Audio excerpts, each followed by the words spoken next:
Good morning, everybody. Sorry, I didn't realize how late I was running. But what can I say? I'm irresponsible. Hello, hello, everybody.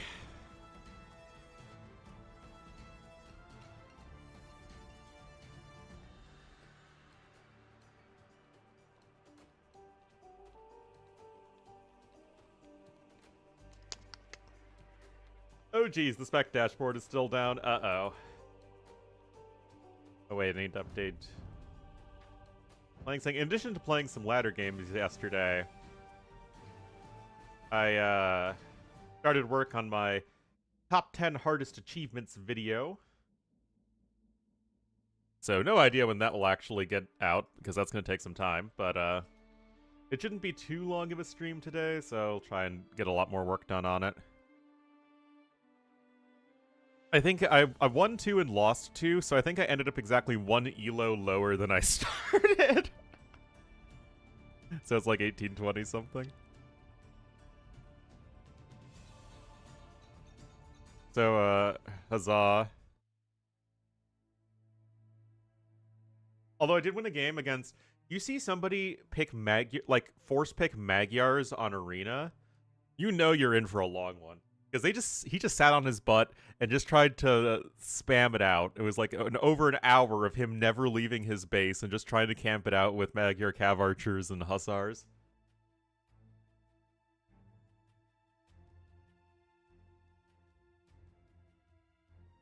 Alright, so...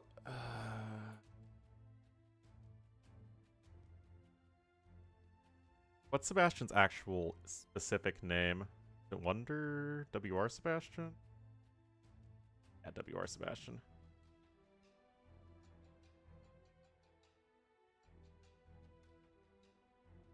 Okay, looks like they did start.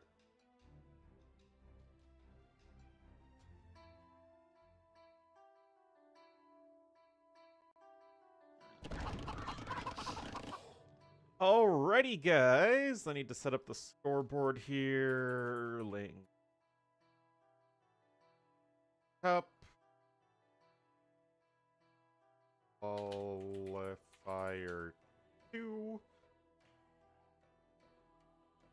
Bastion and Pudding.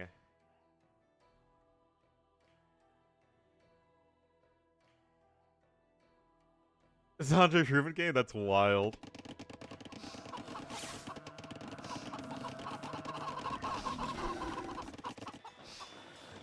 Mainland China, it's because the organizers are not the CCP, and so, you know, unless you're a hardcore nationalist in China, you just go ahead and recognize that Taiwan is a separate country. Which is what most young people do. Cookie power. Hey. Always have to believe in the cookies with John Slow.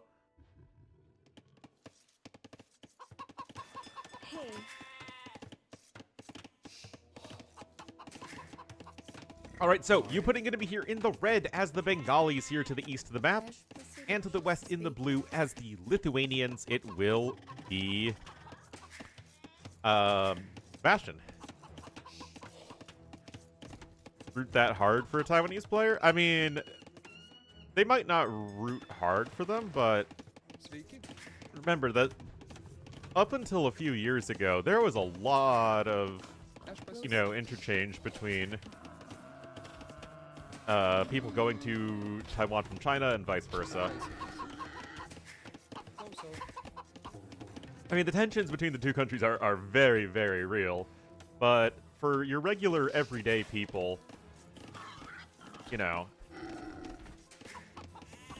the language are, you know, just different dialects. And, of course, the countries have plenty to offer each other.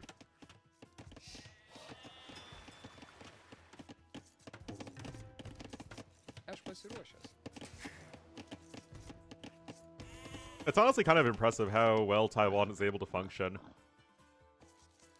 Like, just as a successful country, so to say, without even being a country. Yeah, I still have Sora, you do have Z40, and you have U-Pudding. Anyway, it looks like you putting clicks up here on 25 pop, so relatively quickly. I was wondering if you might do some FC stuff.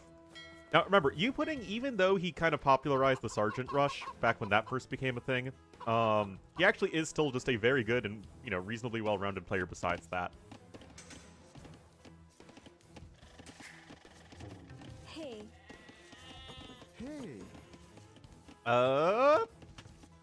Go into Stone. I don't think you can go FC, though.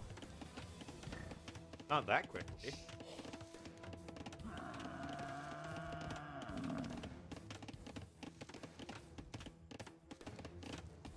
Yeah, it's far from impossible.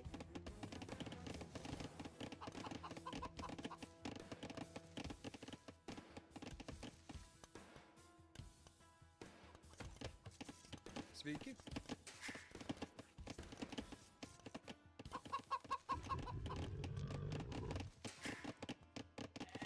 Lewis 3-1 Vinch. Oh boy. I will have you know though, chat, the saga of me struggling to pay Lewis his Valhalla money has finally ended.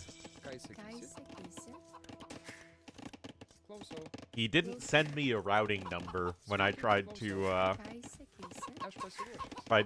pay him in his invoice.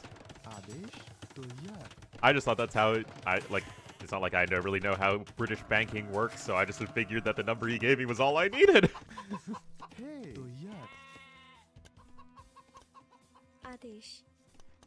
LOL. So the money got bounced back, but I thought it wasn't my money because of stupid exchange rate, so I lost like 35 bucks. Just because it went into pounds and then dollars to pounds, and then from pounds to dollars like a week later. So I lost like 35 bucks there.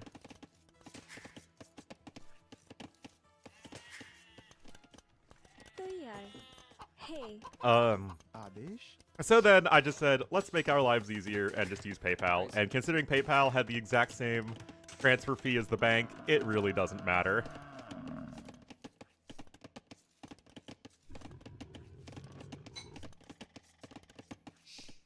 But you know what?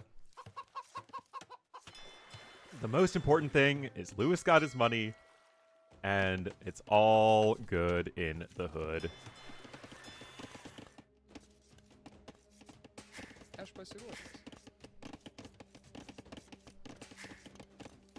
Alright, so Castle Age is coming in, and it is actually just going to be for a very, very fast castle here.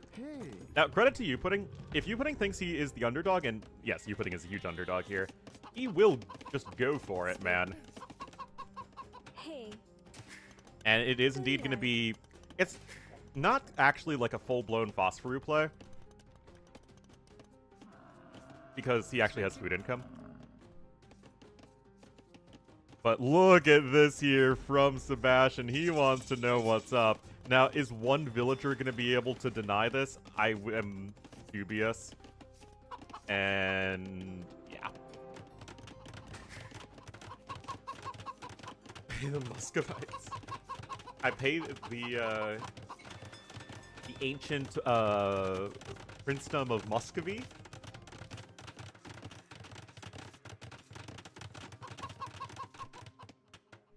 But Bengalis are the chariot, Civ.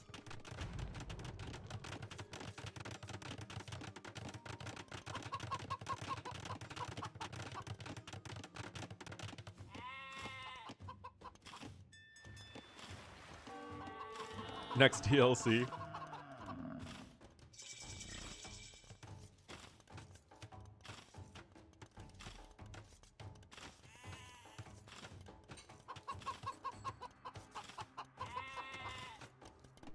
Hi.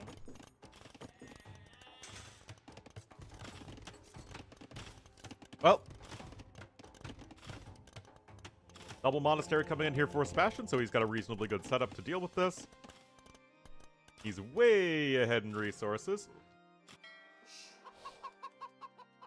He has some fire galleys. Why aren't the fire galleys sinking the enemy fishing ships? Okay, well, they're now fire ships, so you putting Sweet & Co. is about to fall off a cliff.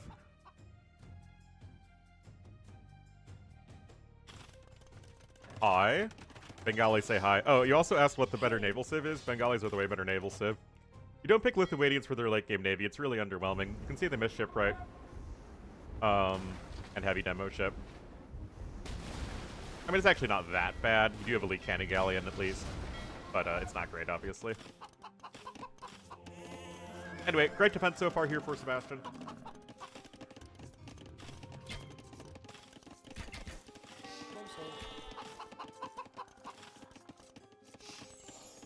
Already very, very far ahead.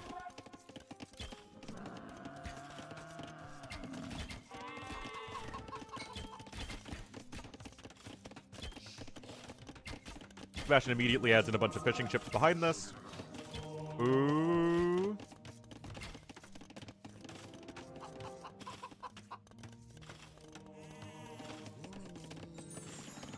Already one conversion there. I think you need to go for the elephant rams. Although it's going to be tough on your food eco, which was just sunk in large part.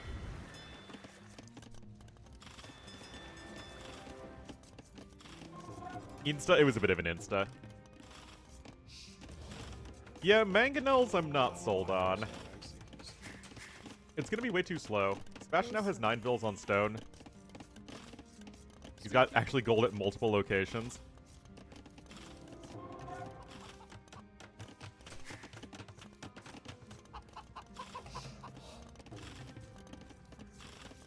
You can just destroy that house. Hey, you need to find a way to get damage done pronto.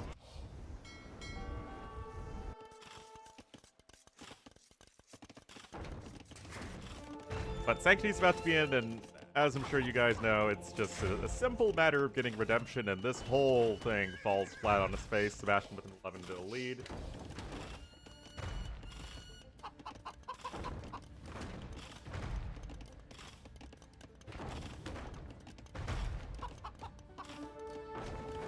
And there's redemption.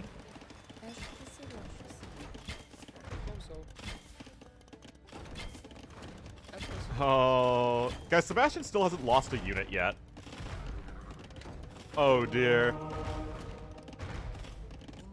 Unless those mangonels get the world's biggest hit, and I mean that's a good one, but still not a good enough hit, as those monks will just have a healing circle. Oh dear. And now this is a thing. Yep. Oh, jeez. Oh, no. Guys, Pudding has 2 kills and they're his own units.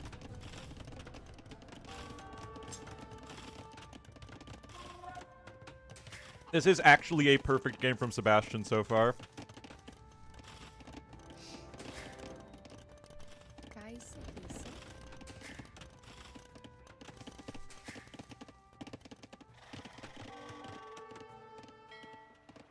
Ratha's just kind of hanging around the back there. But, I mean, if you're getting castle dropped, guys, this is what you do. Insta.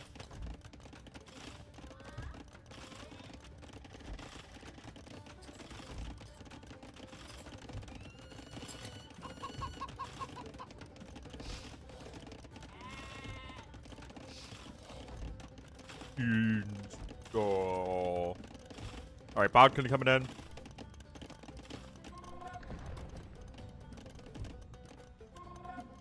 Yeah, like I said, I think it needed to be the elephant rams immediately. Those are at least going to be difficult to convert. You don't need redemption, but you do need to be right next to them. Okay. Now is the hour! Always about the Riders of Rohan moment. Guys, I don't think this is going to work out too well here.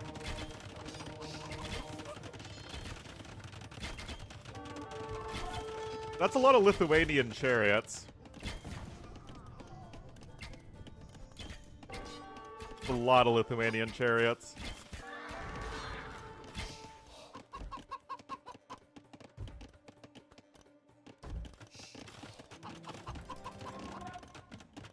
Oh, jeez.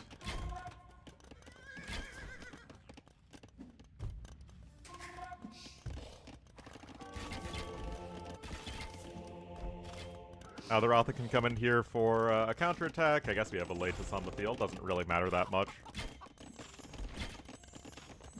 Not the chickens! Wow. Freaking chicken hater. Hi. Hi. Yeah, you don't have anything at home to defend against this. At all. In the slightest.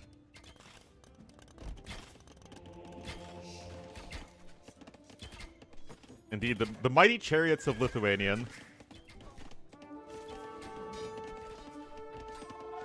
I'm sure chariots would do very well in the swamps of Lithuania.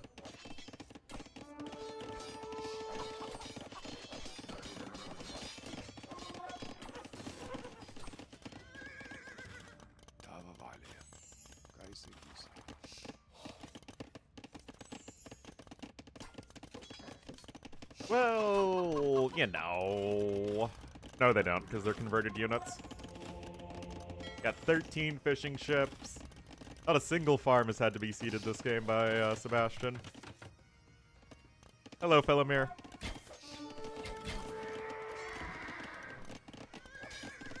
Hi. Oh boy, this has been a bit of a rough one here. Nights and late try? I think it does. Yeah, Nightline and Latus. Yeah, it used to just be cavalry.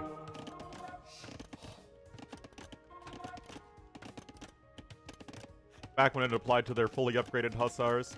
And you just got hussars that had plus 7/9 attack, and it was very fun and balanced.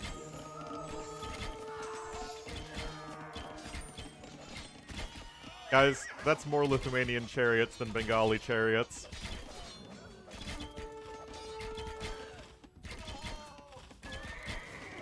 Oh no.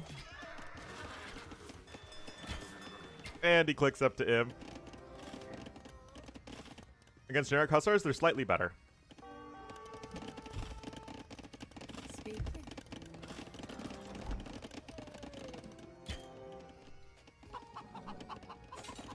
Guys. Winged hussars are exactly as good or slightly better than regular hussars in almost in every single way.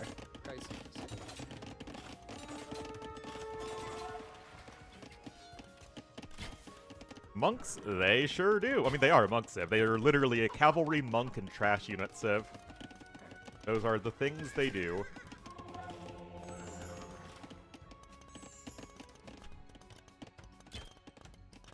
Hey, at least they don't have fully upgraded heavy cav archers anymore. Yeah, they have bonus damage versus gunpowder. Which is entirely fan service. I remember Sishin telling me that the inclusion of the winged hussars and the bonus damage versus gunpowder is entirely fan service for all the people who would get super excited about winged hussars in the game.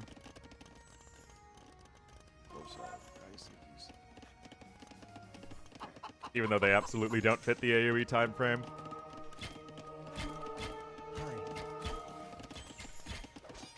Oh, it's very useful. In general, you want cavalry units against gunpowder anyway. On the Wolf Watch. The WW. There's fan service in AoE, exactly. A lot of very low-cut shirts in the characters.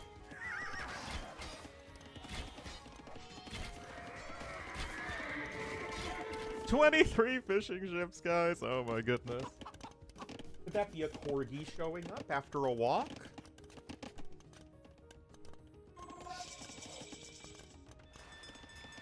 You put us out of our misery.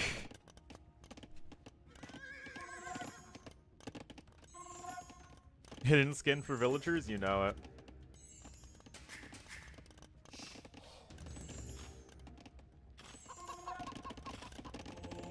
Well, we are at 18 monks at the moment. Although, back in the day, in the alpha of the game, Lithuanians did not have theocracy. They had every upgrade except theocracy.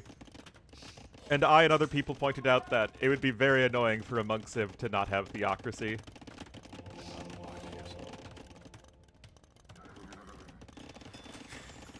But that's also back when their trash units didn't cost wood. And you could get skirmishers that just cost 25 food.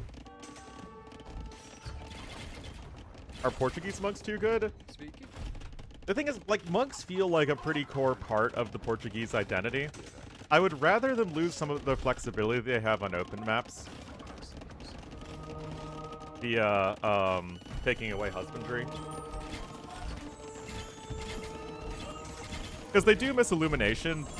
I guess in part because they have the cheaper monks. Guys, I am not sold on this at all. And we now have more Lithuanian chariots. Oh no, oh no! Guys, that was an absolutely bombastically one-sided game. 28 conversions. Like, holy cow, that was one-sided.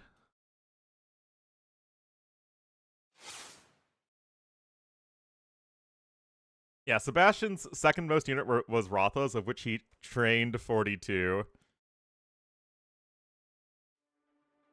That is wild. Oh yeah, I don't have the drafts up.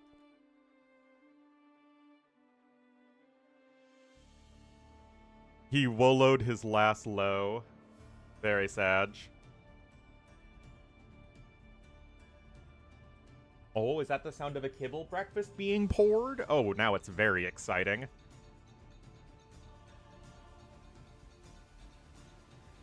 Wait, Hera and Vivi are doing a draft right now.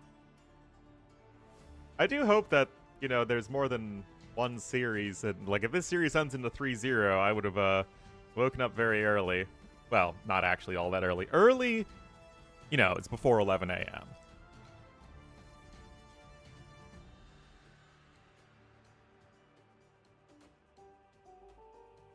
Anyway, that was not Nomad. Going to Sebastian.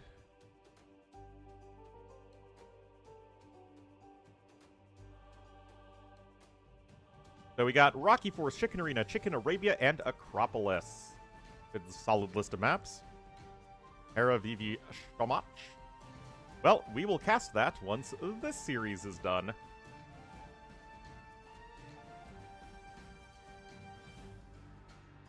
Jobless degenerate? Hey man, I got a job. It just doesn't pay very well.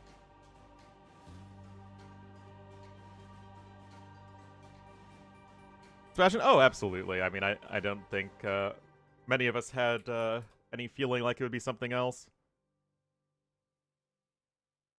So I guess Hera versus Vivi is going on right now. Now, I will still like, even if Hera Vivi might be like more hype or whatever on paper, I still would prioritize the tournament match.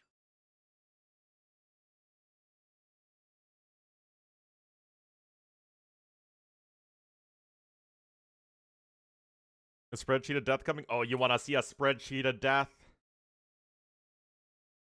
You want to see a spreadsheet of death? Let's see how we're at right now. My job search.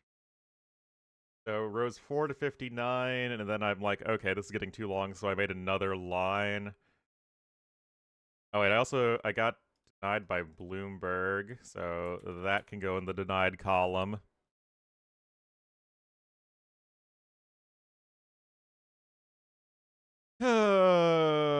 Yeah.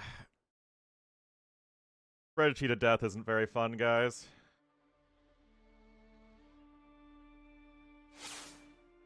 Uruguay? Well, Sebastian's definitely very good, and he's also from Uruguay. Alright, let's see if they're in game number 2. WR Sebastian. Wait, no, that's Hera! Oh, I type in WR Sebastian, I see one game pop up, and I'm like, oh, that must be Sebastian's game. Nope, it's Hera versus Vivi.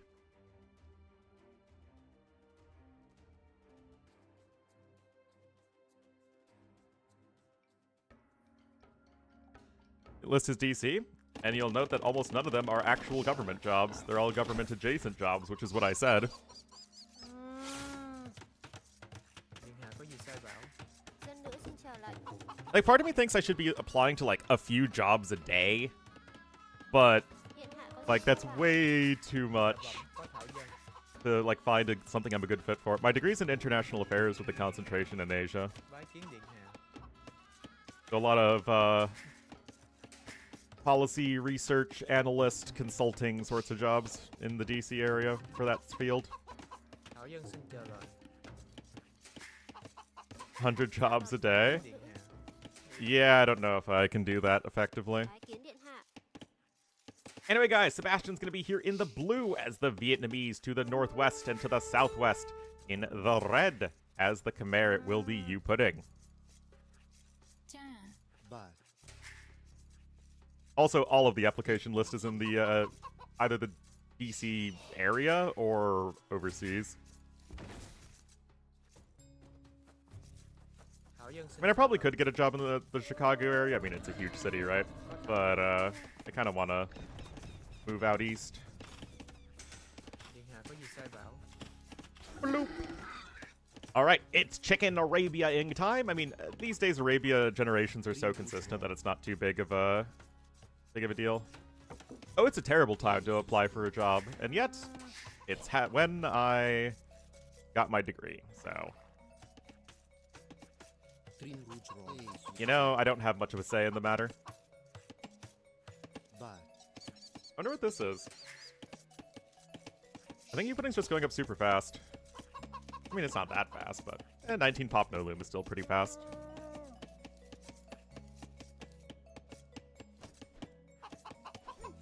be it Fungi. So, what is Sebastian up to? Bái Just kiến điện milling it up, milling around. Thảo Dân xin chờ lời. Do I want to know? I don't know if I want to know.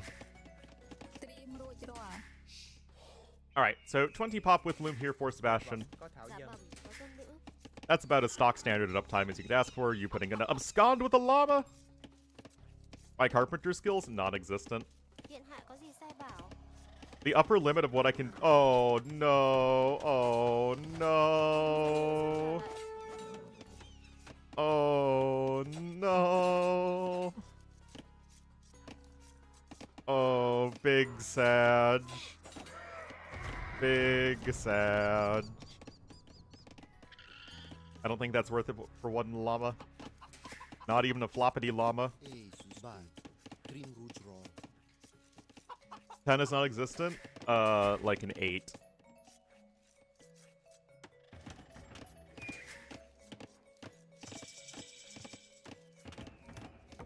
Alright, so bit axe on the way. So it's just a scout opening here.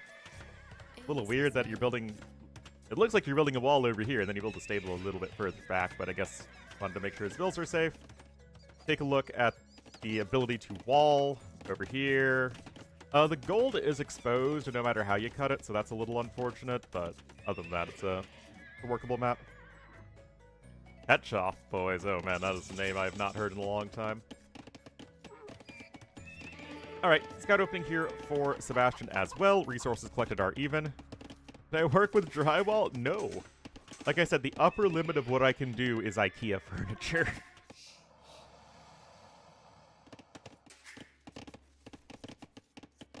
Alright, got a horse collar coming in for both players.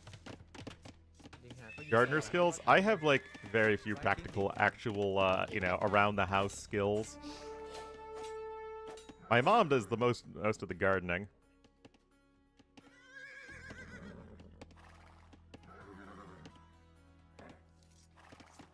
A fellow carpenter. Exactly. Alright, so when it comes to a scout war, though, between Vietnamese and Khmer, of course, it's the addition of spearmen that means that the onus is still going to be on the Khmer player to do something.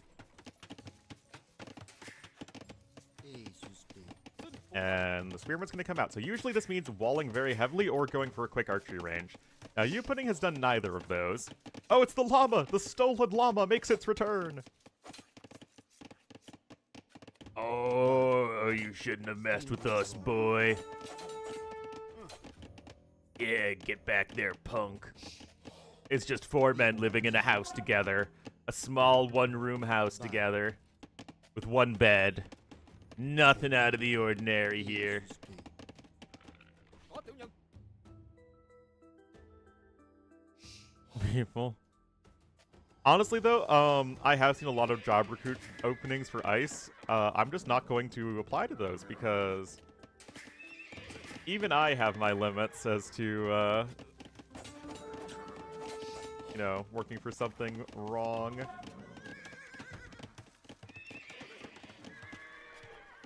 Anyway, it's still just the one spearman here for Sebastian, so you could lean a bit more into that if you really wanted to in this situation, especially because, again, like, look how greedy this is from you putting. He's on 11 farms. He is just not bothering with an archery range. 6 figures? Okay, maybe you do a year with them.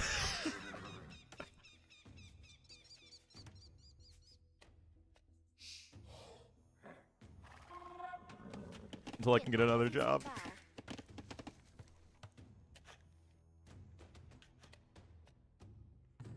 Oh,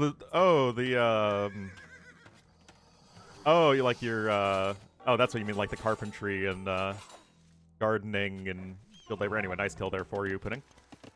Yeah, unfortunately, on the one hand, I'm not qualified for those jobs, and the reason that those jobs tend to be held by migrants in the first place is because, Americans won't do them.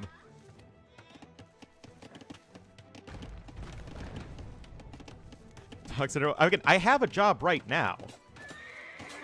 I do this full time. Oh. Homie got trapped. Oh, that's not pretty. Guys, your pudding doesn't have anything. Oh no. ยิงหาก็อยู่ไส้บ่าว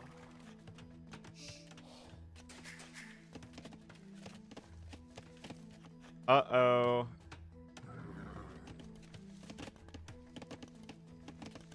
Now we're gonna have scouts plus archers coming out here for Sebastian. I mean, Sebastian's only lost 1 military unit.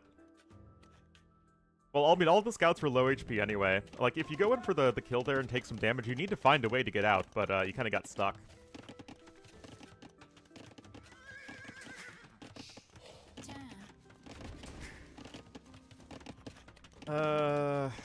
Yikes. I mean, Vils can flee to the houses as needed, but, like, you need a way to start taking fights against your opponent. 1 stable scouts with no upgrades is not going to cut it. Now, you can get bloodlines, although that means you'll have to stop your scout production for a little bit, and you have the blacksmith, although you have no blacksmith upgrades. Spearmen are pretty good. To get things done, you bet I do, occasionally. This feels like it needs a second stable. If you're gonna try and make this work, and it is possible to make this work. Okay, this works a lot better if your opponent isn't full walled.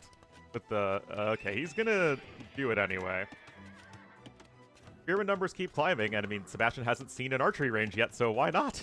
Your opponent can only make military units that die to spearmen. Alright, archers showing up here. We have all the upgrades incoming. Another kill there for Sebastian.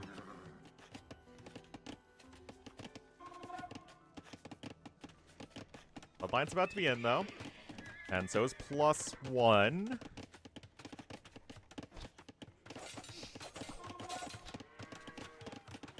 What is that scout movement? You're just, like, going away from your opponent. There's a mouse in your house? Wow, that rhymes.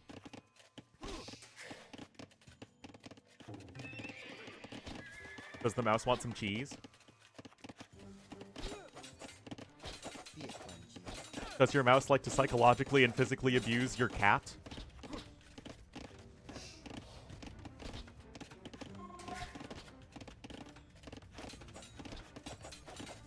Okay. Fully upgraded scouts, guys.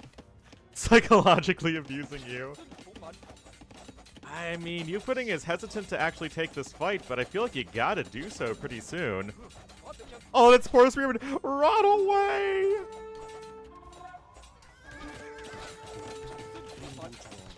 I don't know, guys.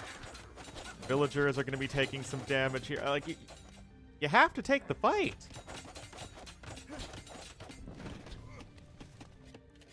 Right? Sebastian selling his stone. You putting can't counterattack his opponent's full wall. What's a counterattack gonna do? This is why you don't usually go for double stable scouts on a map that your opponent can full wall. And there you go. He's on his way up to Castle Age with some nice market usage there from Sebastian. All right, here we go. Now the fight's happening.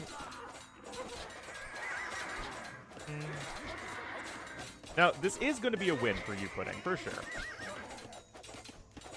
That said, I'll be curious to see who has the advantage in resources destroyed when all is said and done. Okay, so it is you, Pudding. Oh, no, sorry, it was Sebastian. But, yeah, now it's basically even in resources destroyed because these scouts are very expensive, of course. And now you're in a situation where you are slower up to Castle Age. That said, you Pudding is going to click up here in just a moment. He does have 26 bills on food, of course. I do like Sebastian picking up Wheelbarrow. Always want to do that with Vietnamese when you have the opportunity.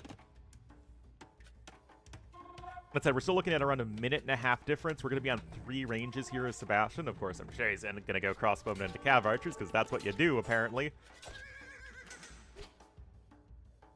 But you do have 2 stables worth of scout production, but you need to keep making units, man. Right? Okay, yeah, he does.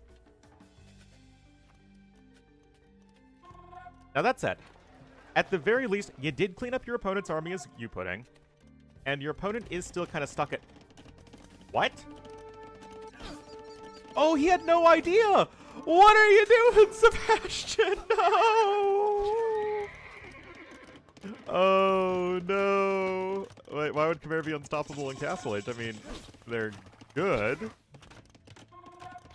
I mean, I feel like it's worth it here.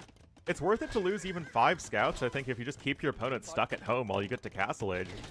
I think that it's not something you feel great about, necessarily. But I do think that, given the situation... Oh, especially if you can squeeze... Okay, so I can't squeeze you there. Given the situation, I think that just keeping your opponent occupied with his crossbowmen while you get to Castle Age is a huge win. This is... What? I guess there was a hole somewhere. Even got out with 2 scouts. Guys, this was really good for you Pudding. A bit of a blunder there for Sebastian. Now you got plenty of farms here as the Khmer player. And you're going to be able to add at least 1 TC. And is he going to go for a second one? Do it. Do it, Anakin. Remember, Sebastian sold his stone to get a very good Castle Age time. This is totally workable by you Pudding. I mean, I do think Khmer are a slightly better civ overall, just because their eco is wild. And you do have a good enough tech tree. But I actually really like how Sebastian's trying to approach this, right? Force your opponent to play perfectly. Like, in the last game, Sebastian did play perfectly, but, you know, even if you're Hera, you can make mistakes. Oh, those scouts are still making love. The llama! The llama returns! And I like that you Pudding also isn't going too greedy and, like, dropping 2 TCs upon upon reaching Castle Age, because he saw his opponent. He knows that Sebastian doesn't have any extra TCs. He sees the 3 ranges. He knows he's building up a lot of archer units, so this is where it's Scorpion in time. Okay, so he is going for the 3rd TC. I would rather that be a university for the Scorpions, so for ballistics, but it is still workable, right? The TC do help you defend. Yeah, the monastery I'm not entirely sold on, but I think that he doesn't have a good answer to even a couple knights out on the field because the light cav are going to be so poor at killing them.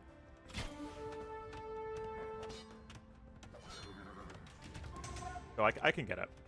I can dig it. Oh, but the TC isn't up yet. Uh-oh. Uh-oh.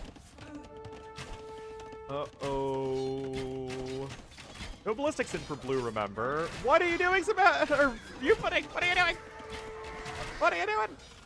Oh, he's trying to break it on the other side. Okay, this is getting really weird really fast. Look at this. The gate's open. They pulled a Constantinople 1453. Okay, Siege Workshop coming up here at home. There is a ram, too. Wait, Sebastian hasn't lost a Vil yet. What? I mean, Sebastian's so far ahead in Res Destroyed, at least reasonably ahead. Scorpions aren't scooching in. I mean, Sebastian has a lot of idle vills. Those vills are going to need to retreat, though. Oh my goodness, this is getting really weird. You don't have the +2 defense in yet for you putting, though, and Ballistics is about to be in, so that's going to be huge. 70 years. It was 70 years ago. 7 years, feel so money. Literally 1453. Alright. So CA or shoot away on the side. That TC isn't happening yet, but it is still 2 TCs to 1, remember. Scorpion just gonna die, I guess.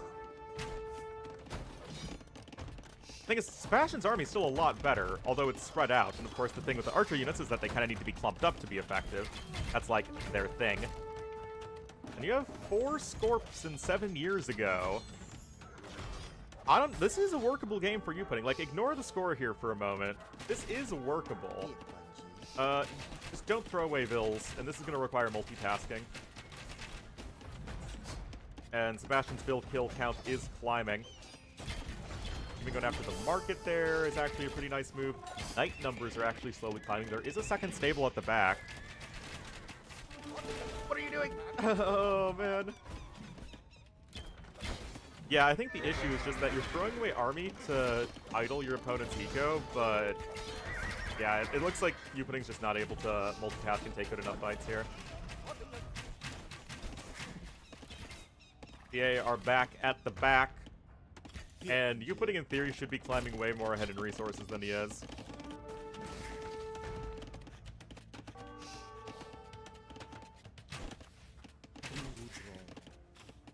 I mean, it is 3 TCs to 1. You do have a Vill lead, but you're just so far behind in army. Yeah, I mean, that wasn't like even a slightly disadvantageous fight. Sebastian just clobbered Uputting there. But he doesn't really seem to have the tech right now. Yeah, like I said, if this third TC was a university for ballistics and you just went double siege workshop, I think that there is actually a chance. Going for the second TC I think is fine, but I think that the third TC was really too greedy. Yeah, +2 defense would have been a huge one. But you could it just goes to show that, you know, Uputting is, you know, Sebastian's a really like a 2k8 player, right? So Uputting would probably be like 300 elo behind, and yet he could have beaten his opponent in what is basically a standard game. With just a few adjustments.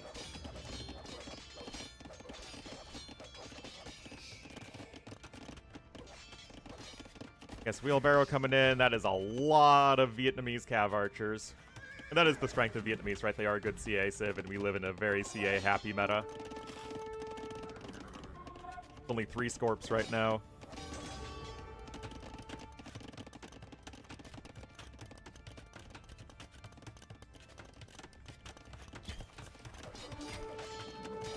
I mean, with ballistics, it's much, much easier to defend against this. Especially since the light cav don't have +2, even if they are getting some value here. Still no ballistics, of course, for the Scorpions, and the Knights are going to charge through as well. It doesn't really matter that they don't have any upgrades except Husbandry. Yeah, Vietnamese are kind of good at everything. They don't really have a weakness.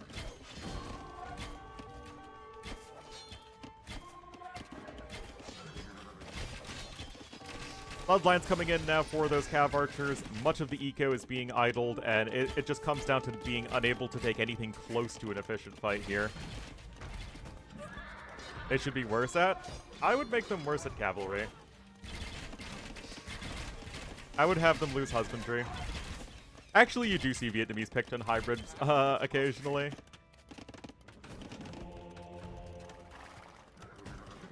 I think Vietnamese, they had husbandry. Or they used to not have husbandry, then they got it because the devs were like, oh, Vietnamese need a buff, but now they have a really good eco. Like, Vietnamese having husbandry made sense, but back when Vietnamese didn't really have that good of an eco, but now they have great archers, skirmishers, they have decent siege.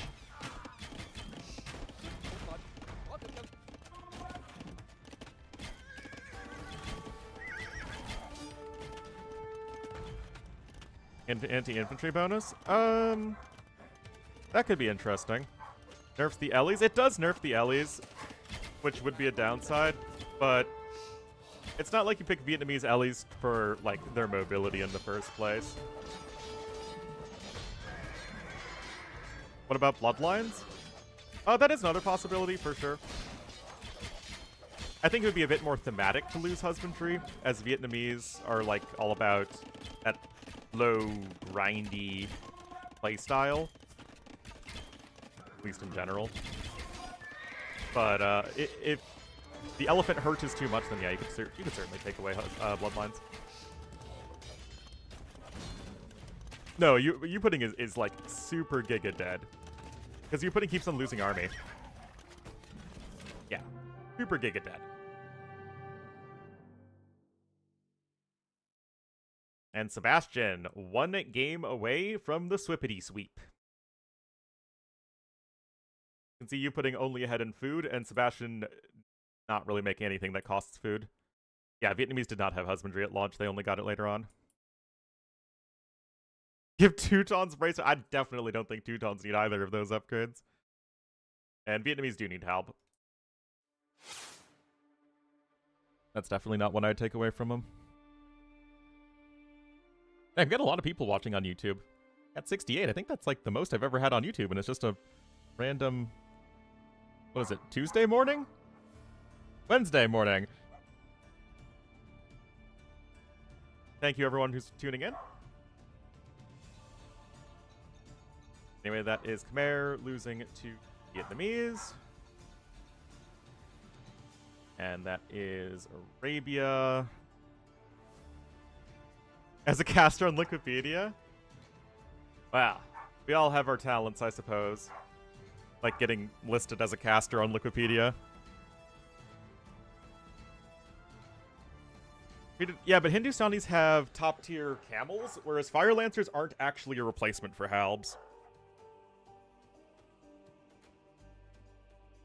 You'd have to increase the Fire Lancer bonus damage versus Cav for I think that to be a viable choice. But I don't know if you want to do that with all the other Fire Lancer civs.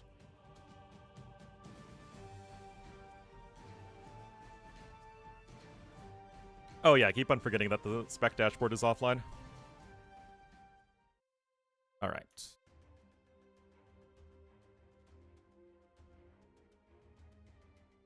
Give Sebastian is Punto.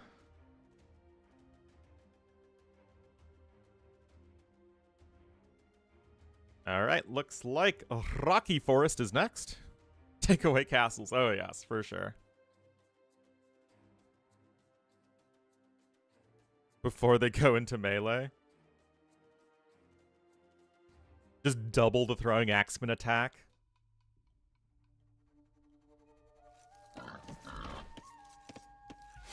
Alright, that is the majestic of the most pan-fluteness.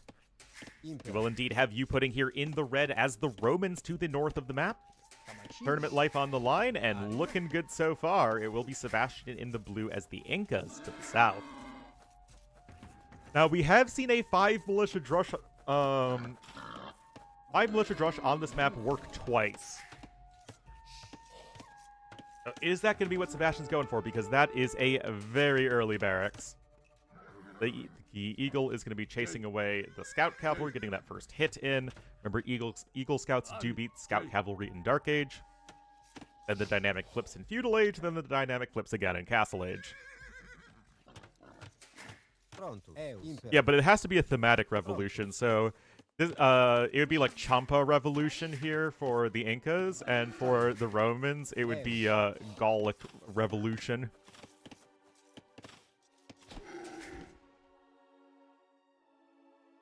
For the mule cart? Well, we have to look at the ban list.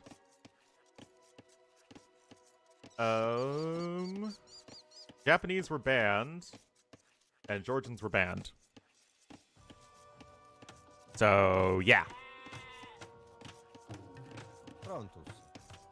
Yeah, Japanese and Georgians are civs that are gonna get banned a lot. Alright, so militia production has begun.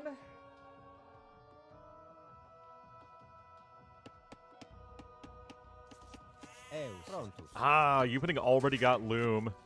Oh, this is gonna be rough.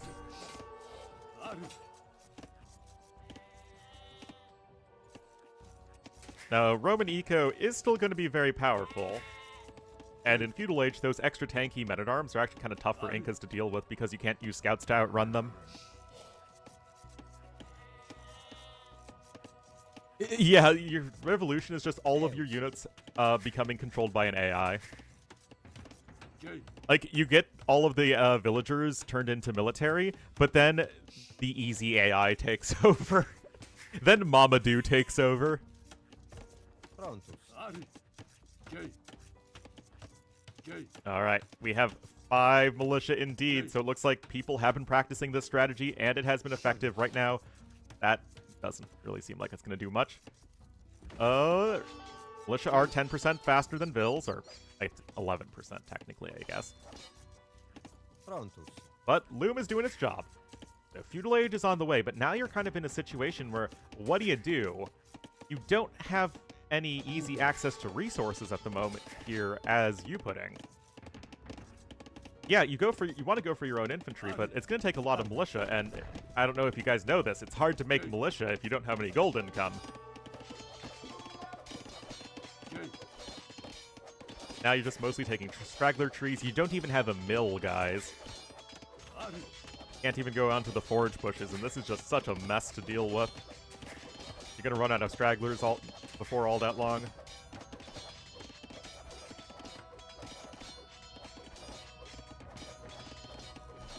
And what are you going to do with only 2 militia? You just can't take a fight here. Lumber camp actually just now coming in for Sebastian.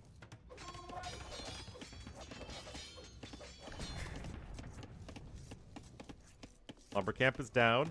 I have seen situations on this map where you lose your lumber camp and all of the straggler trees are gone, and then you're in a situation where you have to long distance gather wood because you have no access to wood for a lumber camp. But yeah, you just can't make any more militia because you don't have any gold. Who would have thought?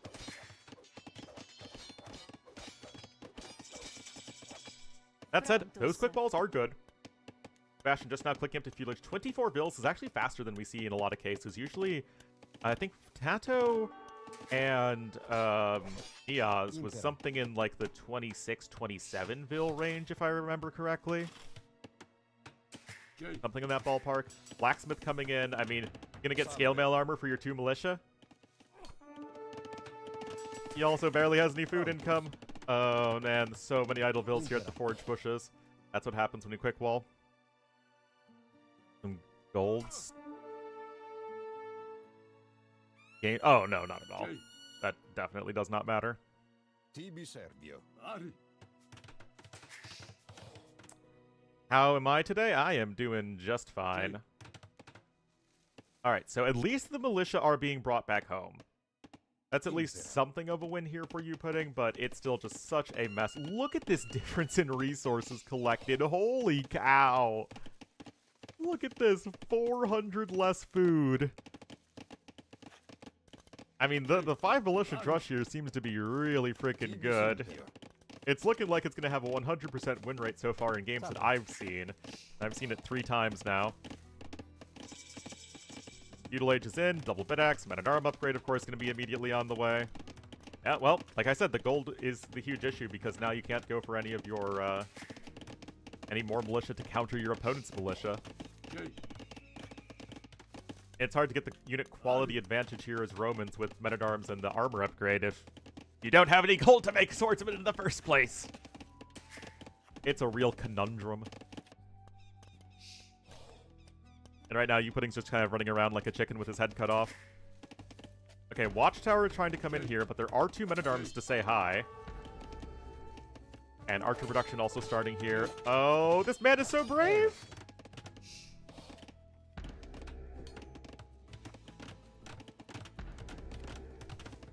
Impera. Prontus.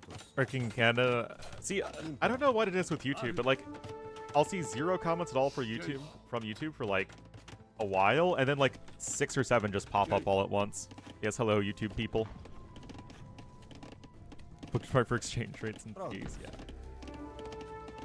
Alright, scale mail armor is coming in, but TB It's not a good enough bonus for 2 militia to beat 5 men-at-arms, and also there are 2 archers. That gold patch behind him? No, he knows about it. Just, if he went over there, then Sebastian would likely just track the villagers. Even if Sebastian hasn't spotted it, which actually he has. That's good scouting. Sebastian would likely see all the villagers running away. The thing nowadays? Salve. Depends on the map. On a map like Rocky Forest, where you cannot wall in your woodline, it is absolutely the name of the game. Whereas we see on other maps like Arabia these days, it tends to be a bit more passive early on. Although the Arabia game we just saw was reasonably aggressive.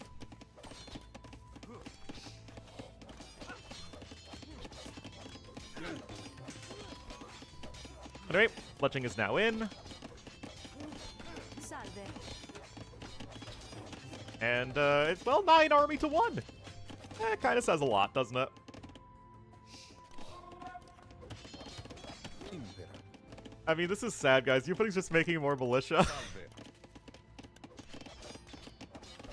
Are you putting... Well, I mean, he would run into a player like Sebastian even if, you know, he faced someone arguably weaker in the first round. But remember that it's only top 32, I think, for this qualifier.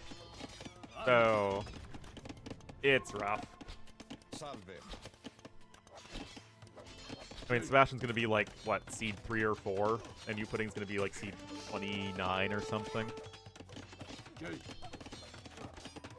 Oh, man, you putting's even housed. Oh, no. TB Serbio. Where are your men-at-arms? Sebastian clearly playing the William Wallace campaign here. Impera. You putting gonna go over to stone. You're gonna play those AoE 1 Romans with the cheaper towers.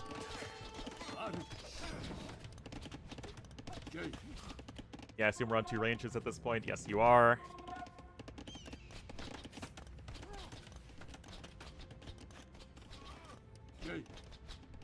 Yeah, I mean, you putting his tournament life is on the line. He's still gonna keep trying to fight here, but obviously it's that 5 militia rush completely wrecked you putting.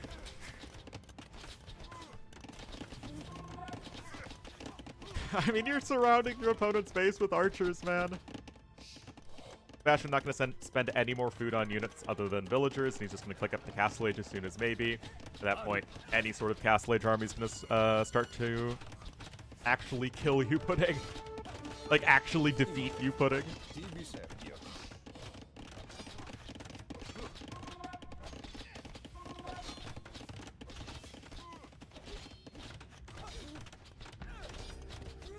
Impera. Salve.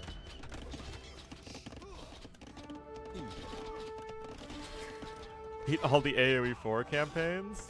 I don't even remember any AoE 4 campaign scenario. Eus.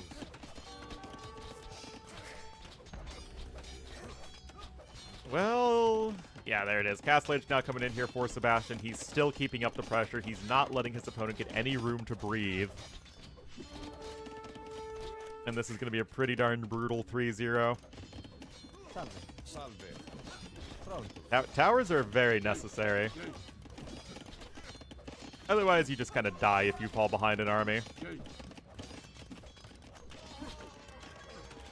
Their historical documents? Oh, I remember all the pretty, very expensive-looking montages and documentary graphics overlaid on the actual fights. Here's the comeback. Yeah, just don't look at the resources collected, don't look at the army numbers, and don't look at the age up time, and U-Pudding is in a great spot in this game, guys. He'll make his comeback in double jeopardy.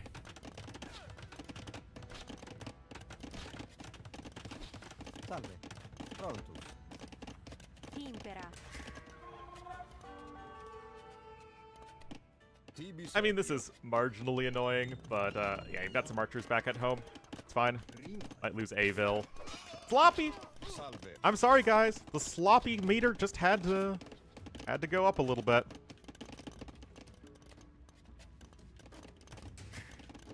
Bombard cannon spam? TB TV You mean servio. Bombard Tower spam? I mean, Bombard Towers are... I mean, I love Bombard Towers, but they're very, very rarely good. I mean, if there's a if you're in a game state where there's, like, more than 10 Bombard Towers on the field, you've probably already lost. It's still recoverable? I actually do not think it is recoverable. In my professional opinion of casting this game for 7.5 years, and playing it for even, most of my life, I'm going to go with, no, it's not recoverable. I mean, if Pudding finds a way to win this game, guys, then I will be absolutely flabbergasted, and my hat will be tipped to him. Quick recap. Game number 1 was not Nomad. Pudding tried to go Fast Castle Ratha, but just died to Sebastian defending with Monks and Booming.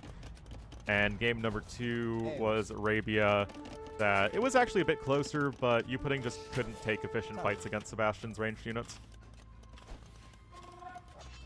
But, yep, I remember that game. That's going to be a very,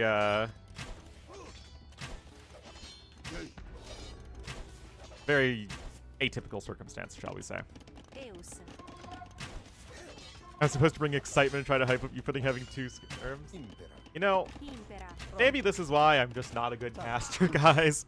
I'm not going to sit here and lie to you and say that Sebastian, he's on the ropes, guys. The series is slipping through his fingers.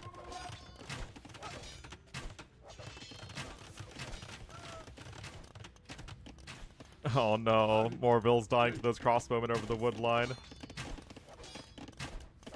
TV servio.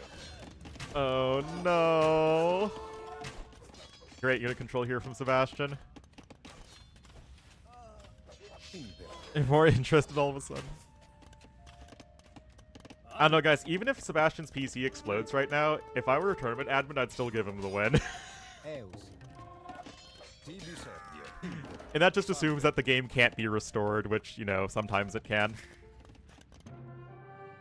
GG, well played, of course. Very nice from Pudding. I mean, he probably didn't expect to beat Sebastian, but Sebastian showing why he did make it to that final, final match in the first qualifier.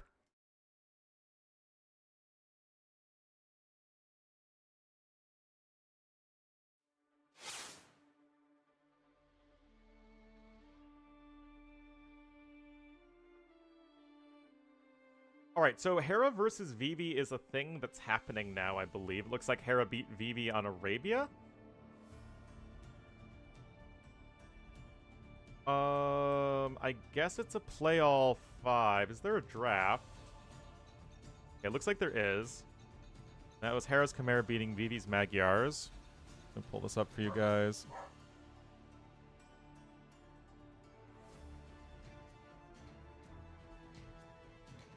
The spec dashboard isn't working right now, so that kind of makes life a little bit more complicated.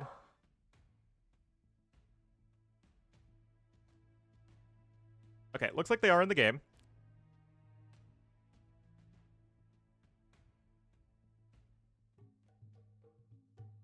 Bracket.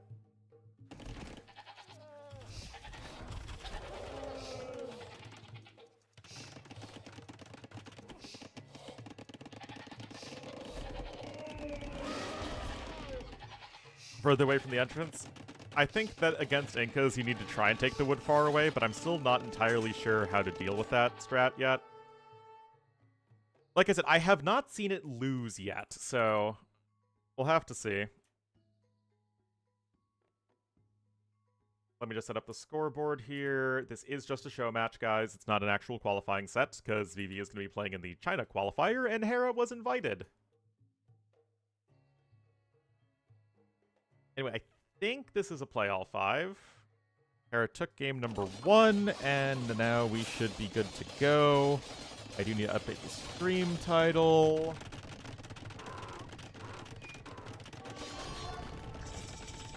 I really don't know anything else about the show match.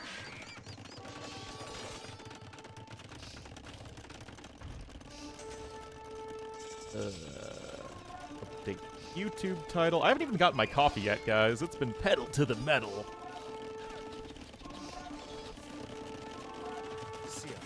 All right, so no idea how far they are into game number 2. I don't know the context of this show match at all. I didn't even know it was happening. Oh, there are multiple show matches? Okay, if it's a best of 5, then it's a best of 5. So any insight, I'm sure, would be appreciated. Anyway, Hera Blue Malay here to the southwest, and Vivi Red Malians to the northeast. Both are very good civs. Yes, Malians have the much better tech tree for Arabia due to having better cavalry options. But Malay Eco is going to be difficult to gainsay.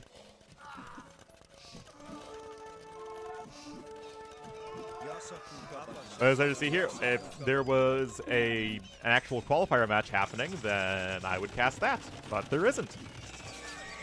And I kind of feel like streaming for more than 1 hour and 20 minutes. Alright, so it looks like we have arrived at real time. We have fully prepared skirms. That's true. Malay have the better skirms than Malians. Hera versus Yo, 4 in 45 minutes. Okay. Assuming that Hera cannot play 2 sets at the same time, which I'm pretty sure he's not that good yet.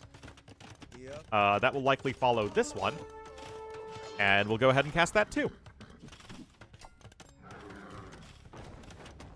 Anyway, Mangonel here from Vivi. I mean, this is a bit annoying to deal with.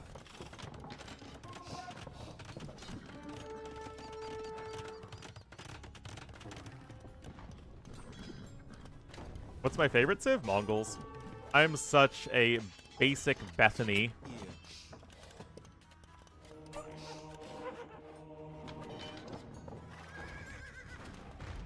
Alright, Bills are kind of having to flee here for Hera, but he does have that second TC. I did notice that he was mining a fair bit of stone, so maybe he's going to look towards that castle. But speaking of castles, oh my goodness, Vivi says it's go time.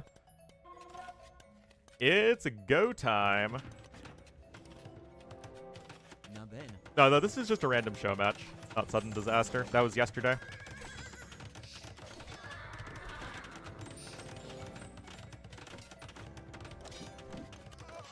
Alright, so this is still tricky for Hera. Note that he does have gold in the back, but only 4 more tiles, so around 2,400 more gold.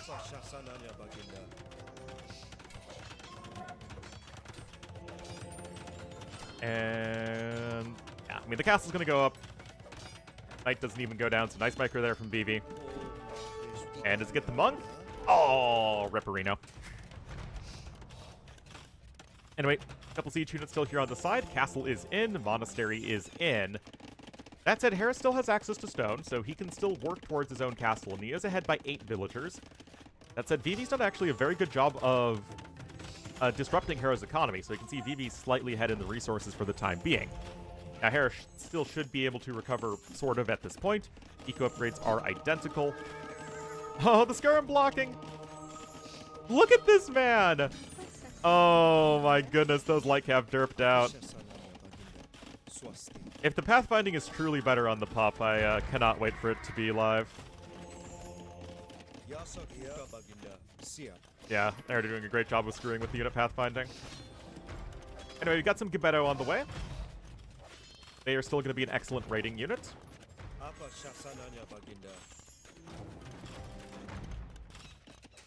A couple of knights here. Actually, converted knights. Get 1 villager, but there are 2 camels at home here, so they can just chase down the enemy knights. They even have husbandry versus the not husbandry being in when Hera converted them. Still, 3 TCs for Hera. He's getting his eco back up and running. He's going to take that resources collected lead here in just a moment.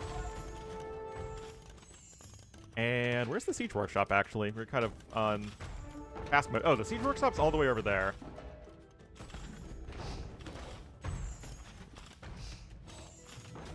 Having smaller hitboxes? Isn't that basically the pathfinding improvement? So, Vivi at this point gonna say, alright, Hera, I'm not gonna be able to break you easily here. I'm gonna add in that second TC. Still wants to get something of an eco going. But Hera has bunks in good position. He's working towards a defensive castle. And especially with Malay, you can get a far, far better imp timing than your opponent. So Hera, defensive castle plus faster imp could be a very reliable win condition for him. Yeah, I don't know why we have a lot of people watching on YouTube, but I'm grateful nevertheless. Apa sasananya baginda? Anyway, several kills there, but Hera is, of course, just macroing like a madman, as he always does. Elite Skirm coming in for him because it's the best unit in AoE.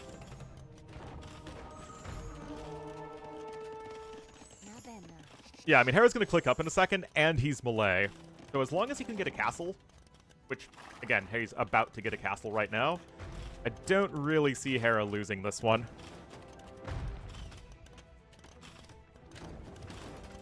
At best, I mean, doesn't matter to me whether people watch on Twitch or on YouTube, but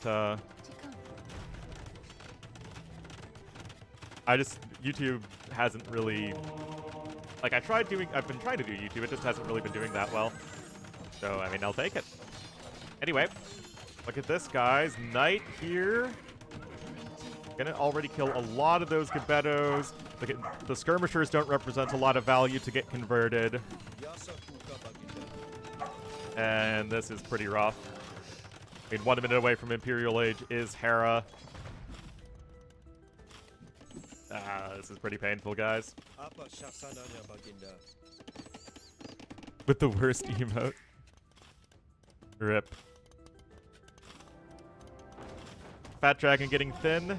He's getting thin on army, guys. He's getting thin on eco. Hera also going to add a TC over here to the far west of the map. If it's supposed to be, you know, LingYuan Cup Showmatch, why are they only playing Arabia? Just kind of weird, but what do I know? Anyway, Imp is in, Trebuchet on the way, and you can actually probably just win this game with skirmishers at this point as Hera. I say win a game with skirmishers like that's some sort of bizarre situation that doesn't happen constantly.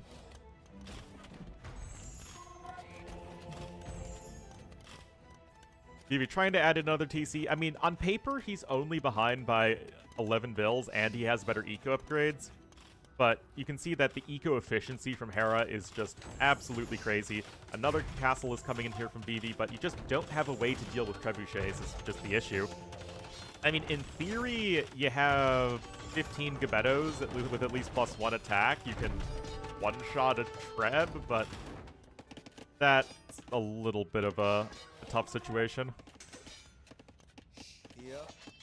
Oh no, the one light cam! What are we gonna do? Block printing here for Hera. Now his eco is being idled again. Yeah, I mean, Vivi's not getting anywhere towards him anytime soon.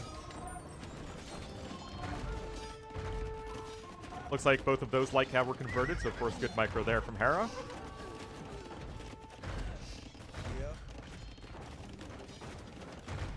Think Canada look decent? Oh yeah, Hera absolutely hard carried Team Canada in the Nations Cup, the most recent one. By one light cav? I don't believe it. It's because Hera wasn't brave enough. If he believed in the heart of the cards, that light cav would die to the skirmishers super hard. And another monastery coming in for Hera. Now, it is true. Hera is out of gold.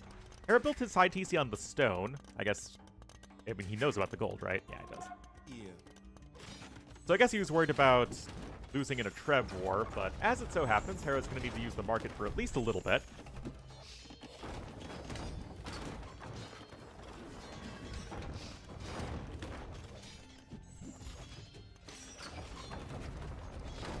Treb trying to be a mortar there against the Mangonels.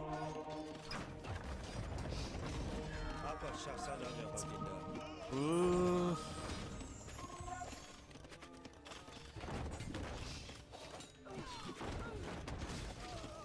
Yeah, I don't even remember the last time Hera took a huge Mangonel hit. Skirms against mangoes. What the heck is clip farming? Oh, for Twitch clips? Does that even matter? Alright, forward castle coming in now. It doesn't matter.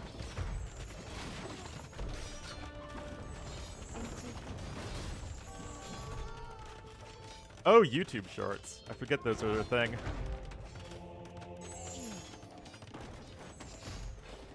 with being the blue player? What? Hera always picks blue. That's like his color.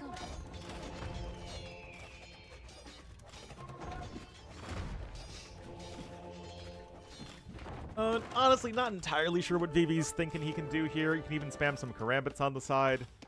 I mean, the only, disadvantageous thing for Hera right now is the fact that he doesn't have much gold income, but he doesn't really need much. Now, it is true that the Trebuchet got sniped. Vivi actually has the score lead, which is pretty wild. In every match. Oh yeah, I remember T9 needed those color tendencies. But honestly, it was pretty obvious who Hera was by the, second or third round. Does blue still beat yellow? No, yellow beats everything. Yellow's the best player color in AoE.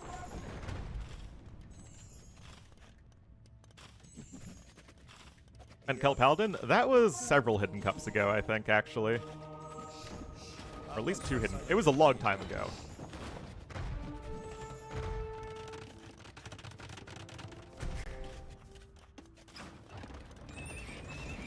Yeah. Sasananya Baginda. Apa sasanya? Biasa bukan baginda. Iya. I never really understood the what was so absolutely insane about the Celt Paladin play. I mean, he was Celts against Japanese, and the Japanese player just had Samurai and some Galleons. Like, Paladin feels like the pretty obvious play. I mean, it was the correct play, and Hera, of course, deserved the win for it. I never really understood what was so hype about it. P7 is what I pick when I get the cool colors on ladder.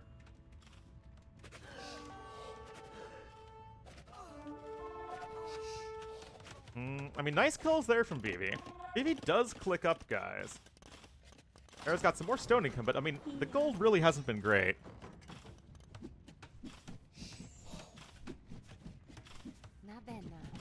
Well, Hera's, again, he hasn't had that much gold with which to produce trebuchets, and Vivi has sniped the occasional treb.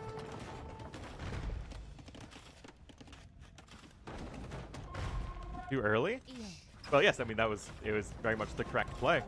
I mean, Apa sasanya baginda? if you show the Paladins early, then that gives time for the Japanese player to Biasa bukan baginda. go into help.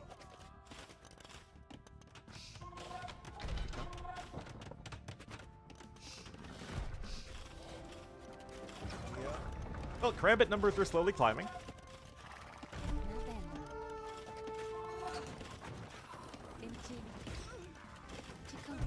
Well, that's not great, losing Gebettos like that.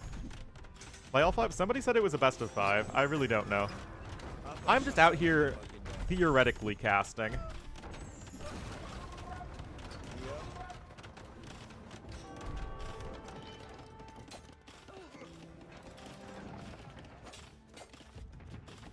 It's play all 5? Oh, okay. Well, that's what I put at first, and then someone said it's a best of 5. Alright. Apa sasanya baginda?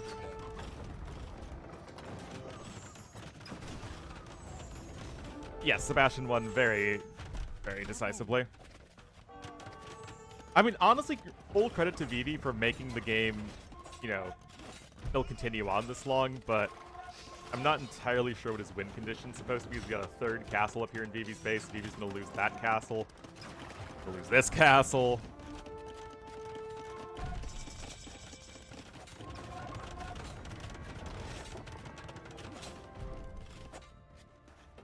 Alas, all Vivi can do in this game is look glorious in defeat.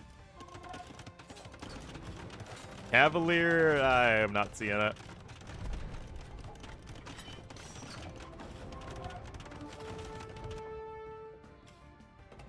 Iya. Nope. Mangonel not even doing anything. I mean, that's what, Hera's 5th castle? He's taking, like, all the extra stone on the map. +4 is about to be in, but it's very easy for Hera to switch into Halbs. Like, as soon as he sees all the knights on the field, boom, clicks that Halb button.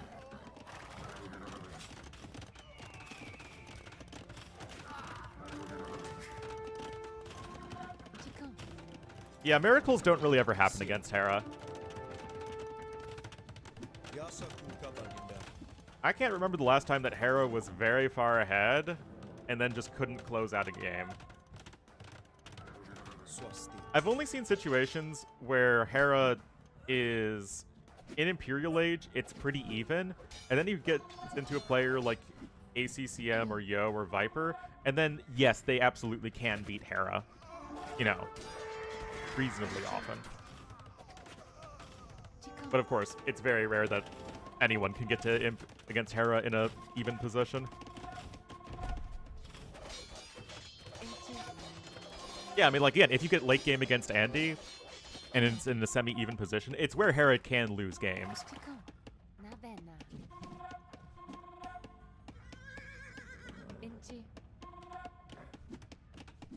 I mean, it's not like Hera has a 100% win rate or anything. But his weaknesses are few and far between, to say the least.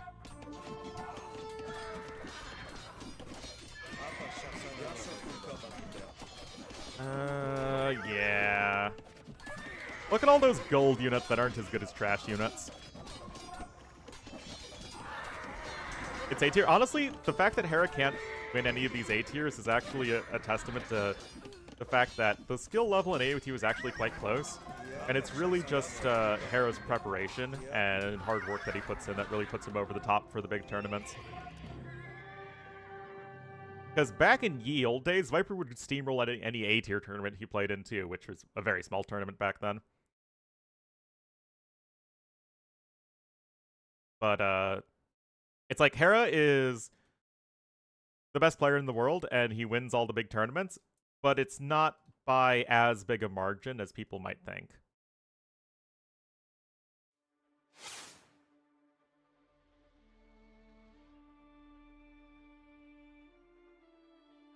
Alrighty. Set up the scoreboard here. Hera. Oot. Vivi.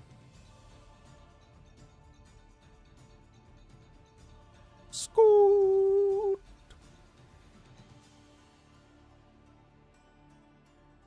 Beat Hera? He's very close, of course. But the thing is, Lyri's never prioritized AoE in his life in the same way that Hera has. Which is not a condemnation of that at all. He just wants to do other stuff in life.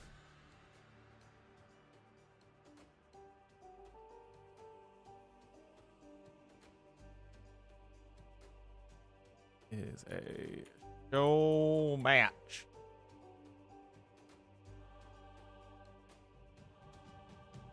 So it's all Arabia, so we don't need a map draft.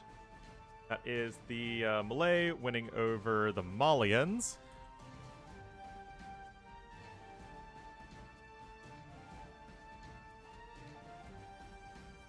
Alright, I need to get my coffee, guys.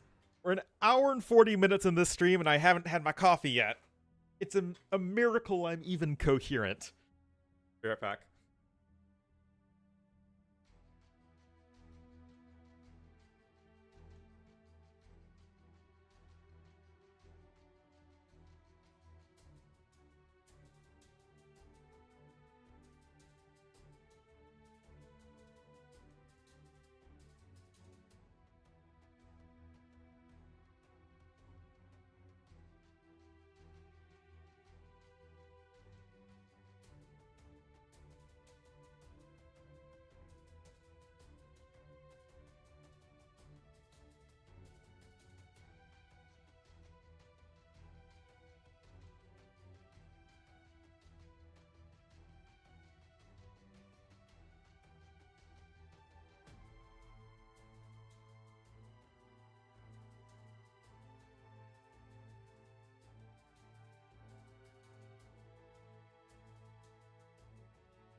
All right.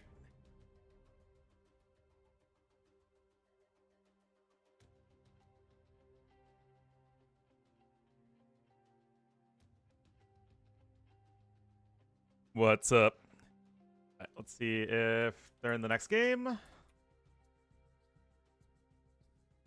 Why is it when I type in the spec dashboard GL period Hera, I get TXT folder of doom? Playing a game.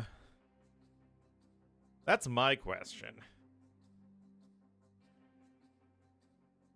Alright, looks like Hera is in a lobby. It's a sign. I don't know, guys.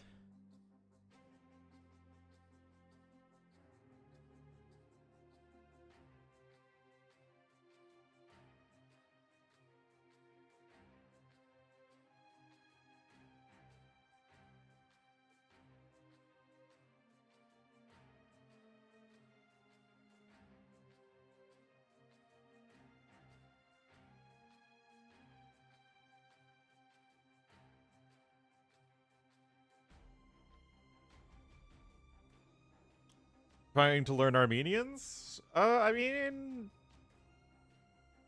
Not like Armenians are that complicated. Just use your good eco and make infantry. You're good. Support them with composite bowmen.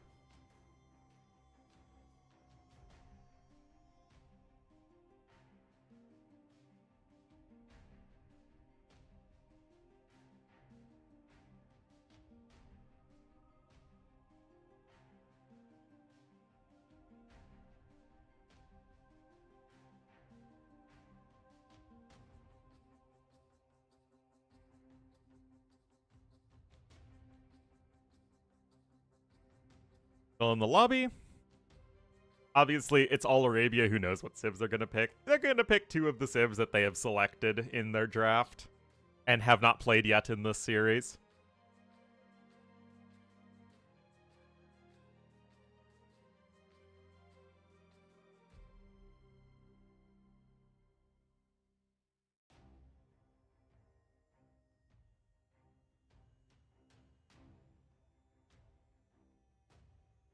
Amazing insight here. It's really what I do best.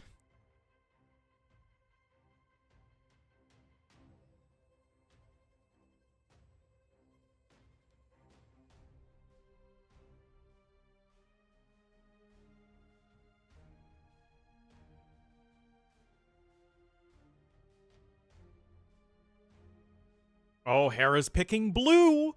Oh my goodness, it means so much. Ooh.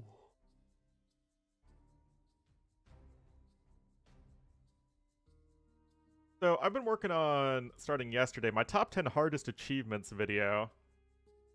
And I was actually kind of surprised. There are actually a lot of tricky achievements in the game. I thought there just wouldn't really be many, but there are 331 achievements in AoE. And yes, you can do all of them on hard difficulty, so I'm going to do that for a video. But who knows how long that will take.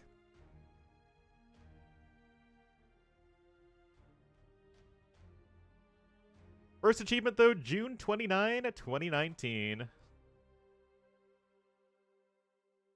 Back when no one had access to the game. Bwahaha. Alright, looks like they started. Nope. Oh, I almost clicked on the folder game.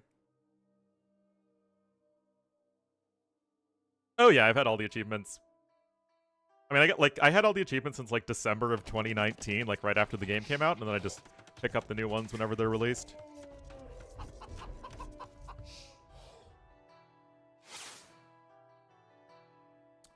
Yeah, I don't know if the Destroy Rome in 30 minutes or less is going to be number 1, but it's almost certainly going to be top 3.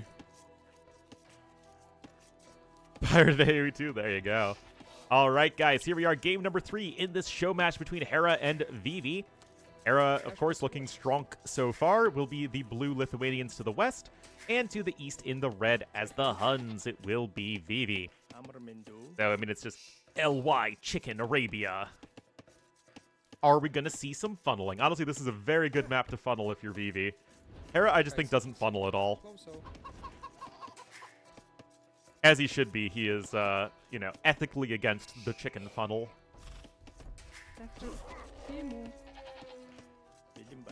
Itimbal. Hera can't. You just can't chicken funnel, man.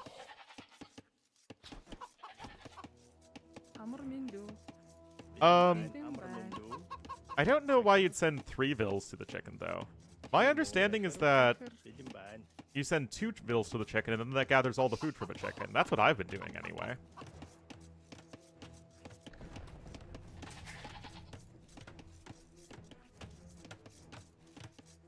I was like, wait a minute, why did Vivi delete his house? Oh, wait a minute, he's Hans. LOL.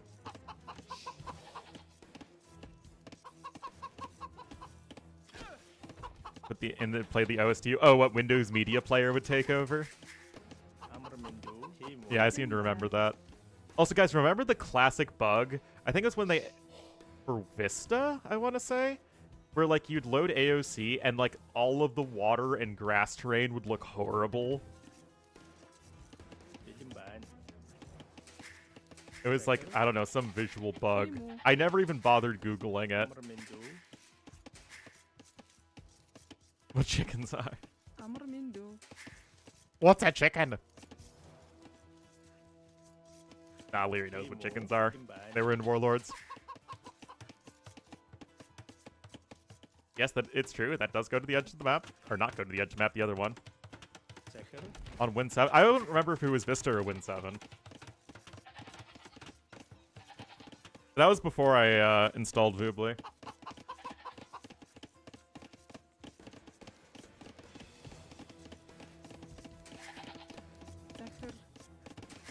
Well, I mean, Lithuanians versus Huns. It's a reasonable Civ matchup.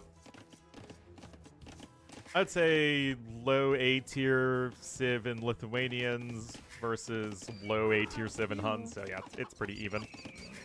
Huns are going to be a bit more consistent throughout the game, but Lithuanians have the better skirmishers.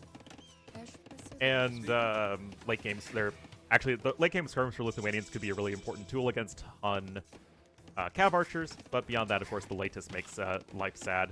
Oh, this shouldn't be a thing, man. Ugh. Next patch can't come. Now the Hera's just going to kill it. Oh! I mean, that's still way too much effort that Vivi's had to put in there.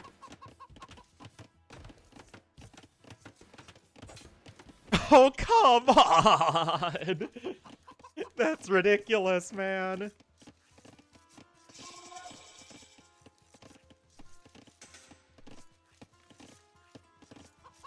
Yeah, Attila, Barbarossa, and Genghis Khan are my favorite campaigns, personally. Alright, Bidax and Horse Collar coming in for Vivi. Hera not getting Horse Collar. I mean, Hera is definitely known for skipping Horse Collar for a while. They'll fix that? Yep. If the patch ever goes live.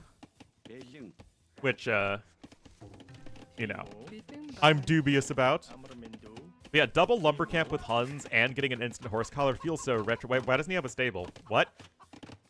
Hold up there, buckaroo. Meanwhile, Hera's just going for trash units as Lithuanians. That is perfectly fine.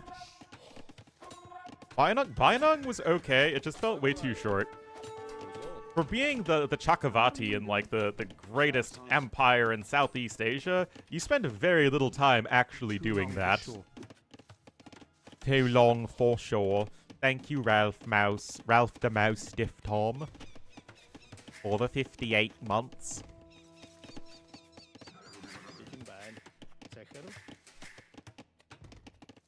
But yeah, Bionog 5 is obviously a classic scenario. That one's a very good finale. Woodline hold? Nope, that's walled. Mission, it's a lot easier now than it used to be. I mean, it's still not like an easy mission, but it's way easier. I think we even get multiple castles now. Anyway, so Vivi with 7 farms already, Hera only on 4. Very few people are ever going to out-farm Hera, who's also getting a very early wheelbarrow. I assume he just got housed.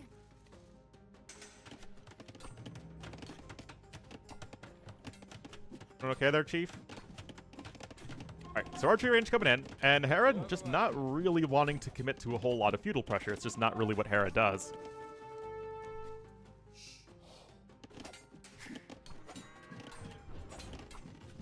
I mean, other players in this situation would just forward tower here, but that's just not Hera's style.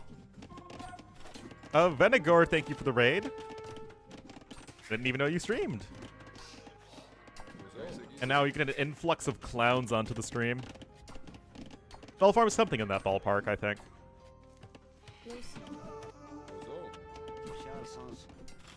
It's amazing that AoE has been around for so long, and there still is no hard and fast rule as to when you should get wheelbarrow.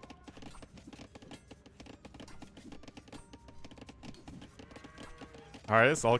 And, oh, I mean... I'm sure they changed stuff there, here and there, but it's just not really anything I care about playing. Yep, that's a very well-known one ace of spades. It's not the case in AOC, though. I had people in my YouTube comments when I played through AOC Barbaros. It's like, oh, Ornlu's gonna get so sad once he sees that the mission's bugged. And I'm like, lol! Mission's not bugged in the 1999 version of the game.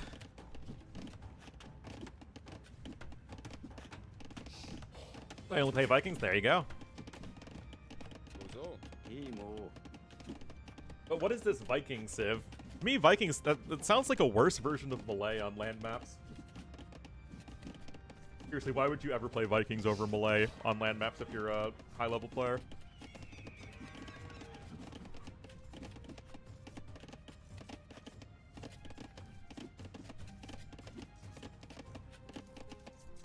Still unkillable? Nah, not at all. Siege onagers and bombard cannons absolutely crush it.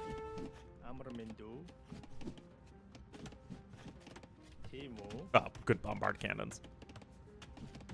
Zerks are cool. That is true. But Malay just feel better in every way. Malay are basically Vikings with a better tech tree.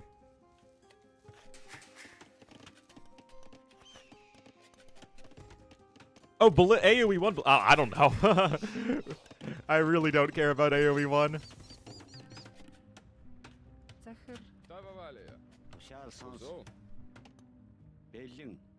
I never really got into the whole Return of Rome playing AoE 1 thing. The better eco bonus? It's a bit more flexible than the Viking bonus. I mean, the Viking bonus is still more consistent, and as we see with Romans, that even at the top levels, having a very simple and consistent eco bonus is very good. But in terms of, like, actual strength, yeah, it's definitely... Oh, no. What the heck? Pander picked already? Ah, there you go. Are you in Korea yet, Bloodless? What are you doing, man?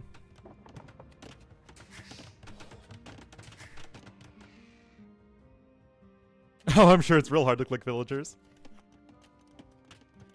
More water maps? Do you mean full water maps? Usually they tend to be galley wars and then somebody wins it. And then the galley war and then the game is over.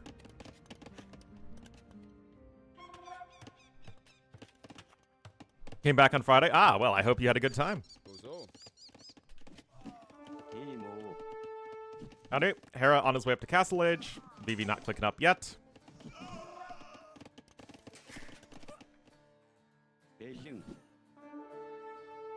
One to playing Hera. How dead is Vivi? I wouldn't say he's dead, but having to go for the defensive watchtower and being slower up to Castle Age is a really rough combo. And Vivi's whole thing was like, he was supposed to have the greedier build, it feels like. Like, this is what Hera does. He gets the farms out super early, but doesn't add that many in. So he clicks up to Castle Age, and you can see he only made 14 total farms. Vivi made 19, but the timing is slightly off for leveraging the fastest possible Castle Age time, if that makes sense. That's amazing. Oh, that's awesome. Roasted duck with kimchi. I don't think I ever had duck in Korea. But I do like duck, so I would certainly be open to that.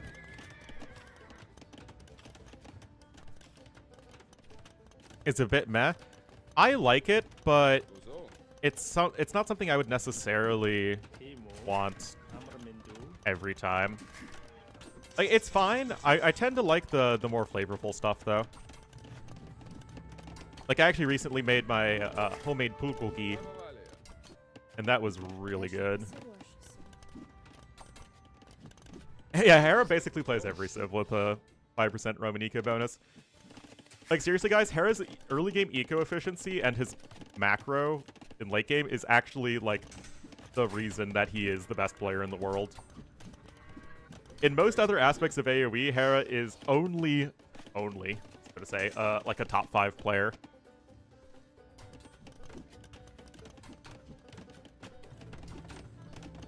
It's actually just pretty wild.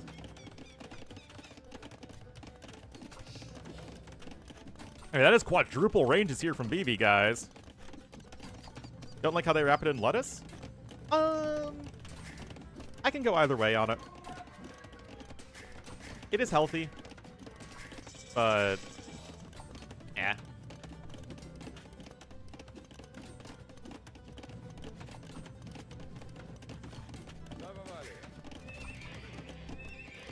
I'm fairly indifferent to the wraps.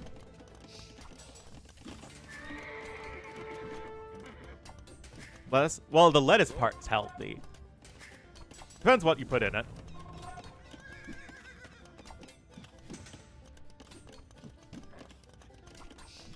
Well, if you're having it with pork belly, then no, it's not healthy. But if you have it with like a lean cut of beef or chicken or whatever, then yes, you can make it reasonably healthy. Yeah, there's no world in which samgyeopsal is healthy.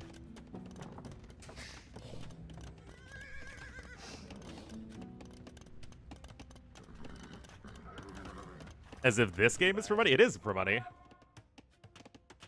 I think it was like, what, $20, $25 a win or something? Anyway, what did Hera see? He did not actually see the other archer ranges, so he doesn't know how many ranges Vivi is on. That said, Hera has the almighty skirmisher, so he's probably fine. He's got his third TC down here in a second. Vivi even getting gold shaft money. I mean, this is a 1 TC, like, Hun War all-in type of thing.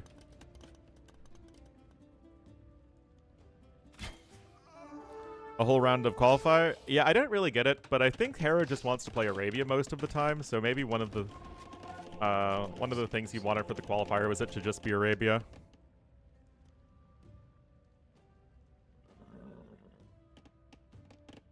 Will be enough. I do think that the train time of skirmishers was the biggest issue. They still might need something else, but I am very hesitant to actually change any basic stats of units. But I think improved pathfinding, plus the creation speed nerf, is probably going to be a good enough pull in the right direction. Anyway, Siege Workshop coming in.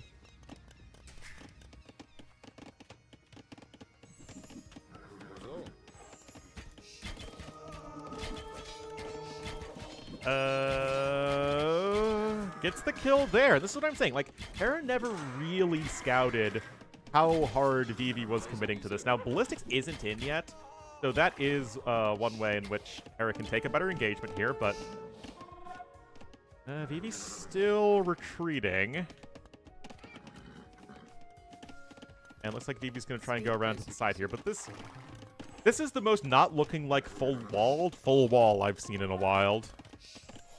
Yeah, if you go overboard with the skirmish nerfs, you just get right back to the crossbowman meta, and I still think we're probably going to get to a crossbowman meta in the first place. Anyway, Hera can afford to lose a Vil here and there. He does not have ballistics quite yet, though.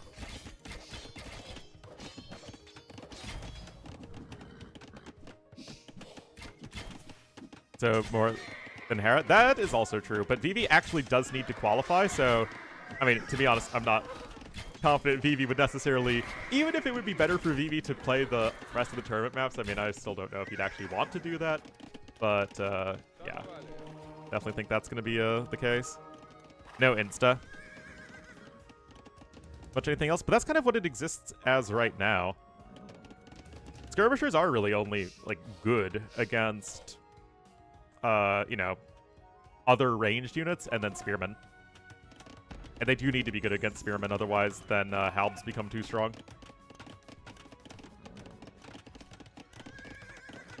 Other than being minus 20 mils, yeah. More ranges coming in here for Hera. It's a good thing Lithuanians are an archer civ. Attack upgrades, but then they don't counter archers anymore because they have less range than archers. Okay, Vivi with a actually going over to stone at least a little bit now, but he does have a forward bill here with which to repair. Dead Monk. I mean, the thing is, Hera would need to actually take a bad fight here, and I'm not sure if Vivi can out-micro Hera. Let's see, though. I mean, it's good micro so far from Vivi. But Hera's actually ahead of the army numbers right now. Good micro from him there. Siege Workshop is right at the front, which I actually really don't like. It's like right in the enemy Mangonel line of fire. And good control here from Vivi, guys. Oh, range not attack? Oh, I don't know. Okay, Mangonel's coming in here from Hera. He does have 3 relics. If Hera was making any cavalry... Oh, wait, all the knights died. Never mind. This is not good for Vivi at all. I mean, he's still taking the best fight he can. Hera has 1 Mangonel in there. And of course, the Mangonel 4 is critical. Vivi needs to get a 1... Okay, yeah, this game's basically over. Yeah. Yeah. Yeah. Vivi needed to not let that happen. Oh, no, that's the LingYuan Cup logo. I just had that on from the match earlier. Oh, jeez. Yeah, Hera's fine. Castle coming in here at the bottom of a hill. I actually don't hate this. It's actually not a QR code.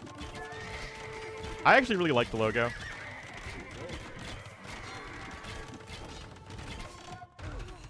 Range and feudal. But again, that nerfs them versus archers. And maybe you guys just don't appreciate how close to being ridiculously broken archers are. I do think that the pathfinding changes are going to be the most important ones. Well, this sure does look like a Hera versus Vivi set if I've ever seen one. Hera just getting way ahead of Nico. Taking good fights. Hera over double the APM of Vivi.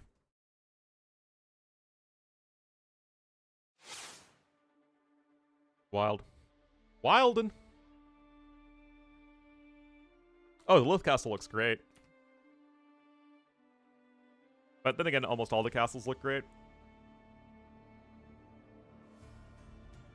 Vivi's fastest, yeah, that's crazy, crazy.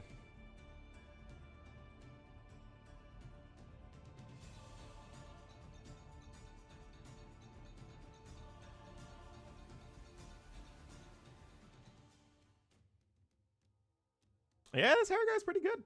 He's a good AoE player. Why am I still getting Fodler games, man? You know, if he keeps it up, he might have a future in AoE.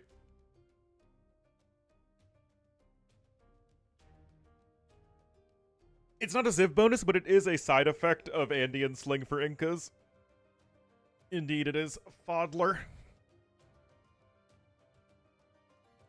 TXT, the Fodler of Mood.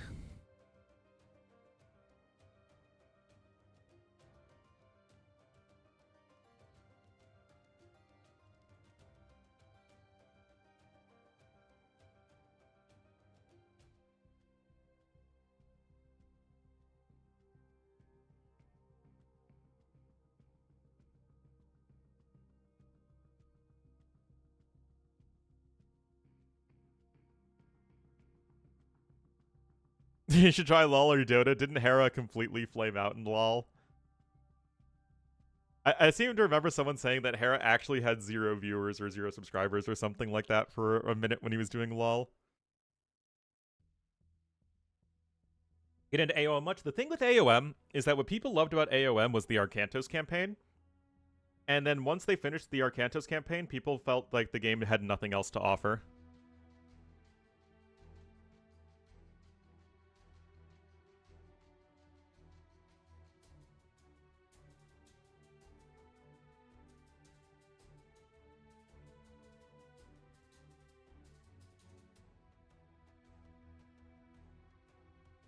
Yeah, it was, It was apparently kind of rough.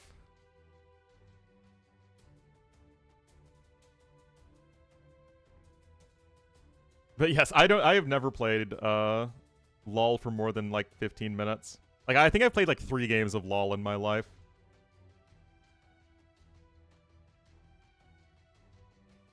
I'm an AoE guy.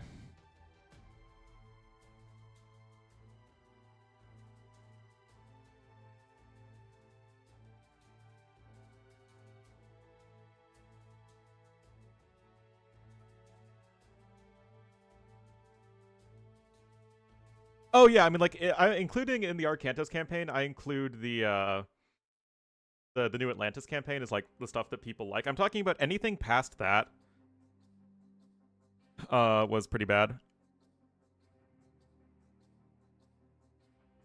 Like again, I tried to do the DLC, the China DLC for AOMDE, like not even the bad HD version of the China DLC, like the new one, and there was like 0 interest in it from the community. And even I didn't really enjoy it all that much.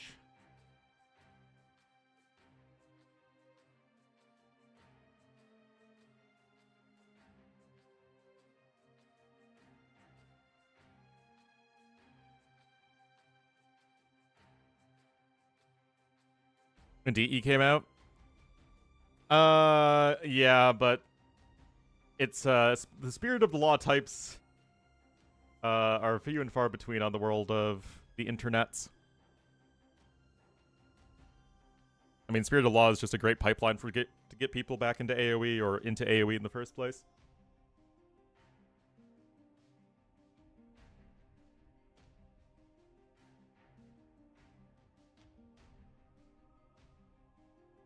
All right, looks like we have the next game.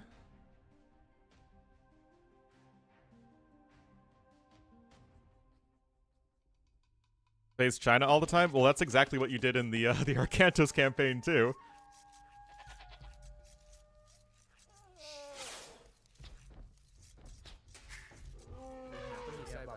All right, guys. So much growth during COVID. He got a lot with DE coming out, and then a lot with COVID. Because remember, DE came out kind of like right before COVID. So the big AoE content creators got big during that time. Like, they were already the biggest content creators, but they got like super, super big during COVID. Well, relative to anything else in AoE. I mean, it's all relative, right? Anyway, guys, Vivi, down 0-3 is going to be the red Vietnamese to the west, and in the east, in the blue, as the Inca, it will be Hera.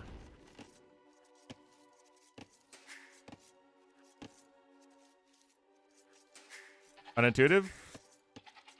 League or AOM? Because I find both to be very unintuitive.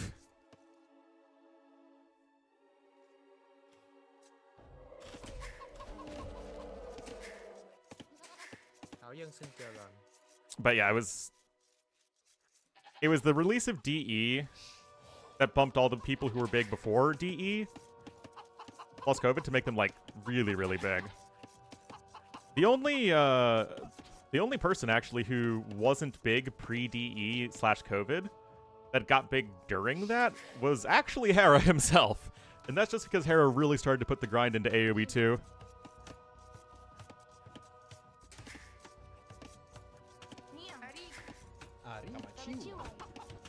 And obviously that for Hera, that was a combination of, some degree of good fortune with Viper and T90 leaving Twitch as well, to being a very good and hardworking content creator himself. Yeah, so multiple reasons.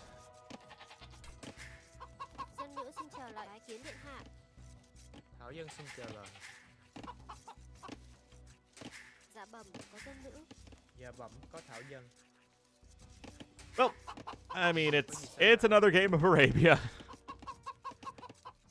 With how standardized Arabia maps are these days, I mean, they look very, very similar.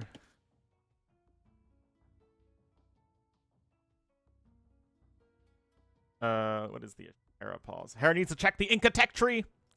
And as far as the Civ matchup goes, I would consider Inca's a low A tier Arabia Civ, and Vietnamese to be a high A tier Arabia Civ. So I still do give the slight edge to Vietnamese overall. I mean, they have the better skirmishers, guys. I mean, Incas have good skirms with the discount, but Vietnamese, I mean, they're like the skirmisher Civ. Điện hạ có gì sai bảo? Trush anyway? Vivi doesn't really trush all that much anymore. I mean, trushing is pretty bad on open maps. It's really just kind of good on closed maps. Which is kind of funny because it used to be like the exact opposite.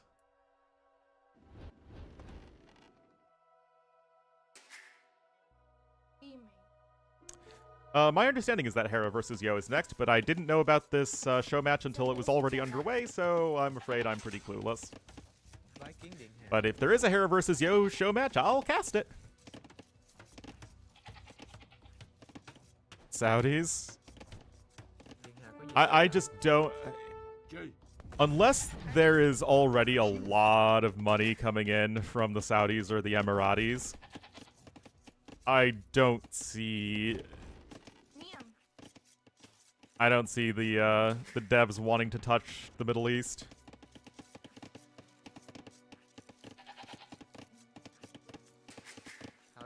Rip off, but worse. I mean, Stormgate just feels like it's been in production forever. Hello, Yajor.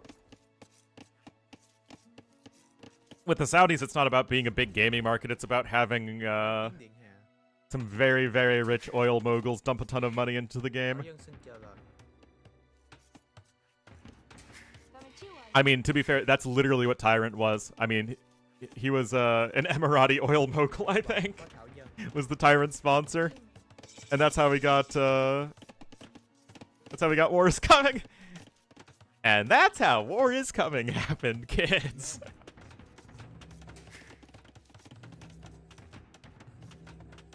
Alright. Range coming in. And Vivi is going forward here. Now, Hera is still none the wiser as of right now.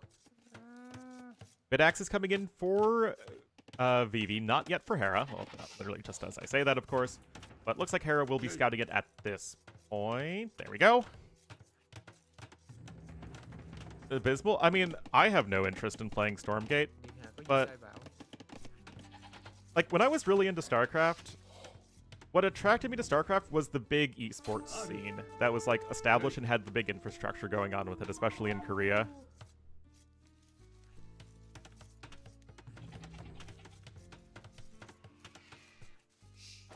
More players and better pros for events? I just don't see it. Like I said, it seems like esports has seemed to hit its market cap, I think. I think that's the businessy word. This is cute. This is like something that only Vivi and the Max would do back in the days. The Falcons can't even get a winning record. I don't think they can afford to dump any money into games. Cap?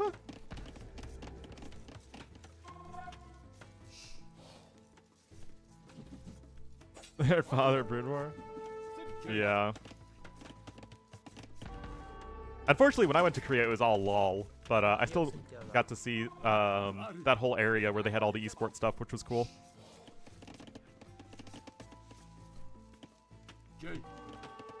I mean, this is cute. Like, Hera only has the one lumber camp. Horse color even coming in here for Vivi.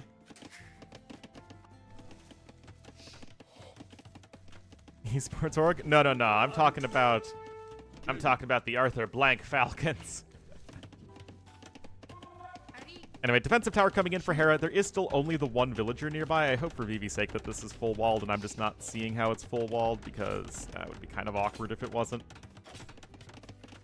Anyway, it looks like Hera's actually going to defend against this fine. Yeah, you'd really not let that happen. I mean, the tower's going to go down anyway, but at least make him take a little bit longer.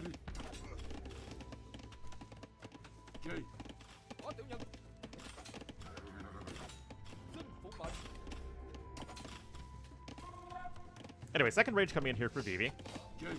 Hera does have fletching, but remember, fletching doesn't give you any damage in a skirmisher war, it just gives you that extra range, which is still nice and still has value, but it's not, you know, the biggest deal. That said, the villager here is quite exposed, so Hera could end up losing a Vil, and he should end up losing a Vil. If there's any justice in the world, he loses a Vil, but no, Vivi overcommitted there with the scout, and now the villager is going to get away scot-free, and now Hera's going to take a very good fight, isn't he?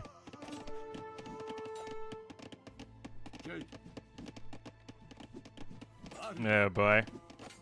Điện hạ có gì sai bảo?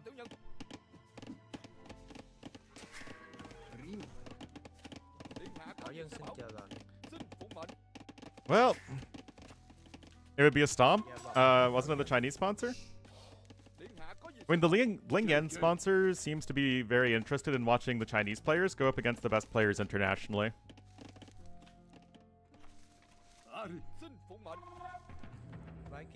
But I think that's the case with some of the national sponsors. Like, we had the whole, like, Turkish version of Hidden Cup, right? That was, like, the best players in Hidden Cup against the best Turkish players, and then all the Turkish players just got wrecked immediately. Điện hạ có gì sai bảo? Điện hạ có gì sai bảo? Thảo dân xin chờ lệnh. Dạ bẩm có thảo dân. Điện hạ. Oh, this is going to be a Vil kill. Oh, get the stone gate! Oh, rip. Way to do it. I mean, of course, the more you have him play against the best. Although, when playing against Hera, I'm not too sure.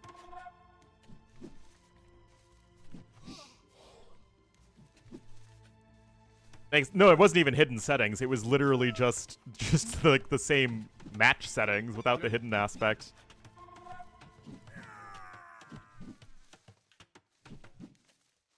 Anyway, Vivi is taking some better fights here. He does have fletching himself. Hera's even picking up wheelbarrow, though. No gold mine yet for either player. To get something out of the game? Yeah, that's the thing.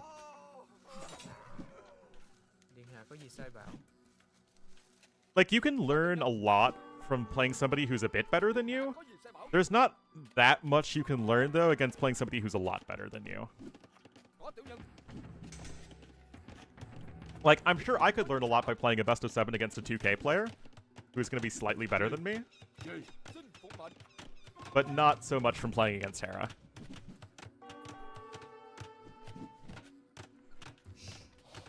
Because Hera would just slap me around. That's what happens when I faced MBL on the ladder. Back when DE came out, and like right when it came out, and it was really just like content creators and pro players who were playing, like I'd run into like top players on the ladder, and I remember playing against MVL, and he felt bad enough, I guess, to not outpost rush me in my base, but he was spamming outposts in the back of his base that I saw once the game ended. I was like, oh god.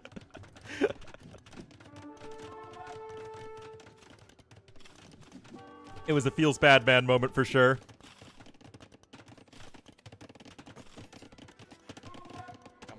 Alright, Hera going on now to stone. I mean, like, if this was somebody other than Hera versus Vivi, I'd actually be really interested to see if this pressure can work, because it's just not something we see all that often anymore.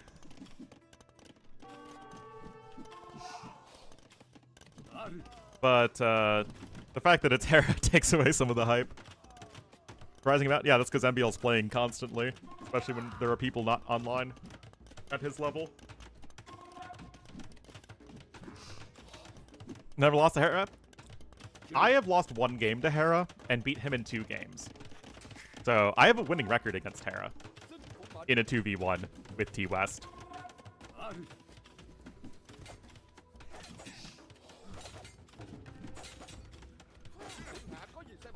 Alright, wheelbarrow coming in here for Vivi, gonna get that nice and quickly, but Hera's still gonna be up faster to Castle Age, even with fewer resources collected. This is like, it's Hera voodoo magic, man. That's what I'm saying. 20 seconds later to 3 militia. Oh no. Tragic. Oh boy. Yeah, this Castle Age time is gonna be pretty brutal. But again, like, if this were, I would say, a bit of a closer player matchup, then I'd be like, wow, I mean, Blue is going to get to Castle Age, but he isn't going to have any gold income to create the Eagle Warriors he needs to effectively deal with all of the skirmishers. But, I mean, it's Hera. I mean, the Yo set should at least be closer, I think. I mean, I don't think Hera would 5-0 Yo, and I think Hera's going to 5-0 Vivi.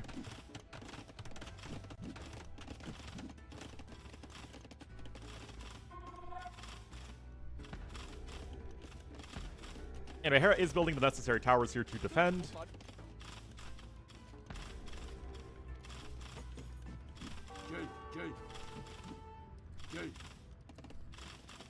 He has a small gold mine.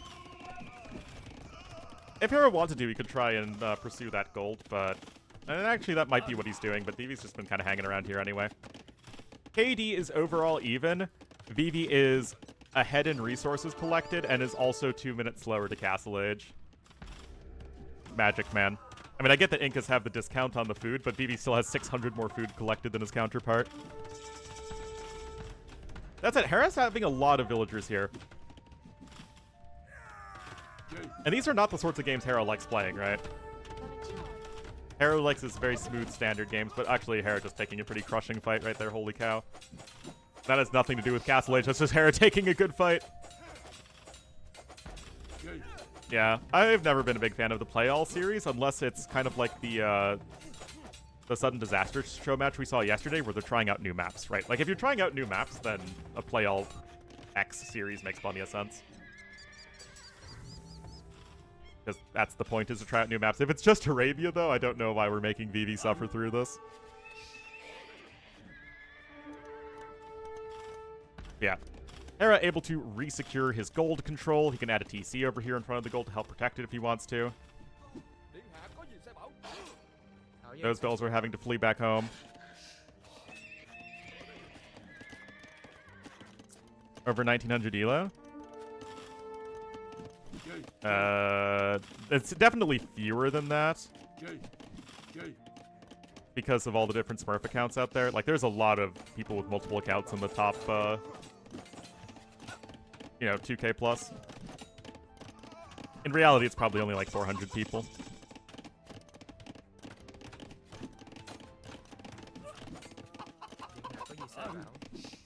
And maybe like 500.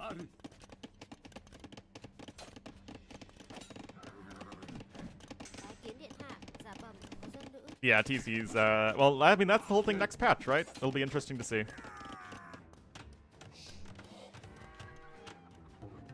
Or, yeah, they'll also have the inactive accounts, because if I recall correctly, your elo doesn't decay past 2k. Like, if you get to 2k elo, I don't think it decays past 2k.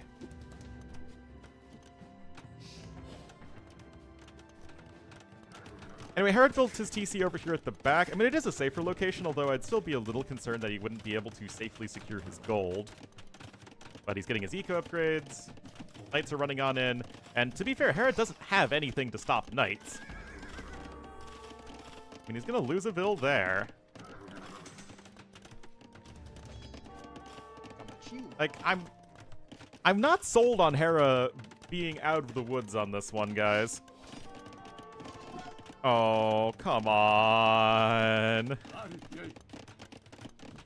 Oh, wait a minute. They can just walk back over there.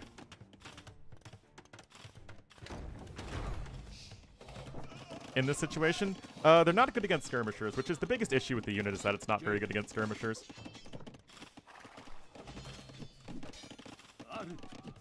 I mean, Vivi's getting some more kills here. Hera's adding a third TC at the back on some more stone. And it's only 553 stone for an Inca castle, which is nice. But he still has no gold income, which is kind of like game number 1, to be honest. Light Cav coming in for Vivi, but Hera doesn't even have a monastery.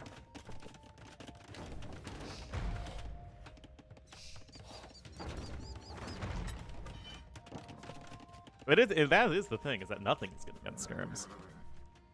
The Gambesons? Yeah, but like Vietnamese don't get Gambesons. Anyway, here comes the castle. Now, is Vivi in an okay position? Oh, he doesn't see it? What?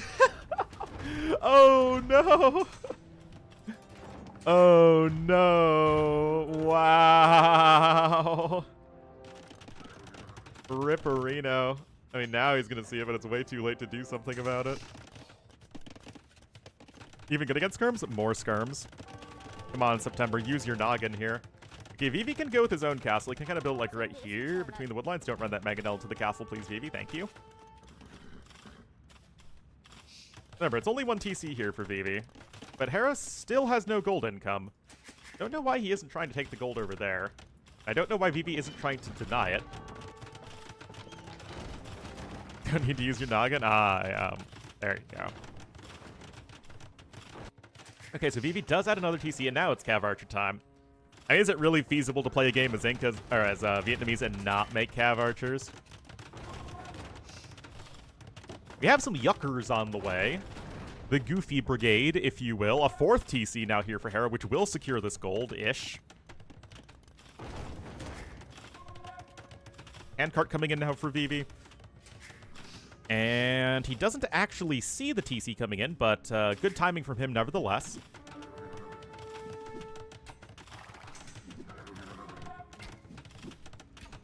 Oh, it's the yuckers! Who doesn't love the yuckers? I mean, that is going to be some more dead vills of Hera. Remember, I mean, Hera's been on a gajillion villagers and a gajillion TCs, and the villager count is still only comparable. Hera, way more idle TC time. That TC goes down as well. And now we got some rattan archers coming in, too. Like those vills will be forced to retreat to another lumber camp. Vivi does have the red res lead, and a pretty significant one at that.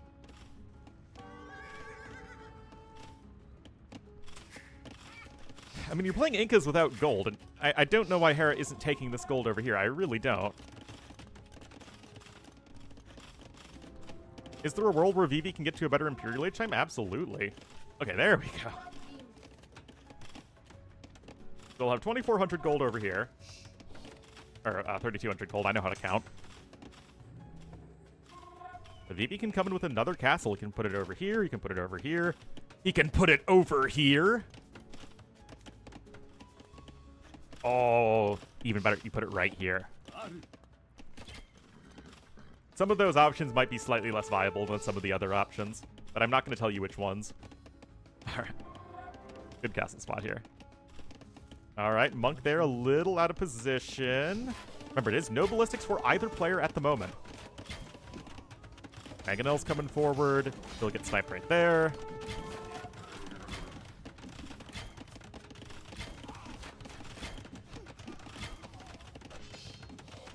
Over 9,000? Sure. Why not? I don't even know what that means, but sure. I mean, I know the reference. Come on, I'm not that sag. But I don't know what that means in this context. Alright, Hera can make another castle of his own, though. That TC is going to be in trouble, and now the villagers aren't going to be able to gather gold very effectively either. And guys, Vivi's working his way towards Imperial Age. Now, it's not like Hera's... I don't think Hera's throwing this game. I just think that he's making some strange decisions. I mean, I get the tower defense, but it felt like Hera never tried hard enough to secure gold.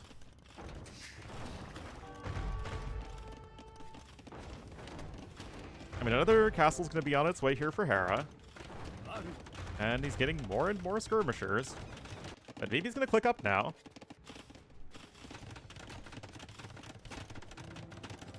Oh, Hera absolutely does lose sometimes. I think people saying, you know, some people get a little too hard on the fanboying and saying that Hera is unstoppable. He's not Mike Tyson, man. I'm unstoppable. But yeah, this is a little odd. The daddist. This is the first I've ever heard of the daddist movement, McNeely.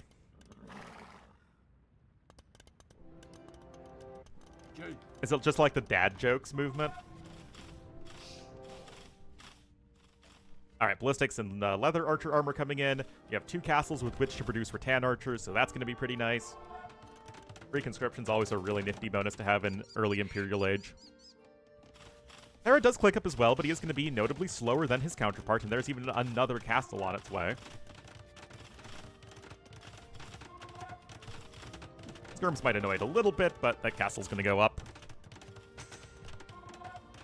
Yes, I know what Dadaism is, but you wrote Dadist.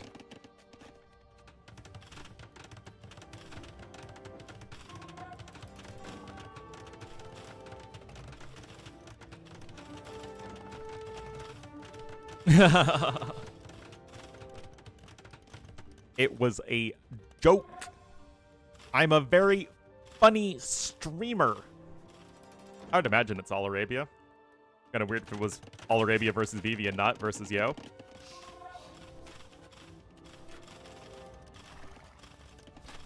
Appreciation of good kebab. Then I'm a hardcore donorist. I appreciate some good kebab.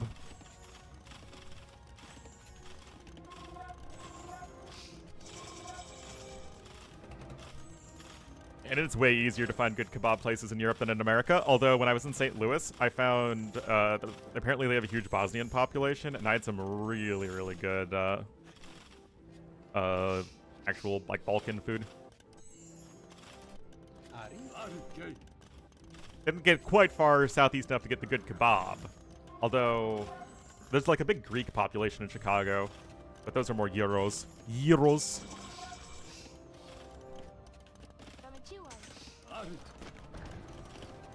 Anyway, triple trebuchet here for Hera, but Vivi already has 3 out.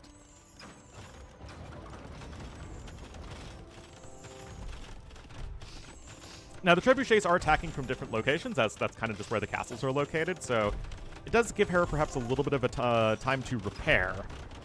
But it's still a very awkward spot for him, and I actually do think that not building the second TC on this forward gold to secure control of that resource earlier on, I think was a big mistake. Because he just hasn't really ever been able to develop a good army composition.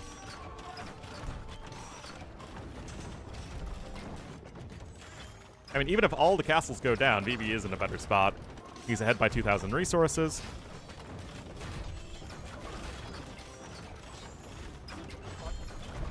Bombard cannon coming in, of course, is going to be a great tool for Vietnamese.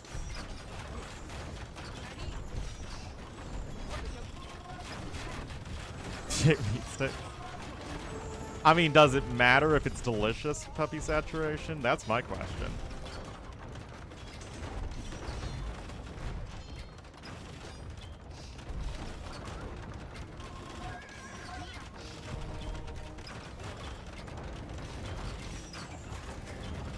Well, at the very least, looks like 2 castles are going down now for each player.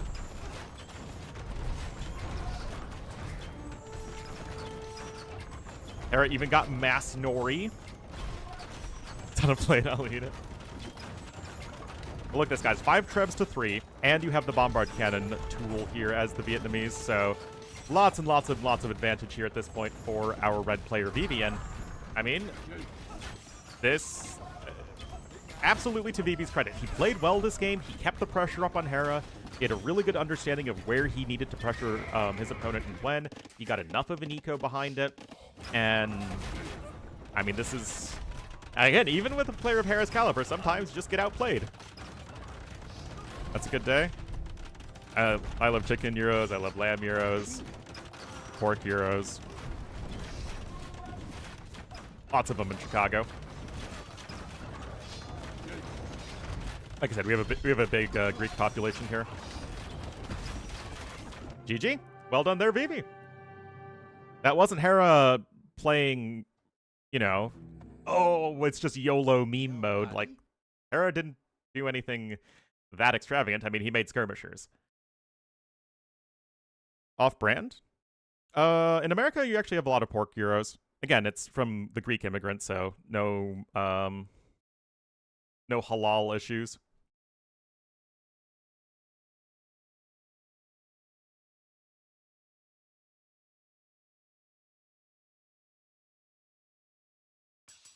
Yeah, I mean, just well done there for Vivi.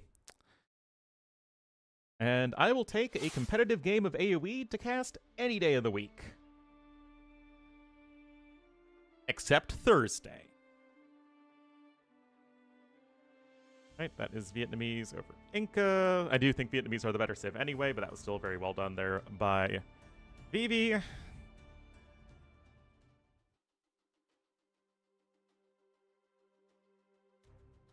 Man, I thought it was going to be a really short stream today, but, well, people are enjoying, and I got matches to cast, so I'm going to cast it. Anyway, guys, I'm going to take a quick break. Be right back. Hope you're all having a lovely day. Duck, horse, I have not had any of those.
All right. I see you managed to go full-time caster. What does that mean? What have I done? It looks like they're in the lobby. Also, I looked it up, and apparently 4 euros on a vertical rotisserie, which is how I'm used to them, is actually just a Chicago thing. Apparently that is just something that developed in Chicago in the 60s. So I did not know that. They're good, though. They're not remotely healthy, but they're very good.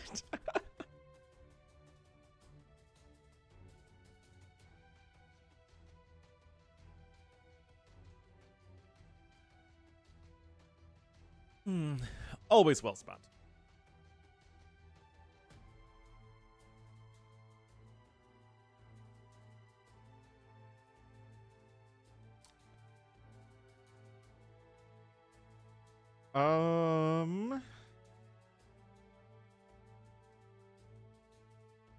It absolutely is. Chicago is one of the, if not the most famous food city in America.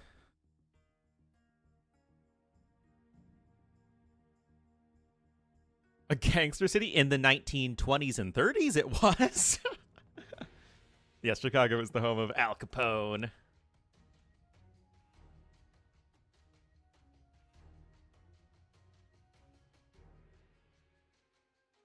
Yeah, pizzas, gyros, hot dogs, chicken Vesuvio. A lot of Chicago stuff.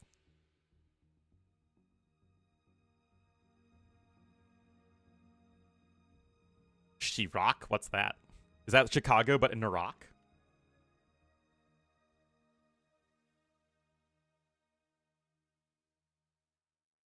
So, one more game here between Hera and Vivi.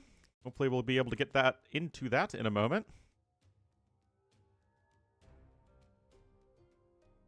One can dream.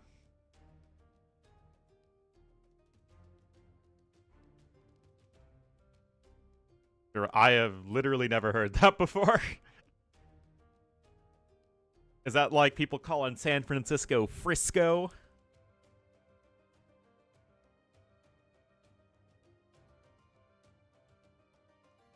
So much crime? Oh, that's always overblown. Like, yeah, I mean, there's some bad neighborhoods for sure, but the talking point, it sure does. They do hate Chicago. Chicago is quite safe, so long as you follow the don't be stupid rule. So, like, if you go to a bad part of the city drunk after dark in, like, a back alley, yeah.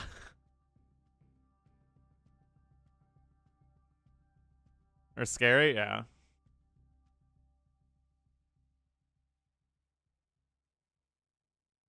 But so long as you follow Ornlu's don't be stupid basic rules, you can get by basically in most places. Some local fun? Exactly, you'll go to Navy Pier and ride the Ferris wheel.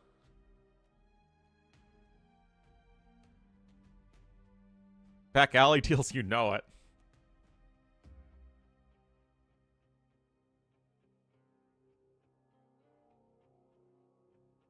Don't leave my house. That is also me often. Hey, I went to my Blackpink concert last month.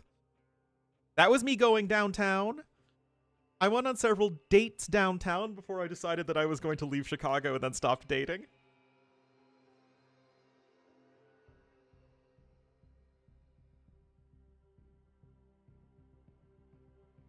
No idea. I think it's the Chinese sponsored, but I have no specific idea.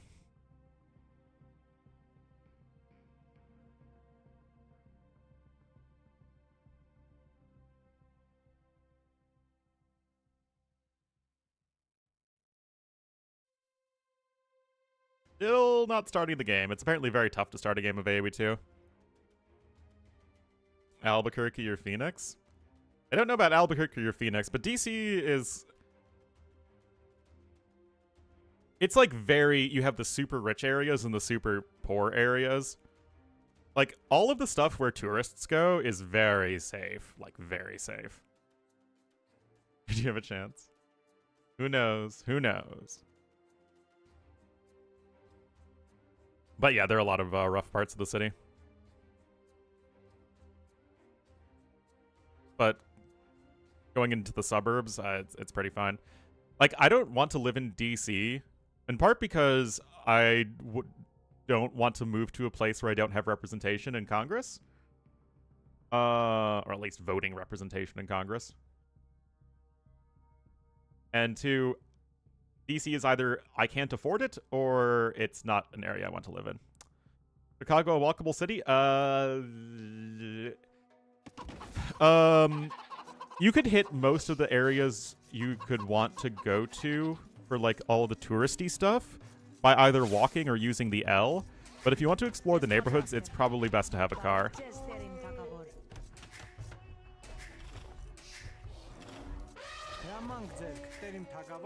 Oh yeah, the L is our train system. It's not that great, but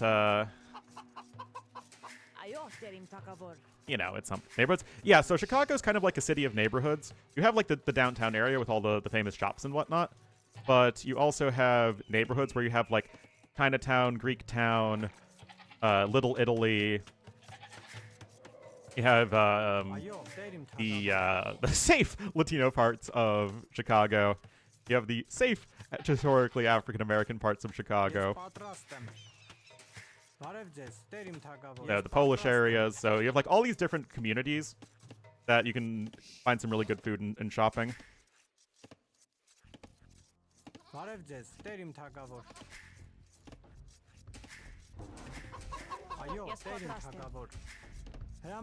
Sounds awful? Yes, good food from various cultures from all over the world is awful.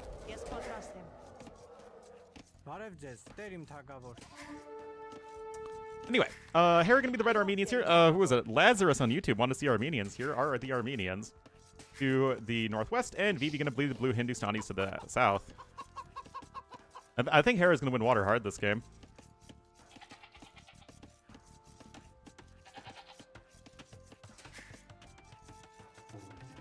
Who's never awful? People are awful. Like I said, I've never... The only time I felt like I was in a bad part of Chicago was at night in a bad part of Chicago. That's just because my friend's university happened to be located like 2 blocks off from where, like, you know, people got shot.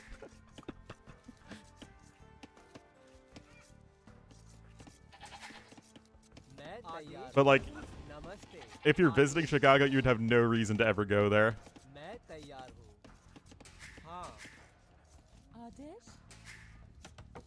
But even then, it was like, again, just don't be stupid. Like, don't be drunk on the red line at night. Like, that's just good don't be stupid rules. Because I knew somebody who did that, and they fell asleep, and then they had their pockets cut open, and they were robbed. But it's like, wow, you take the rough train line at night and passed out drunk?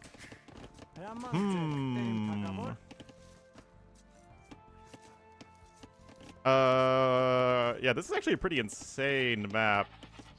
I will actually say the right side might be a little bit tricky to wall, but everything else is really safe. The thing is, if you wall here at the back, the gold could be a little exposed.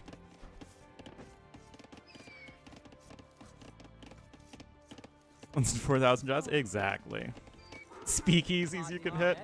I'm sure they have some sort of, like, classic style speakeasy from the Prohibition era.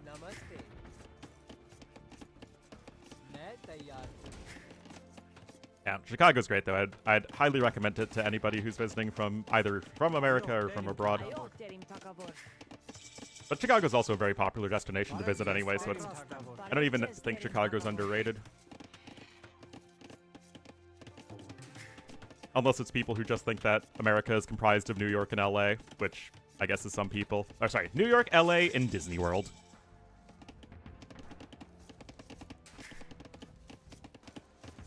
Anyway, what is Hera up to? He's making some spearmen. As in, a spearman. Grand Canyon. I guess that one's kind of popular for international tourists, but it's also pretty far away from anything else.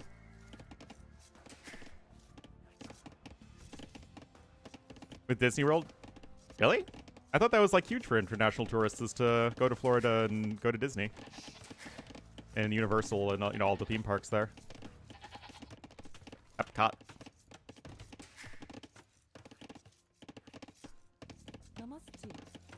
Wait, hold on. Hold on. Hold up there, buckaroo.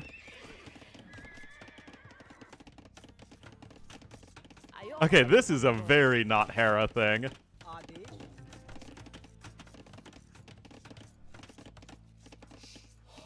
Who wants to Vivi the Vivi?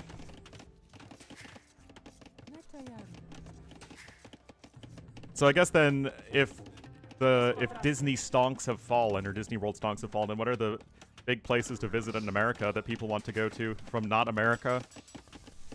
Other than New York and LA. Even then, I don't really even think there's...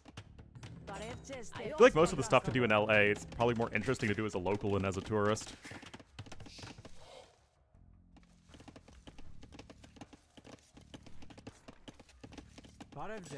National parks. Going to America? Yeah, that's true. Oh yeah, Vegas. Forgot about Vegas.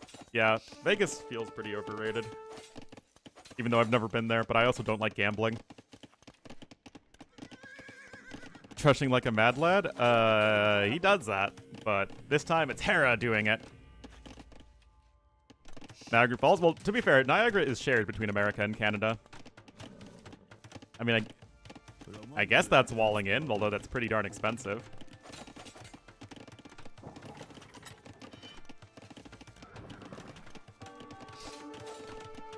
Amazing. What state parks are around Vegas? Vegas is in the middle of the desert. What?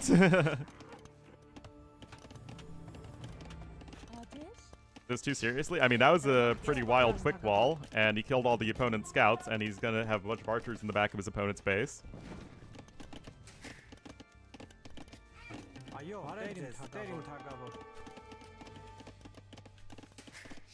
Red Rocks? Is Red Rocks close to Vegas?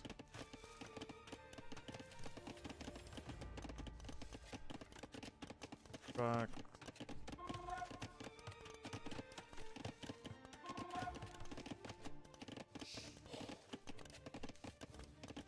No, Red Rocks is in Denver. That's what I thought.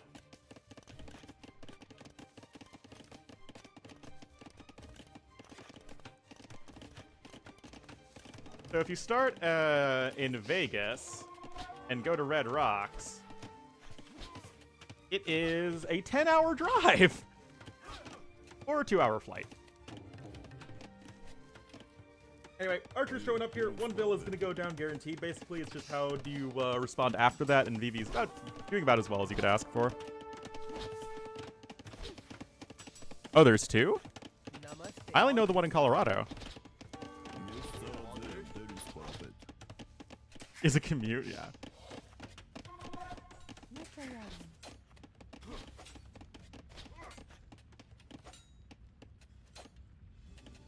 Rock Canyon?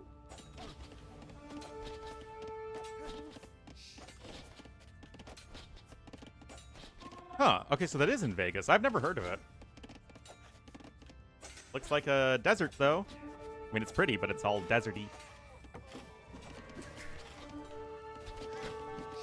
Anyway, Vivi is going to clean that all up. And here's some archers and stuff over here, and that is a dead villager for Hera. Stag, yeah, I don't get that at all, but like I said, I don't like gambling. But everything's also very expensive there anyway, because they know that they can get a bunch of, well, rich suckers, let's be honest.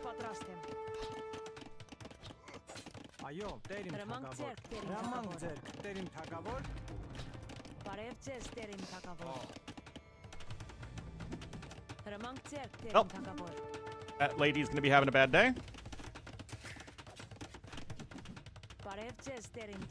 Still a couple more archers there, and Vivi does build a tower in the back of his base, but he is full-walled at this point, or, you know, basically full-walled.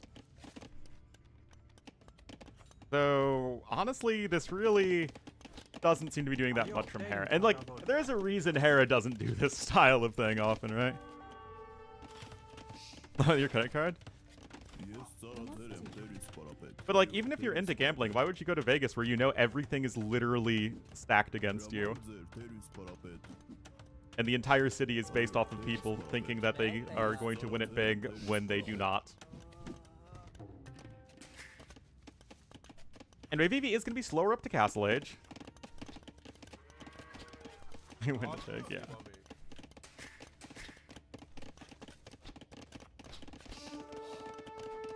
I never got it. I mean, again, I've never been to Vegas, so, like, if you're not gambling, then...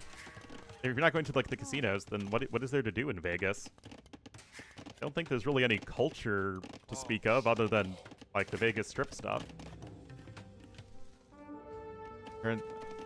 Buffets. That doesn't feel like something that is unique to Vegas. Alright, so Vivi's gonna be going on over to Stone. Expensive, but you can go to shows in other places. See the sex, but I thought that was illegal in Vegas. I thought that was legal in other parts of Nevada. I guess what do I know? I mean, there's probably a ton of workarounds they do. Wait, so we're on double stables as Vivi, but we're also with 13 bills on Stone? This is a little weird to me.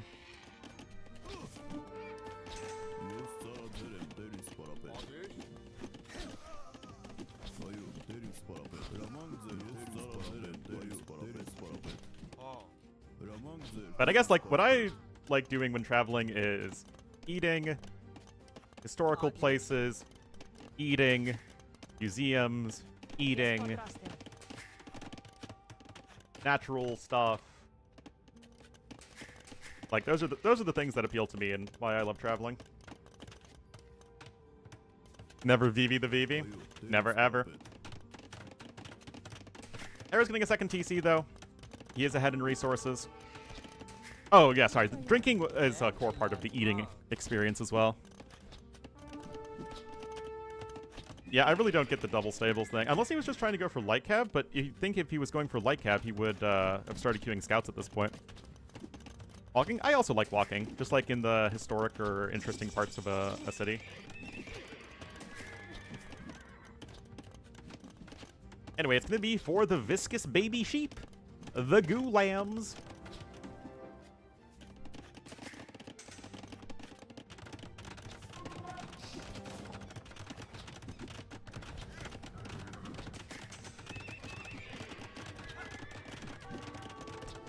But it feels like it's a very, very straightforward switch for Hera to just go into Swordsman.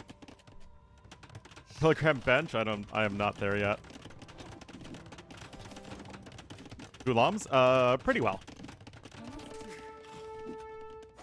Two-handed swordsmen are going to do very, very well. Champions are going to crush them. And yet Hera's just going archers. So why would you go archers against Gulams? That's like the thing you don't want to do. What is the SI unit for viscosity?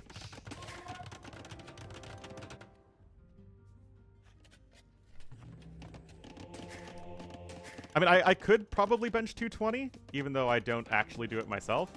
But I wouldn't feel comfortable doing it because I don't have, like, a bar. So, like, I just kind of have my, you know, I don't have a stand, I guess is the word for it. So I literally just have to pick up my, my barbell off the floor and then lift it over me. I benched regularly now. I mean, I probably am at around 3 days a week on average doing stuff like that. I'd like to bring that up to like 4, 4.5. But you know, we all could improve. Anyway, third TC coming in for Hera. I still really don't know why he's only going ranged units. Has Hera gone for anything other than ranged units this entire series? I feel like he's only played with archery range units.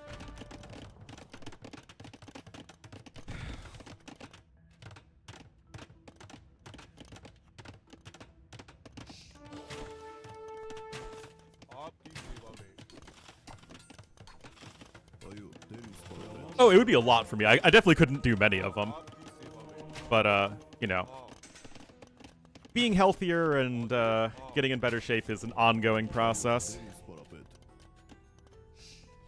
Benching is very good. How many? 20? No, I could probably do like 5.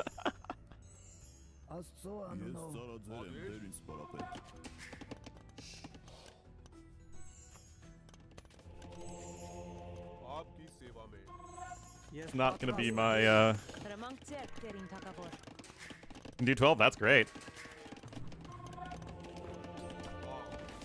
I wish I had like an actual like workout room, because one of the ways that I subconsciously avoid working out is because I have to set everything up every time, because I don't have like a place to put everything, so I have to like put everything away and then take it out every time I want to work out.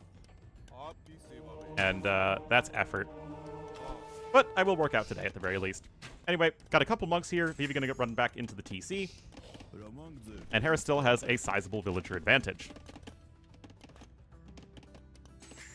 Workout. I mean, again, the consistency is still what I'm trying to improve. I'm like, okay. Like I said, I'm probably averaging 3 days a week right now, but I would like to get that up to 4.5.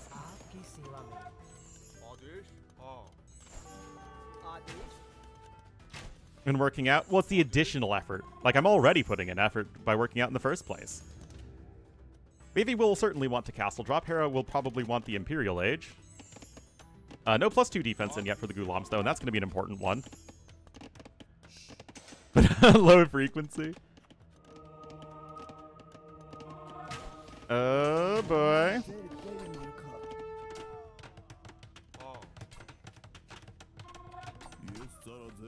Again, I really don't know why Hera isn't just going for swordsman.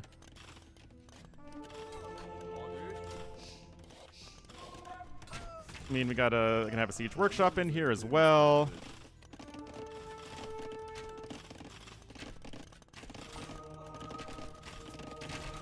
I mean, I guess you have some monks jumping in and out.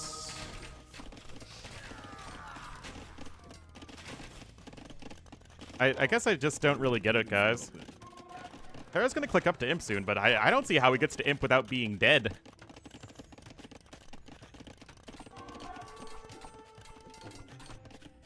Oh, that's cute.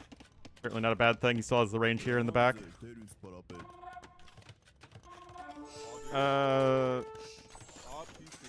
Yeah, +2 defense is now in. That's huge. No, Gulams do not have shock infantry armor.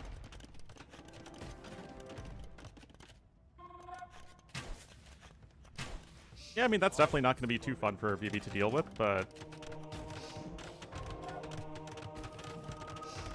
it really feels like there's something I'm not getting at the moment. I don't think this castle denies this castle. I don't think. Now, obviously, both these players are playing with Age of Circles mod, or setting. At the very least, it's going to kill some Vills.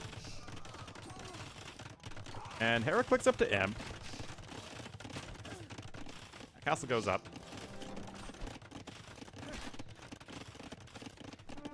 Composite bowmen are at least going to be better against Gulams than your average archer by a pretty sizable margin.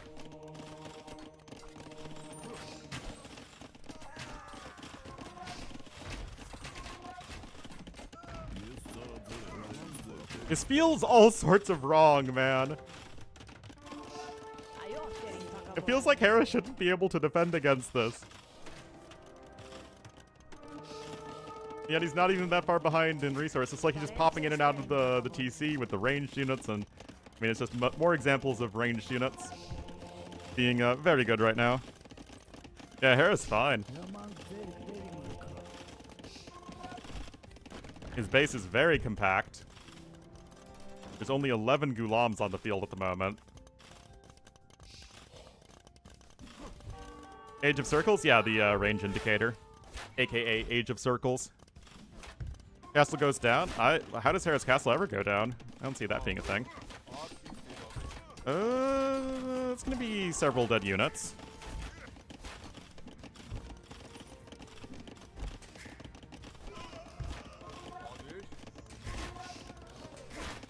This isn't the MTC, by the way. Hera's not that much of a young fool. Yeah, guys, Hera's gonna get Imp and like immediately win the game. That's wild. I feel like almost every other player would have lost this game. Yeah, there is no need for a mod.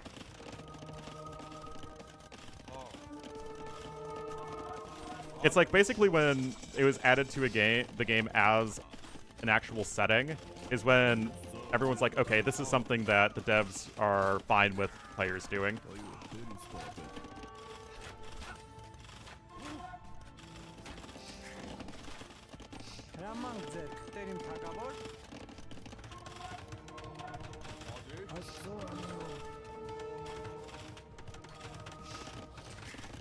Another random elephant coming in, but yeah, with Bracer and chemistry, guys, I don't see this working.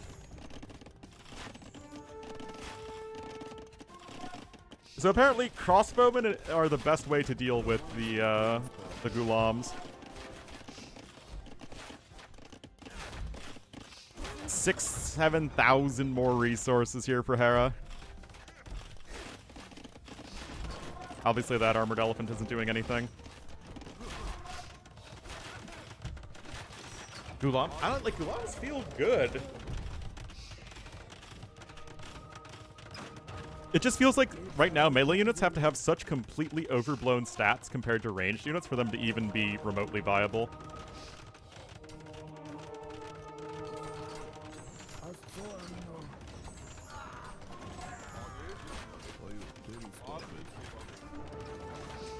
Either that or be in a situation where it's like impossible to wall. But yeah, this game they sure don't look good, but this could also just be a Hera thing. I never got arson, by the way, did Vivi? Oh, yes, they should, but it's hard to tell if we never freaking get the patch in the game. Feels like it's been forever since they announced the patch.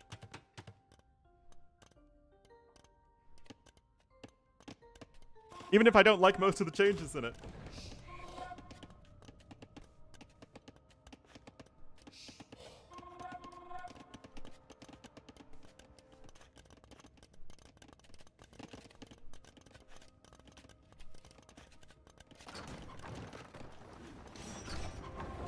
Well, they're going to try and come forward with another castle here. The quick walls are quick walling. Like, I don't like the change, but I don't know. It's not a hill I'm going to die on.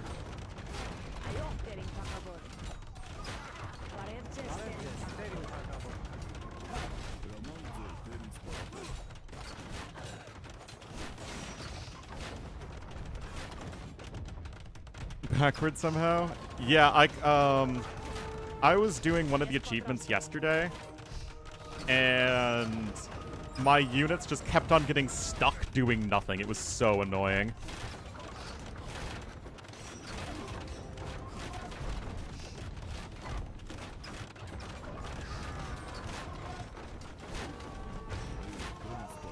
Well, I mean, that wasn't the best hit in the world here for Hera, but like many situations involving Hera, it really doesn't matter what Vivi does, because Hera is so far ahead in economy and in tech.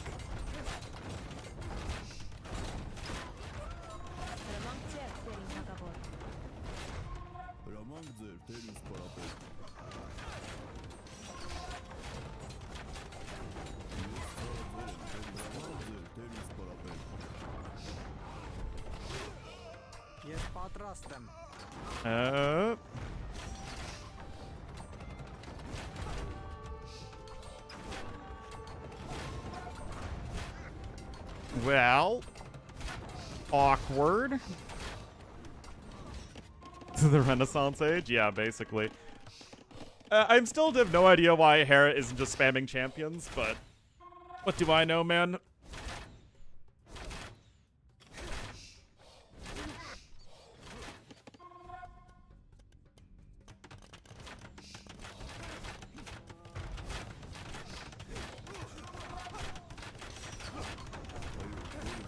I mean, the game is super over, however you cut it.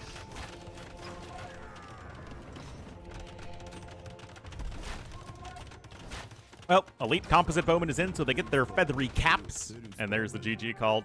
Well, Hera will win 4-1.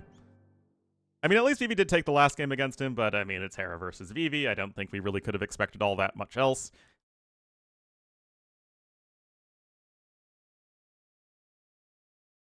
Yeah, I mean, not terribly surprising.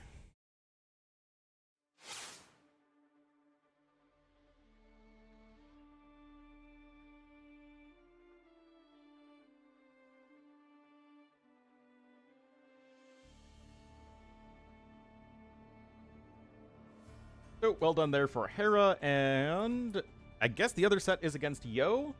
Again, I really don't know anything about this show match.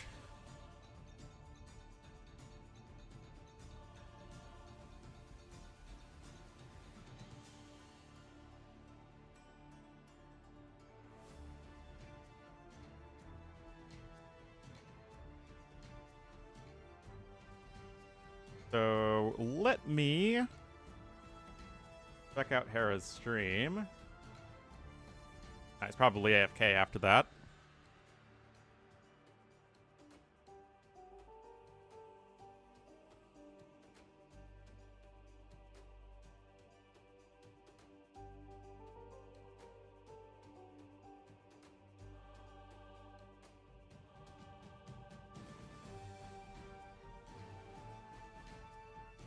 We're going one to... Do show matches count?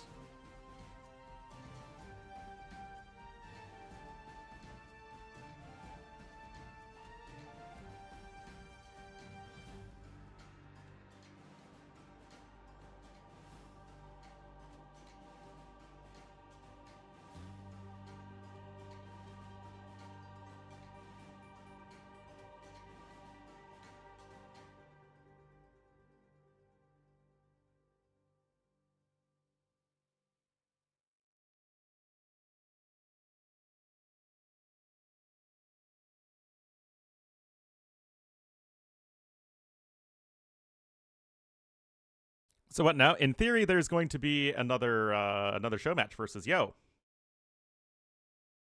In theory, but I don't know for sure. Oh yeah, I also should update the stream title.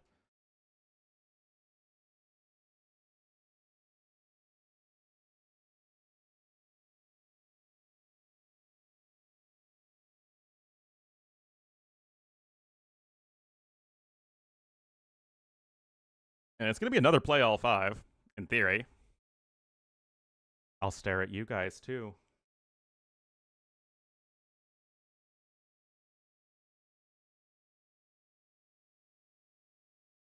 Wait, what the heck?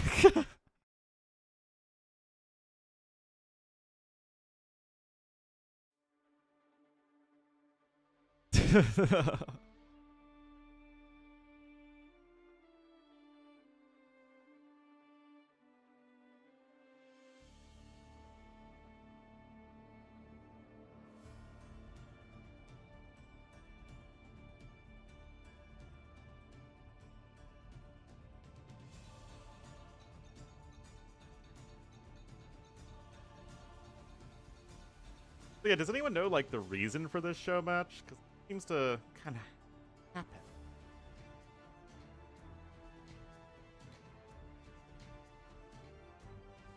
But then again, I feel like I'm always behind the 8 ball on show matches.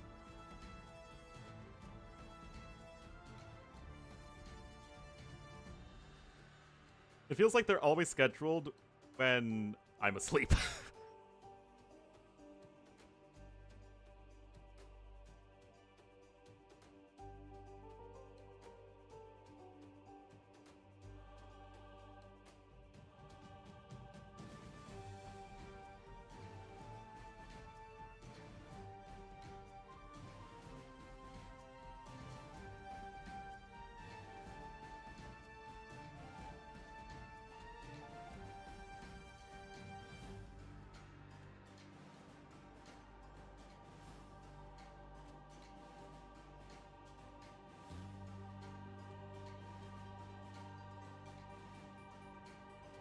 Still don't...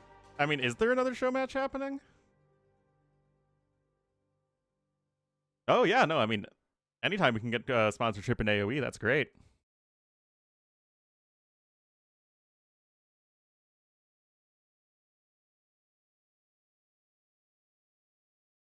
Oh, okay. It says there's another set against Mr. Yo now.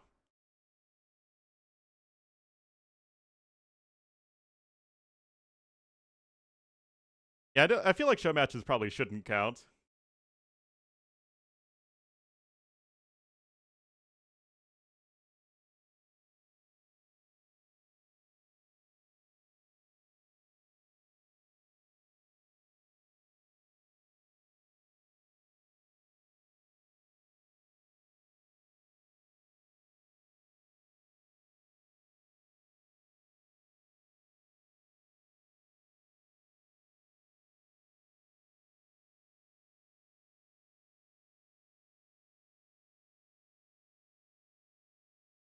What I don't know, though, is if and when this draft is happening.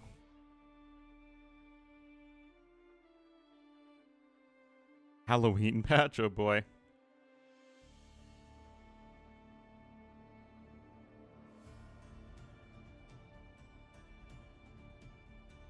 Should count.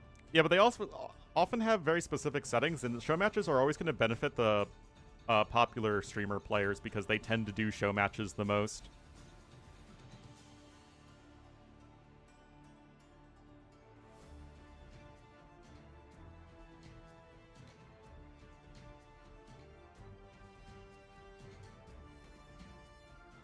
Hera gets Sarah's 4,000 subs. Holy cow.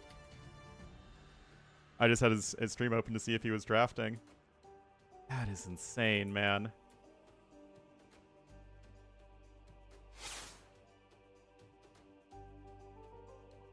Alright, let's do our grid. Div bonus gives extra melee armor. Unique tech gives extra melee armor. Unique tech's 4 or more unit lines is a fully upgraded unit that costs exactly 100 food. Unique tech adds HP to units and has villagers that are stronger, harder, faster. Alrighty. I mean, these are just elephant civs. So, Burmese, Vietnamese, and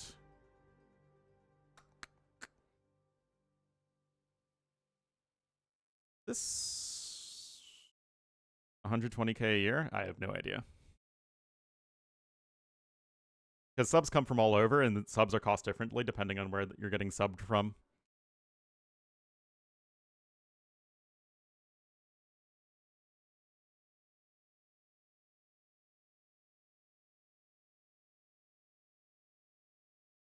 This one I don't think can be an elephant civ, because none of the elephant civs have stronger, harder, faster vills. What else costs 100 food?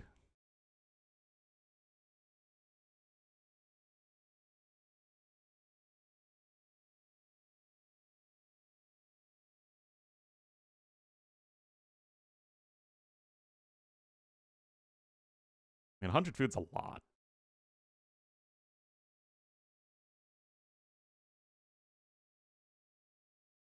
I can go back to that one.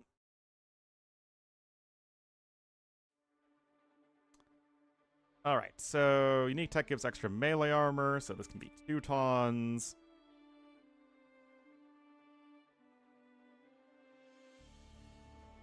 Spanish, Berbers, Bohemians, Incas. So, the Incas, Bohemians, and I mean, Spanish don't have a unit that costs 100 food, unless I'm insane.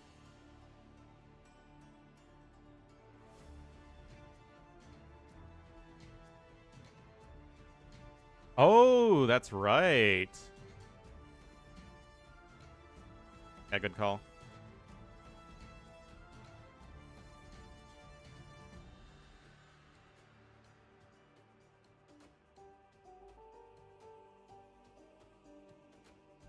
Oh, that is not true. Guys, Casbah affects upwards of 30... Or, Casbah affects, what, 40... No, 52 unit lines, because it applies to every civ you're allied with.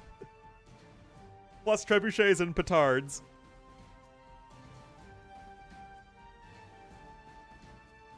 $55 for the Three Kingdom civs. And the heroes. Oh yeah, Polvilles are also stronger, but Schlachta only affects Knights, and Leipzig Legacy only affects the Scout line. Yeah, I'm sure Hera's pulling it way more than 120,000 a year.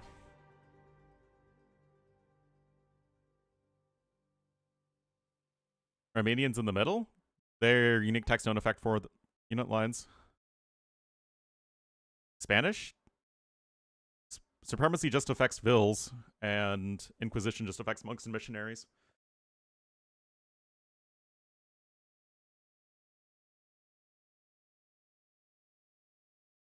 Yeah, in AoE we have like 4 people who make a very good living doing AoE, and then a few other people who can make like a kind of a decent-ish living, and then most people obviously can't make a living. That's just how it be. Hulche Javelineers. Extra melee armor. Grujars don't have a civ bonus that gives them extra melee armor.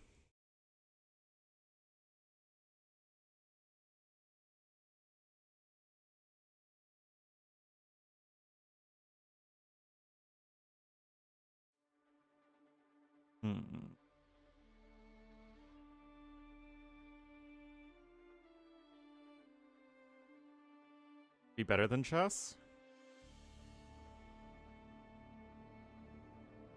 Well, I guess, yeah, because chess has such a huge player base, and I'm sure they have way more content creators than AoE too.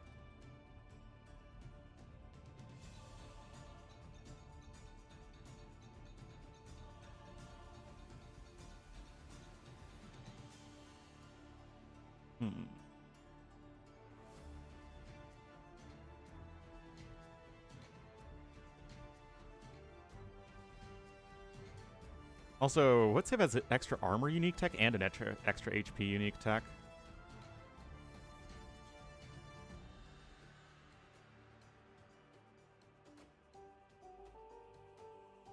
This is a really hard one.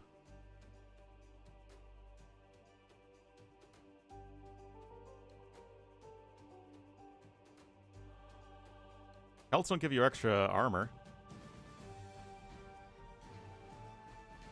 Although, your Celtica...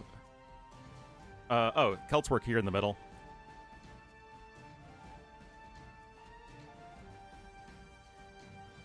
Yeah.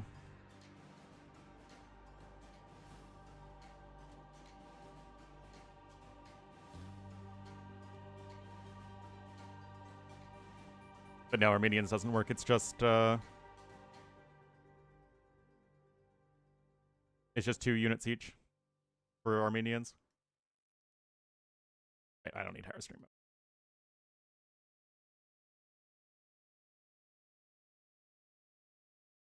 Nope, Bulgarians don't get extra HP.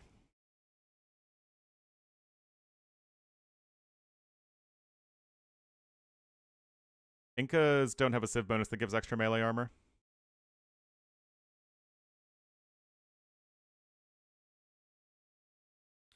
Sicilians don't have a civ bonus that gives extra melee armor.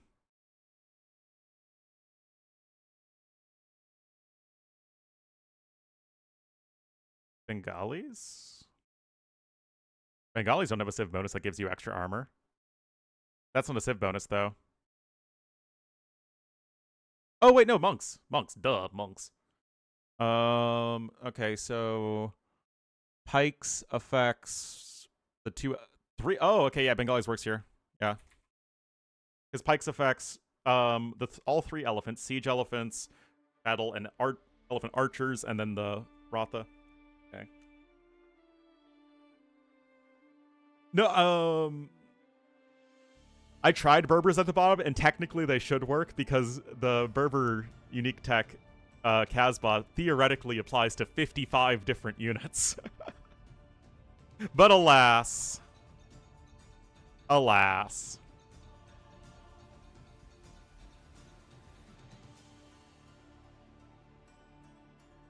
What Roman bonus would count?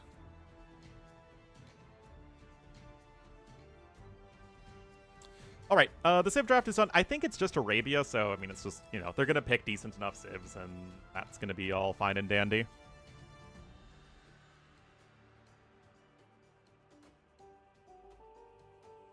Bettervilles.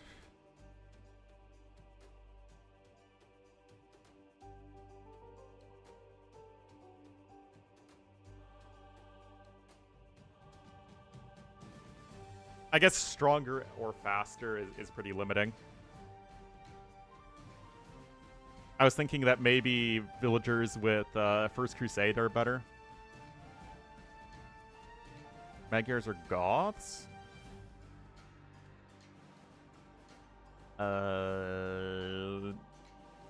Goths. Refusion only affects... Yeah, Goths only have 3 infantry units, though.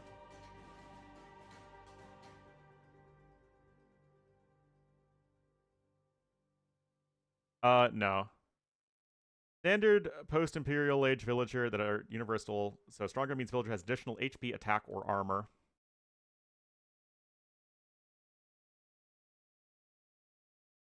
An Italian ally? Oh, that's right. Yeah.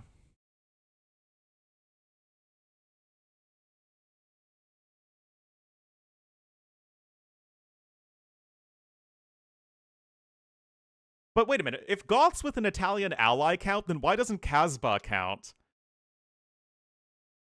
That's my question. Because Casbah can affect 55 different units.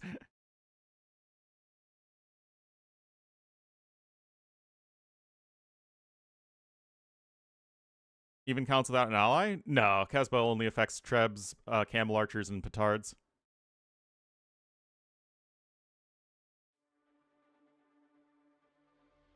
Human ally who clicks human mercenaries? Okay, so 56 different unit lines then. Well, no, because Kipchoks would have to be counted. Kipchoks are already counted for Casbah with human ally, so it's still only 55 different unit lines.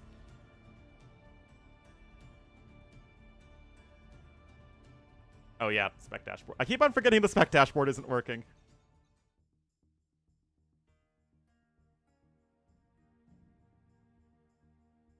Camel regen? Yeah, but there's only 2 different camel units. Alright, we'll have to figure out this one in a little bit. Oh, whoops. Got to do the scoreboard. The professionalism is plummeting again.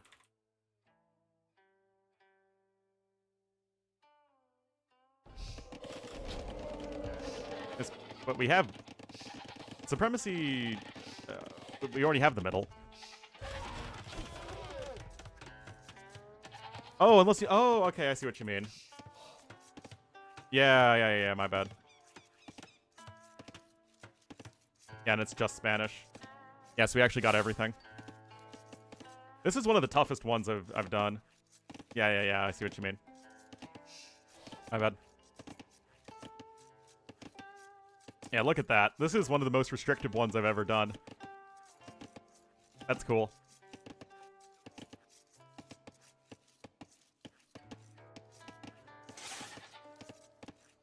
Alright, guys, so here we are.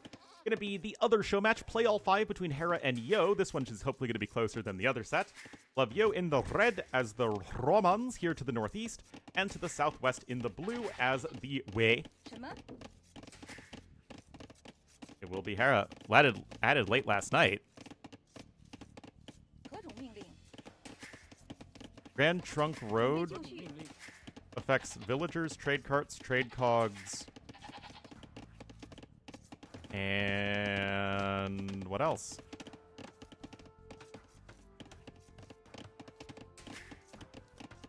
I thought it was where there's all whip, there's all way.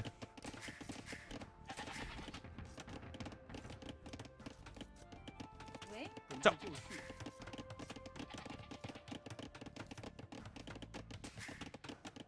oh, oysters! Yeah, fishing ships too. Yeah. Good call. Alright, so as far as Wei versus Romans goes, I don't know, guys. Romans are probably a high A-tier Arabia Civ in my mind. Wei, maybe like a mid to low tier Arabia Civ.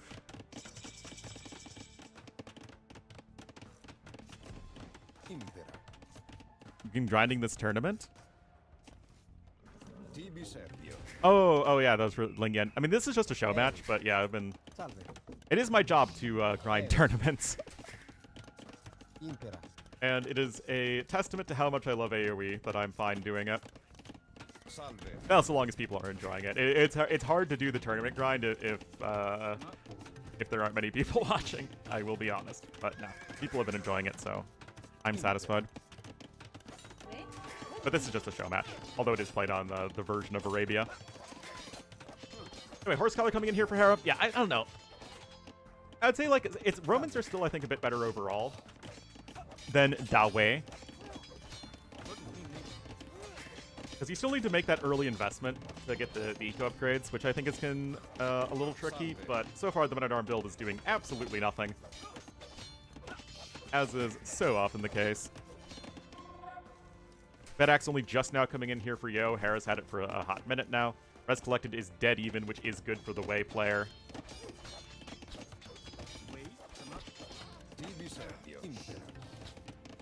Yeah, I don't know. I'm not sold on Wei. Nerf Romans. Oh yeah, but Romans aren't getting that big of a nerf, right? I mean, the Scorpion nerf is something, but the issue with Romans is their eco. Romans would be just about as strong of a civilization if they had no bonuses other than their eco bonus. It's just the most brain-dead, always useful eco bonus in the world.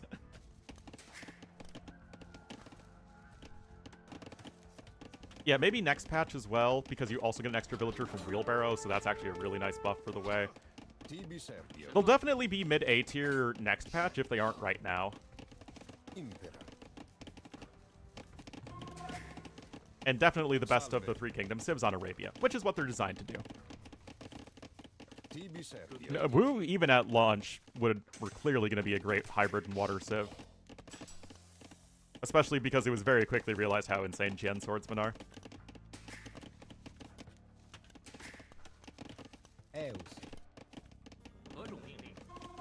In my mind, at launch, it was Wei and Shu that I had no idea where you'd want to play them other than team games. Anyway, no units have actually died as of yet, and you can see here that resources collected are still basically even. Hera is like 2.5 kills ahead, though, thanks to that Wei bonus.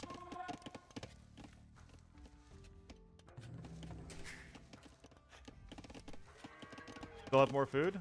I mean, it's 9 farms to 8 farms, slightly in favor of Mr. Yo. But yeah, he's actually ahead here in food collector, but he's also spending more food, because Hera just went defensive archers. Quick wall into defensive archers. You could argue that the Men-at-Arm rush feels a little obvious with Romans, but it feels like the defensive archer or defensive skirmisher play from Hera is just good against everything. It feels like there is no downside to this opening currently that Hera does almost every game.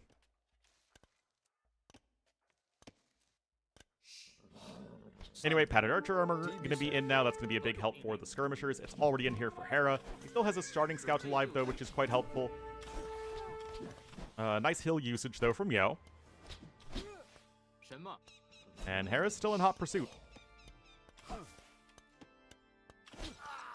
And another kill there for Hera, and another kill there for Hera. Guys, this just doesn't look right. I know it's actually not bad farm placement at all from Yo, but it makes me uncomfortable. These two farms coming in makes it a little bit more comfortable, but this still makes me uncomfortable. Having all of those many farms just in a line. I mean, I'm still trying to be annoying, but again, Hera is he's just quick walled in. Hard for him to take any damage there if he's paying attention to his units. There's a stable coming up in the back for Hera, so he could start to mix in some scouts if he wants to, as Yo is making primarily skirmishers. Farm placement, something like that.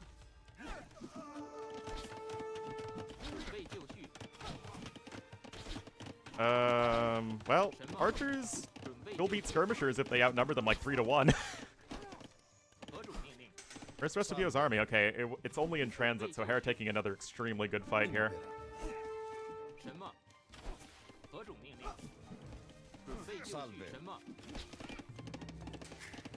You look at the resources, Yo is likely to still get a bit of a faster cast lich time, although he only has 14 on food right now. The forage bushes have run out. He still needs to not die, though, as Hera's getting to both archers and scouts. Yo also could probably use a watchtower on that gold. He's still quite open. But yeah, these Men-at-Arms really haven't done a whole lot, and Hera's, even with the resources collected, lead at this point. He has Wheelbarrow in.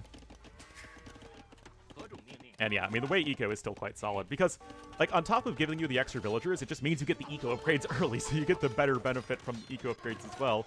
Like, otherwise, Hera would never get Horse Collar this early. That said, he is going to be investing a lot into a late Feudal Age army, and it's going to be on Yo to actually do something about it. As in, not die.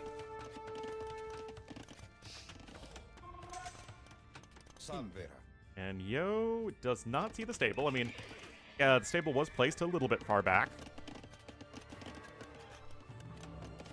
Right now, Yo just on one range skirmisher. So at this point, we could have a whole Yo die situation. Although, if he's paying attention, he'll see that the scout cavalry had forging on it. And there's no way you're getting forging unless you're making more scouts.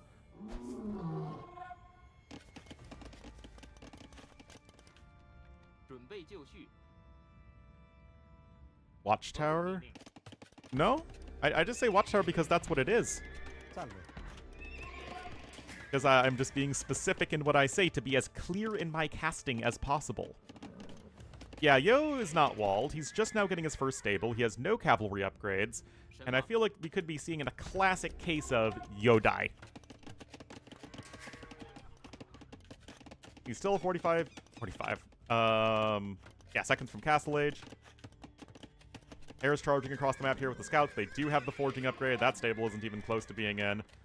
And, okay, Hera's at least going to skedaddle at it here for now. Impera. Couldn't cover? Yeah, it's also possibly a thing. And note that Yo does not have a market, so no extra TCs for him. So he's just going to be with one of every military building, which doesn't feel especially impressive. Yeah, that's why I said Yo needed that defensive tower.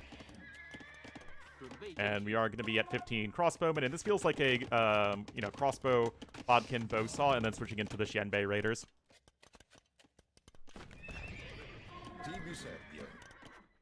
Monastery coming in here from Yo. Still just chilling on the 1 TC, though, and Hera's army is going to be getting better much faster. Remember, no upgrades at all on the Knights.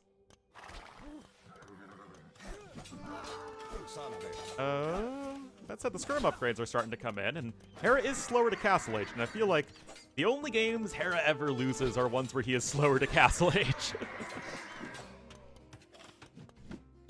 That said, I still really like Hera's position. He's ahead by 500 resources, so I guess that just goes to show how that Dawei Eco can be very powerful, even before it's getting buffed next patch. E-Skirm coming in, so these are going to be some very well upgraded skirmishers. But Hera's just going to go for some Hey Guan Cav in a moment.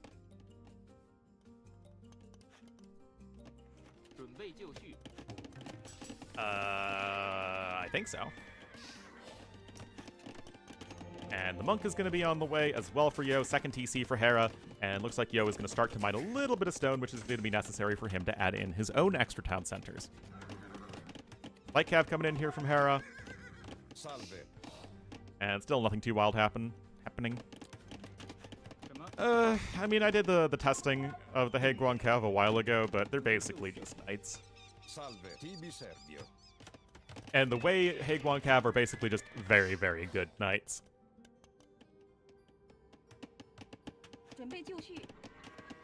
I don't think there are many situations in which He Guan Cav and knights perform radically different.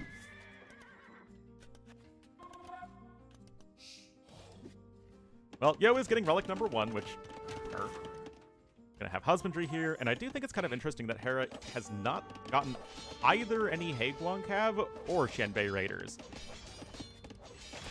Remember, your Light Cav are generic at this point. They don't have any bonuses. Built, that house is under threat. We do have ballistics on the way here for Yo. Still no additional TCs, though, and Hera is going to continue to get that little bit of a resource advantage. Oh, well. There we go. Yeah, 89 HP on those Wei He Guan Cav with bloodlines. With the 4-3 armor.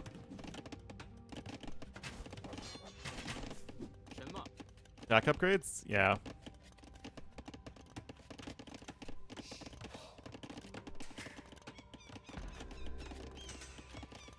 Yeah, I mean, the non-Wei He Guan Cav for Shu and Wu are basically like Cavaliers, and then the Wei ones are a bit closer to Paladins, although still more situational. Anyway, 1 snipe there for Hera. It is actually the first villager kill of the game. Yo is now getting Wheelbarrow. He already has Bowsaw. And yeah, now we're at Crossbowman plus He Guan Cav. And just now there's TCs 2 and 3 coming in, and yet Yo is defending for now. He's still slightly behind in resources, but it doesn't look like he's falling even further behind, which is a big plus.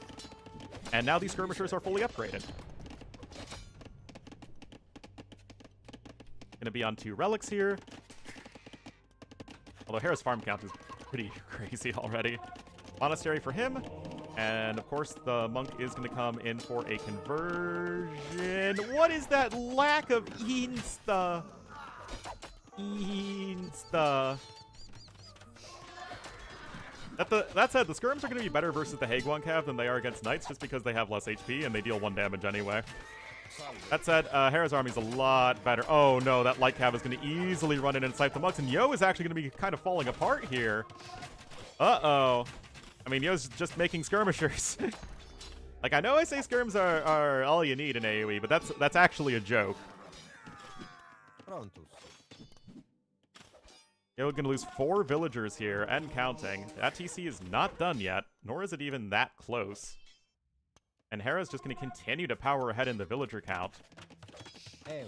Gonna get another vill kill. That's gonna be 5 now in total for Hera, and Yo has an army that just isn't threatening at all. Yeah, it was only 1 set today. It was only 1 set yesterday as well. But that's why we have these show matches to cast. And actually, let me double check real quick before I forget what the sets tomorrow are looking like. Wrong button. So there's Andy versus Z40 in 19 hours. That's at 8 a.m. my time. And then there's Margugu versus Lucho. And Vinchester versus Ozone. And they're all happening a little bit later. We'll see. We'll see. Salve. Hera versus Yo open map game ever. To me, show matches just feel like content so that somebody like Hera can advertise for his viewers that he's doing something other than grinding Arabia ladder for the next, the 10,000th time, which is not a bad thing. Anyway, Yo feels pretty dead here. He literally just never made a unit that is decent against the Haguan Cav.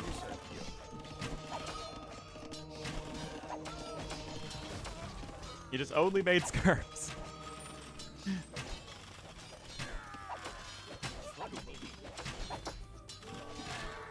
Yeah, guys, I don't really get this from Yo. Again, he's making scorpions now, which again, you need something that's good against the Haguan Cav. You need to get pikemen. Or at least your own knights to buy time.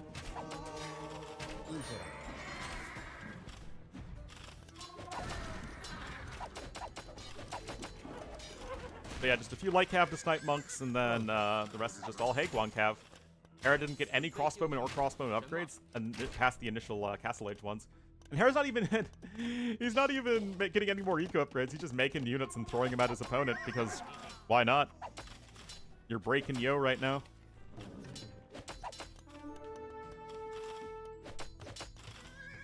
Yeah, Wei Haguan Cav are very, very good.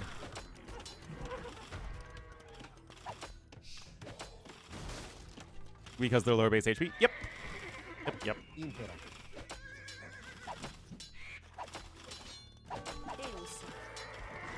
A higher percentage increase in HP because Haguan Cav only have 60 HP, which is the same as a light cav. Salve.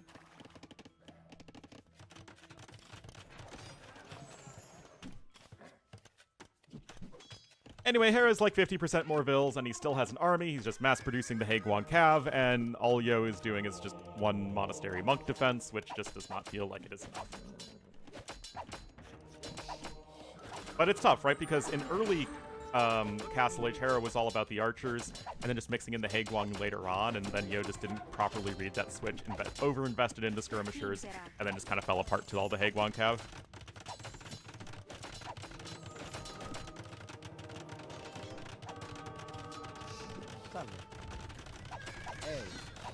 That's a get out of my game, Castle. I mean, the game is really over anyway. Like, this could be a doubt castle for Hera, and the game is still exactly as over as before.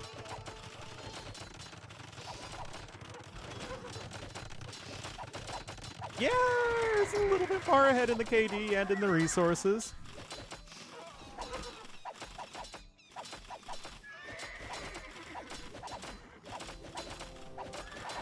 Goes there. Oh, man. I don't know. I just find Haegwon Cav to be kind of a boring unit. Like, the lower HP, higher armor thing just feels like a Monospa.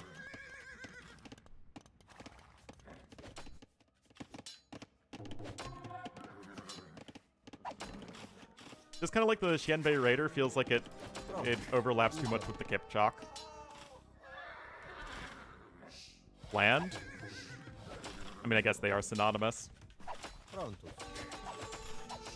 I mean, they're not weak. I just... yeah.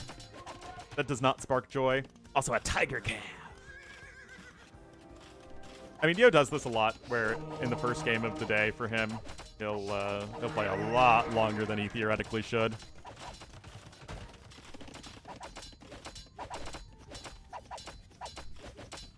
At least Dravidians. I think that they just wanted to add a little bit more flavor. I know, it doesn't sound like a sword, is why it's annoying. It sounds like an arrow.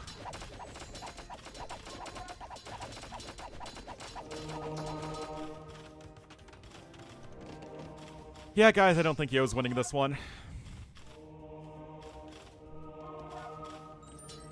How much more can you do with generic melee cav? Well, I also would just think that AoE doesn't need that many more civs, but like I said, the devs, and by devs I actually just mean World's Edge, really don't seem to know right now how to make a DLC that is going to meet their sales goals without introducing multiplayer civs. Should Hypecast this? Yes, it's absolutely not completely over. Uh-huh. Impera.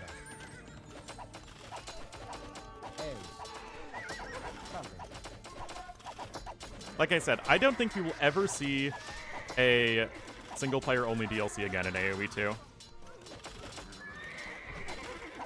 And we're definitely not going to see another Chronicles DLC after the one that's likely going to be coming out soon.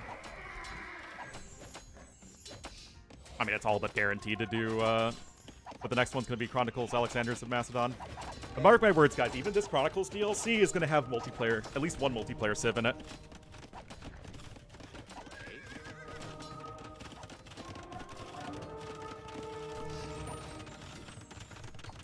I really don't get this, guys, but I mean, again, this just seems like a Yo thing.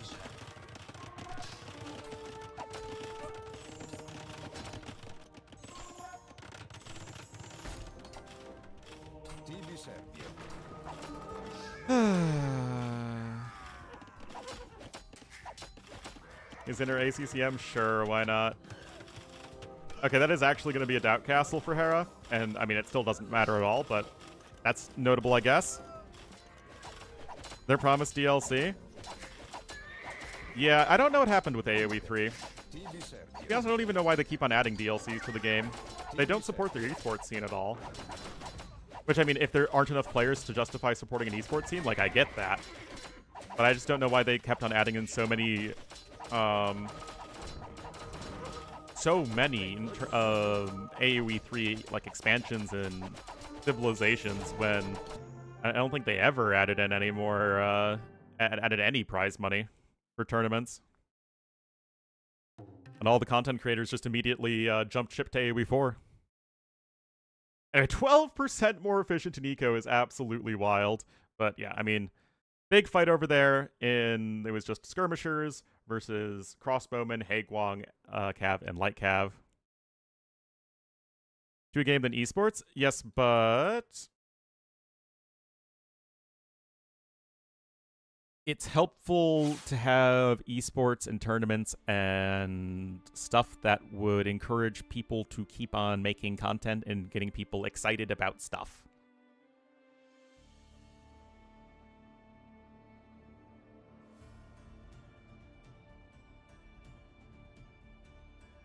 Especially when you add in a lot of because a lot of the stuff they added was not single-player content, right? When they added Americans and Mexicans and all of that stuff.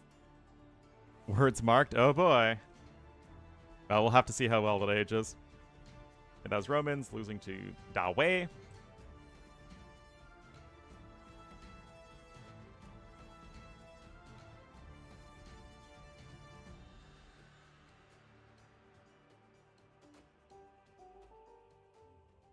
past the break-even point.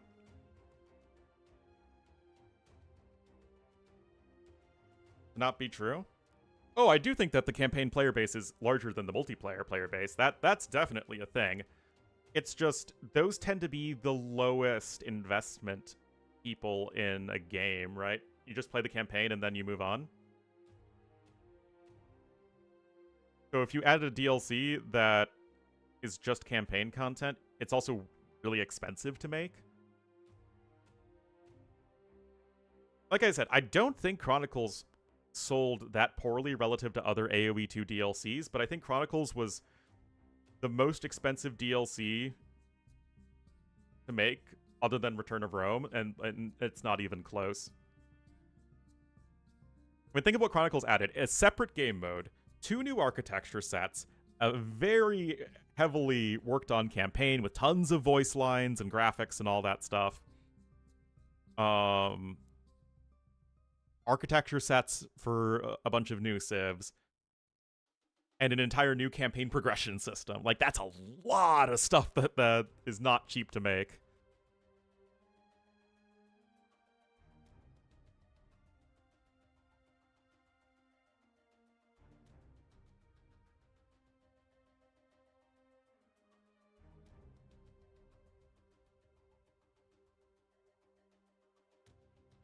Yep, new units and new mechanics. Like, again, that ain't cheap. If they don't want. Yeah, and I think the only downside to doing that is limiting the potential design space, because every DLC needs to have new content, and then the downside is you get content bloat, but until the sales slow down, it's not like World's Edge is going to really care that new civilizations do not feel as inspired or integral to AoE 2.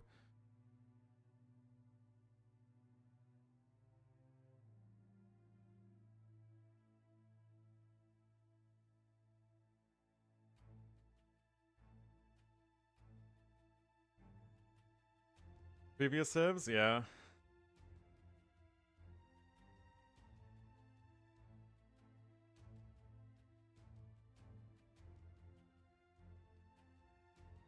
Alright, they have started the next game.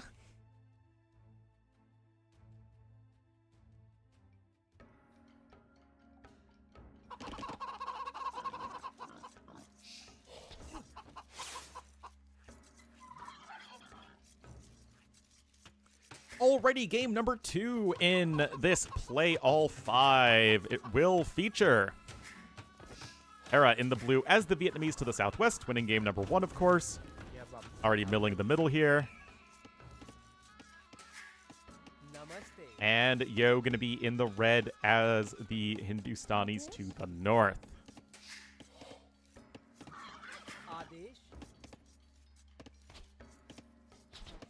On freaking Arabia? No idea. Yeah, this is kind of what I would do, is kind of what Yo is doing here, sending 2 groups of 2 villagers, so 4 villagers total, and then 2 vills per chicken. For long-distance chicken taking. That's what I do. Hera sending 3 vills forward and dropping the mill makes it, I feel, slightly inefficient, but it's also a 9 vill start, so maybe you just take 3 of your villagers and drop the forward mill. So I'm not too sure. But back in the analog DLC days, there were just fewer expansions, and then they'd make a new game, right? Like, AoE 2 just had the Conquerors, and then they moved on to AOM.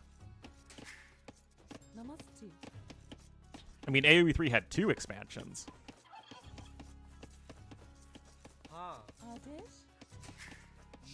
More interesting. I am perfectly fine with an All Arabia show match. I just think that having a Play All 5 is a little weird. Analog, I was just using McNeely's terminology.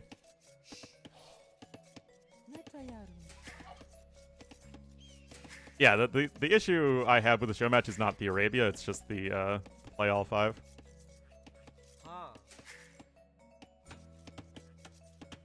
Also, we are seeing the exact same Civ matchups. Like, we saw Hindustanis and Vietnamese in the last set. We saw Romans in the last set. I mean, I guess we didn't see Wei in the last set. Yeah, cross, yeah. Anyway, you're gonna click up on 19 pop with Loom. No, just kidding. Yo, clicking up on 20 pop with Loom. Oh, he doesn't have the mill. Oh no. Rip.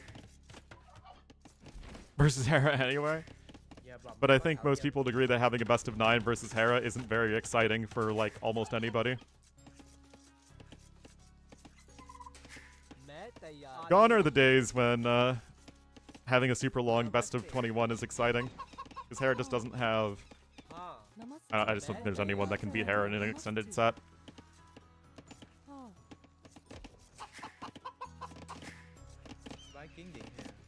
I mean, when's the last time Hera's lost a best of 7?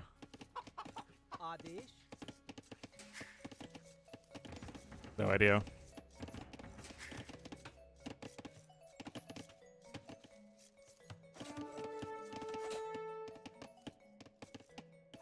Or in a tournament Hera wouldn't win?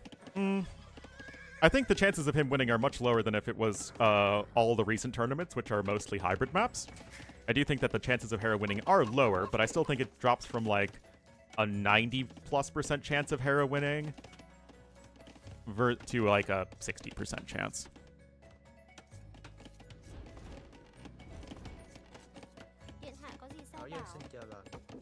Medieval Masters? Did you? I don't even remember Medieval Masters. This is insane. That was like a month ago.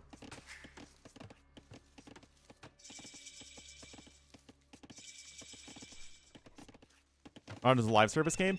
Yeah, that's the thing, is like AoE is basically a live service game that people just pay for once. Versus Hera? Oh yes, I remember now. Yeah, that was a really good series from Yo. Yeah, I remember that one. He just outplayed Hera. But my brain has kind of turned to mush these days with all the AoE I've cast.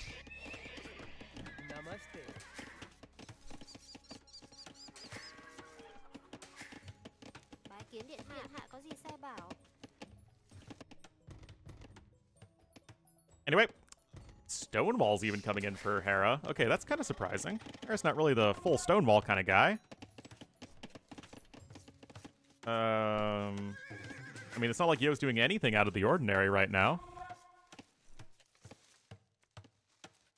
Just a little weird to me. I mean, he is going to get himself all safely set up in the corner of the map. He's going to have all of his gold safe, too. Those back golds are sick for him. Oh, yeah, Sax Cup. That was also a really impressive series from Sato. That was also a really exciting tournament to cast. And that was just good Arabia settings, with a lot of people actually trying. Oh, they canceled it. They officially canceled the DLC, right? My guess is the reason they canceled the AoE 3 DLC is because the Forgotten Empires team that was supposed to work on the AoE 3 DLC had to work on the Chinese DLC because for whatever the Chinese AOM DLC, because for whatever reason the Chinese company they hired to do the China DLC didn't do a very good job. That's my tinfoil hat theory. That I have no specific confirmation to, but it's just kind of my guess.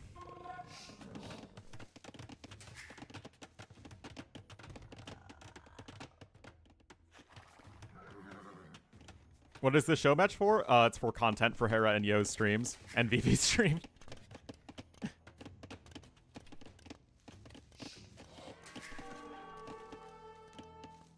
The better player?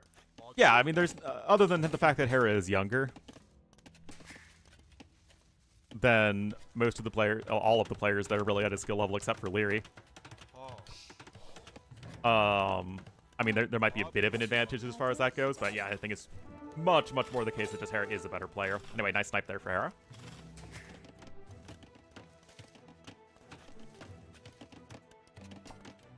Becomes enjoyable. I mean, I wish the people who played AoE 3 still had, you know, support for the game that they like, but this doesn't seem to be the case. I don't think there is any bad blood there.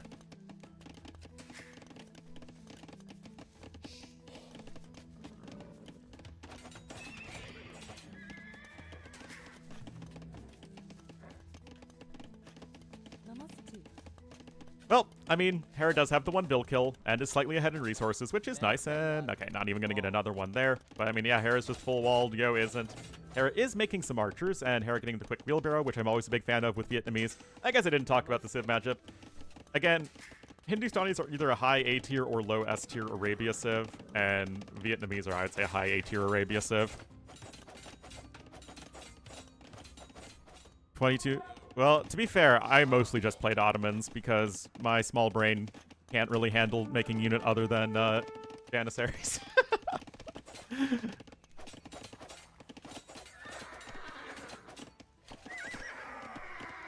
Hera did get another villager there, actually.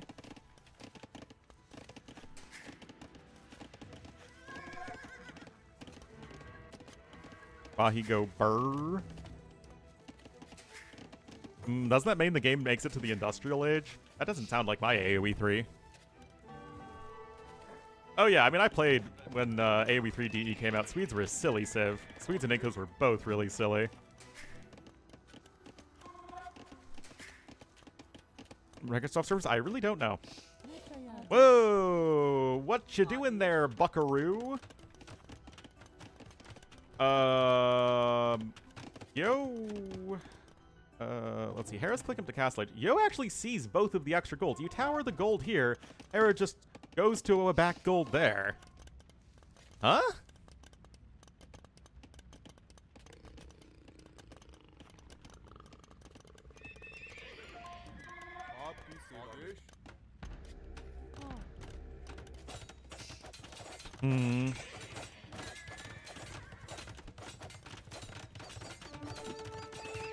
I don't know about, like, 6 fills forward, even. I mean, Hera's just chilling behind his walls.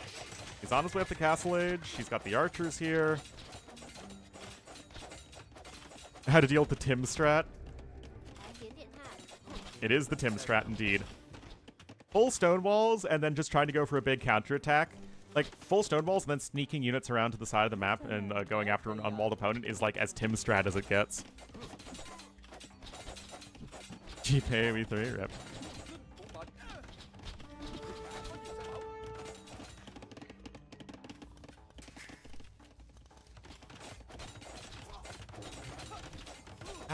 I'm just not sold on this at all, guys. Again, Hera just goes to the back gold.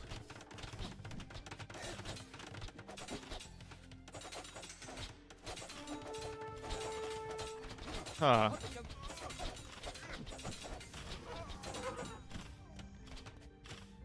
Malding like crazy? Oh, yeah.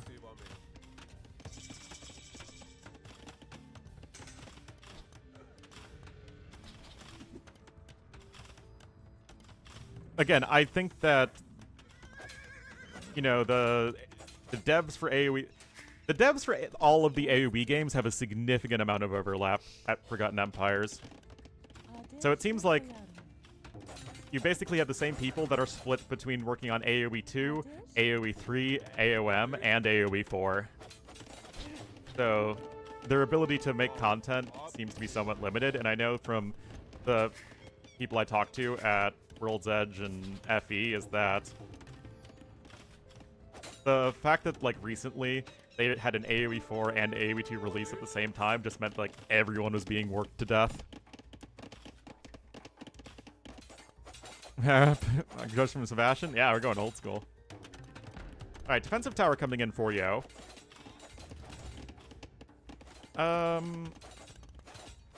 I still don't think this is doing enough. Hera's still way ahead in resources. And he's, I guess, gonna keep on staying ahead. He also doesn't have horse collar, which is kind of big Sag, and now he's full palisade walling.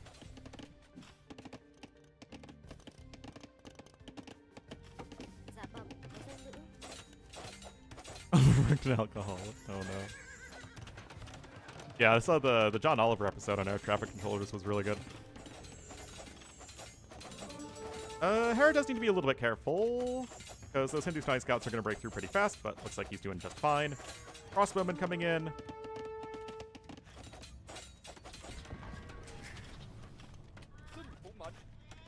Yep, Hera sure did stonewall. I was just gonna walk across the map and go after Yo, who would ostensibly be working towards a castle and some gulams, because apparently Hera is just, let's be stuck against gulams today. But, well, castle-age units are good against feudal-age units, who would have thunk? And Hera is not underreacting in any way. I mean, if anything, Hera has slightly overreacted to this. As in, he could have gone for a TC before a Siege Workshop. But this should still be very difficult for Yo to hang in against without taking any damage. I mean, good reaction there. But Yo's still a little way off from Castle Age. Unless he's getting like a forward castle in, but I don't think you can do that without dying at home.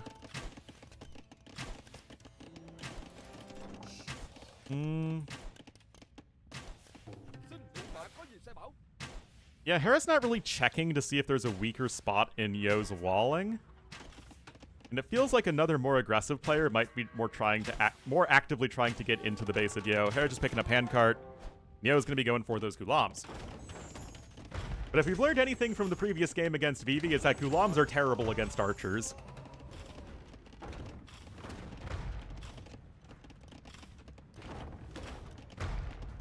Playability of AoE 3. Like I said, I think that the issue with AOM is that people from the player base to the devs didn't appreciate how little interest there was in AOM beyond the Arcantos campaigns. People just didn't care about... And it was just the nostalgia aspect of the Arcantos campaigns, too. Like, they try adding in, you know, the new campaigns, and people just don't like it because it's just not as interesting to them as the Arcantos campaigns as far as characters and whatnot. And the multiplayer doesn't have enough interest either. Because I thought I'd also play more AOM, but then it's really just like, yeah, we like the Arcantos campaigns.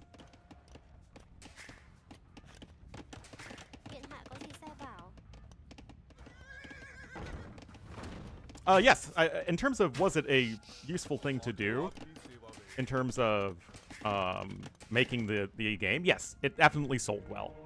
But it had no staying power. Gulams should counter crossbows, that is correct. But last time we saw this whole situation, it went very, very poorly for the guy making gulams. Option? Maybe.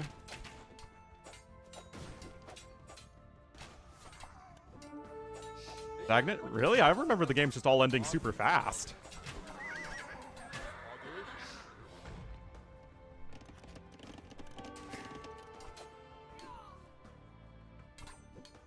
High level not? Well, I mean, because the AoE games are all different from each other. So it's not like I can practice AoE 2 and then suddenly become a good AoE 3 or AoE 4 player. I mean, obviously there are some RTS skills that will always translate over, but it wouldn't be able to do that. How are the Hindustan Eagles bad versus archers? Because melee units are bad. Yeah, AoE 1 and AoE 2 is a very similar skill set.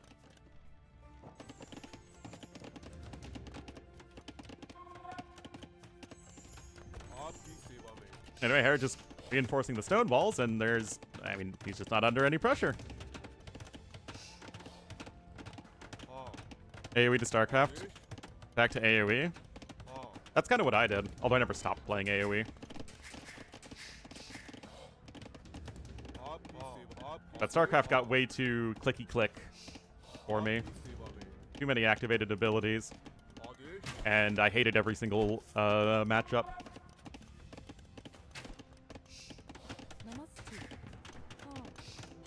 The game just was about how many workers you could nuke from your opponent. Anyway, Hera's going to click up to Imp. He is way ahead in terms of eco. He's got his buildings already, so the university is just going to be a nice... nice thing on top. Hello, swivel hips.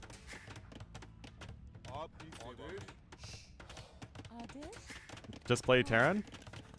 Nah, I was a Zerg player.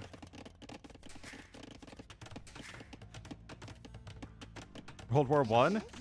I don't know if the modern era. I mean, past the Napoleonic Wars, it seems like it's kind of harder to make a compelling RTS game. Sicilian Revolt? I mean, it's there. It's a decent tech, but... You know. Of Heroes? Was it? I mean, people, I guess, say Company of Heroes is great, but... Doesn't really seem like it has a very active scene. About...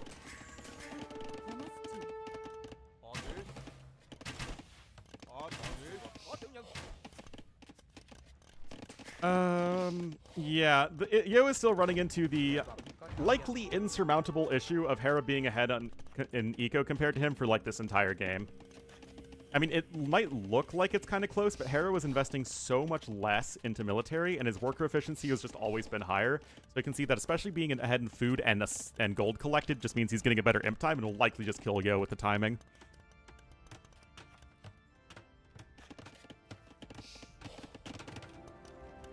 Our assassins are concealed in these trade carts. Oh, Yo Shah is going to be in trouble, guys. Is wild because AoE 3 has had a much more active multiplayer scene. I've had that thought before. Well, the Union would just be better than the Confederacy in every single way, except they would have terrible leadership. At least until the end. Well, terrible generals. Obviously, Lincoln was good. Hot take: Lincoln was a good president. Anyway, Hera's just going to be marching across the map here with his archers. And he doesn't have any trebuchets in position since he had to build this castle defensively. And he's actually just going to add in Cavalier as well. But yeah, Arb's just now walking across the map. Actually, he doesn't have ballistics, which is a little awkward.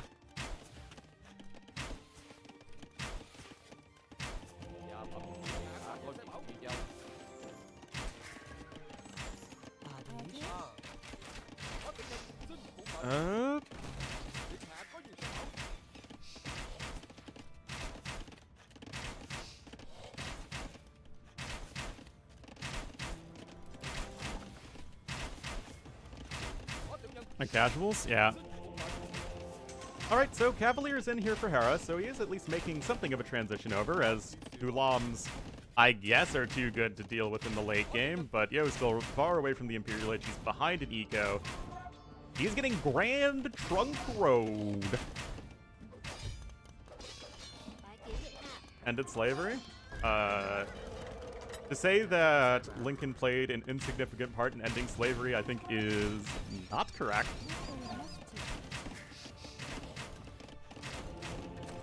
I mean, you always have to battle between, like, the traditionalist views of, like, big historical figures and the modern hipster, like, oh, it turns out this person actually wasn't very good.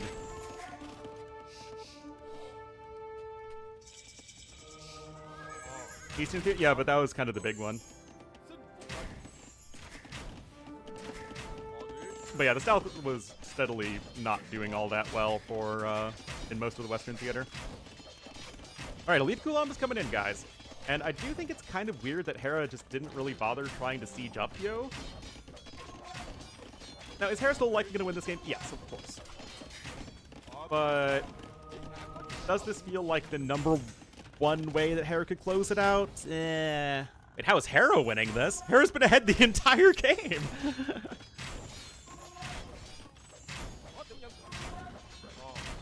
Alright. Well, the Elite Gulams are here. They're getting some good upgrades, but those are some nice conversions. Cavalier still poorly upgraded. I mean, they still should be good enough against the Gulams, but it's not threat. Game is even. Hera's way ahead in resources and in timing.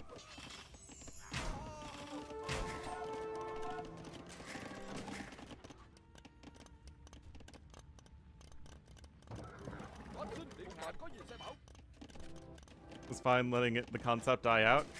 Well, that was kind of the The irreconcilable difference, right, is that the Confederates didn't want slavery to die out.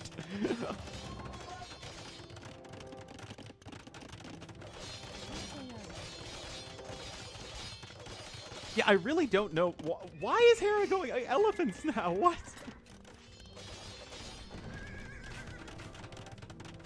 Yeah, I really don't know why Hera isn't just...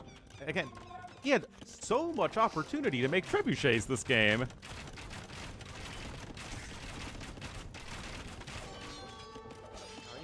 The Confederacy survives in America if you just look at a bunch of rural area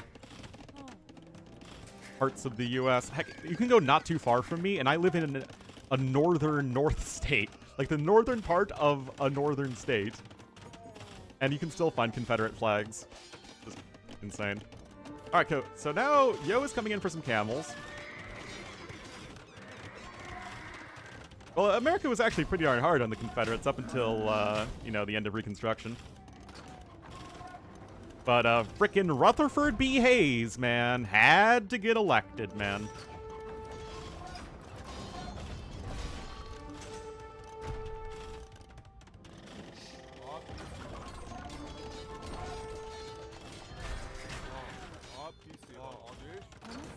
Rutherford B. Hayes. It was basically his ascendancy to the presidency, where basically he made a deal with the Southern leadership that if they supported him, he would end Reconstruction.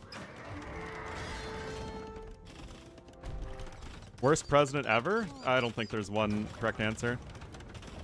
It's about states' rights? Yes, the states' rights to do what exactly? Unfortunately, there's a lot of people in America who just don't believe the Civil War was about slavery. There were other things as well. It wasn't just slavery, but slavery was the big thing.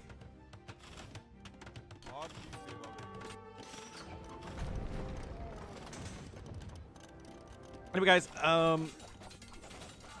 Hera at least now is trebbing, and he's still ahead. He's got Cavalier plus Arb. Now, if you're looking at, okay, how does this matchup work between, like, you have Gulam and Camel versus Arb and Cavalier? Generally speaking, if you've got two counter units and two sort of mainline units, the mainline unit army composition is better, as it's more difficult to actually take a fight to make sure you have the right units attacking the other right units, if that makes sense. Yeah, I mean, Yo is basically max pop. Now, Hera does have one more relic, which is nice, I guess, but Yo has fully upgraded imp camels in. And I just am honestly unsure as to why he's been so passive. Straight tab flipping? Exactly.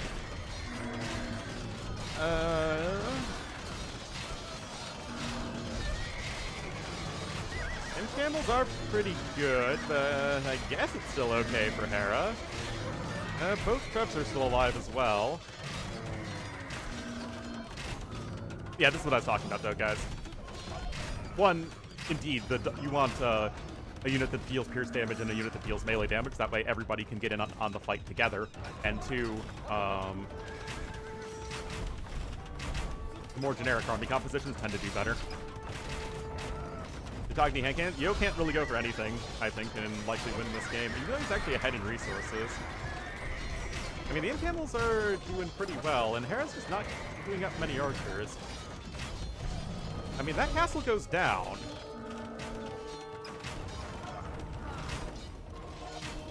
Well, he's trying to get us around on the Arbs, because the thing is, you can't really force an engagement easily against the Arbs with the old shoot and scoop technique. But yeah, this has been a very weird game. That said, elephants are coming in, and Vietnamese elephants. I don't think Hera has chop thrust yet. He does not. No, it's not in yet. But that's not something Hindustanis like dealing with, because you don't have help.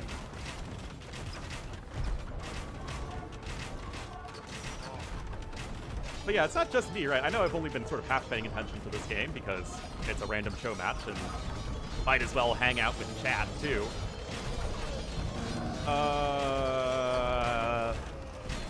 Guys, Hera's at 150 pop. What? He's only on 122 bills. I don't know why he's not on more.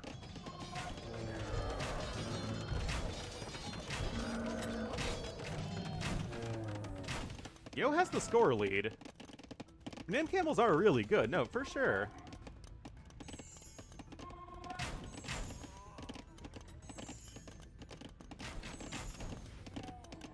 Hera's still only going gold units. Like, Hera's never really switched over into a trash unit, which is not at all good for him in the long run. He does have these two castles up here on the high ground, which is nice, but Yo has definitely done better with his siege here. A lot of things that try and kill elephants, to be fair.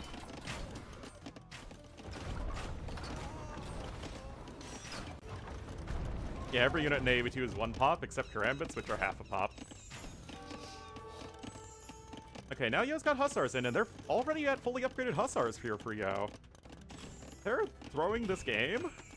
Like, Hera was in such a good spot. He had a better eco, and how much faster was he to imp? He was 3 minutes faster to imp with a better eco. I mean, I know he didn't really have map control, but he just walked across the map and then didn't have any siege. Very, very odd. Yeah, I said Karambits. I mean, that's another castle. Guys, Hera's going to be on 1 castle. I mean, yes, Yo's, in my opinion, still probably the best post-imp player in the world. But you generally should not survive if your opponent has a good early imp unit, a good early imp civ, a better eco, and a 3-minute Imperial Age advantage. Unsure as to what to do? I mean, maybe. I mean, there's obviously some sort of odd mental block that Hera had in this game, or brain farts, that is obviously causing him some issues.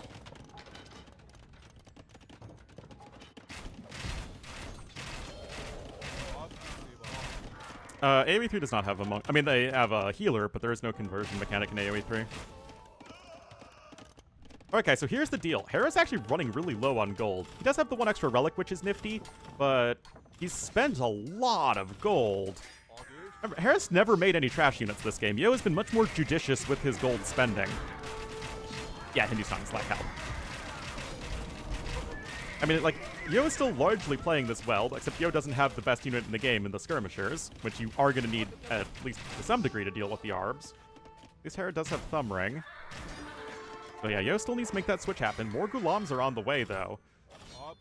Hera does have another castle up here in the back, so the 2 castles here are well positioned to help protect his eco from raids, which is good considering his army is much less mobile.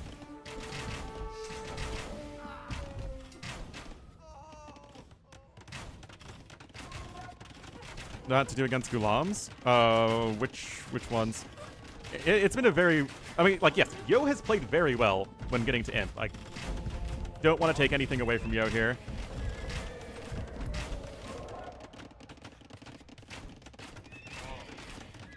But Hera's always seemed like a guy to me that his opinions and thoughts on something are heavily influenced by what he's most recently played against.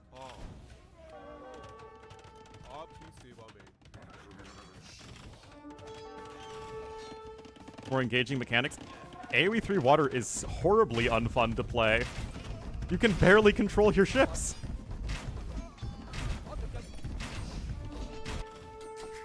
They're so slow and clunky. Did Yo grab Arson? He did. Cool. Is it cool to have a ship that you can't control?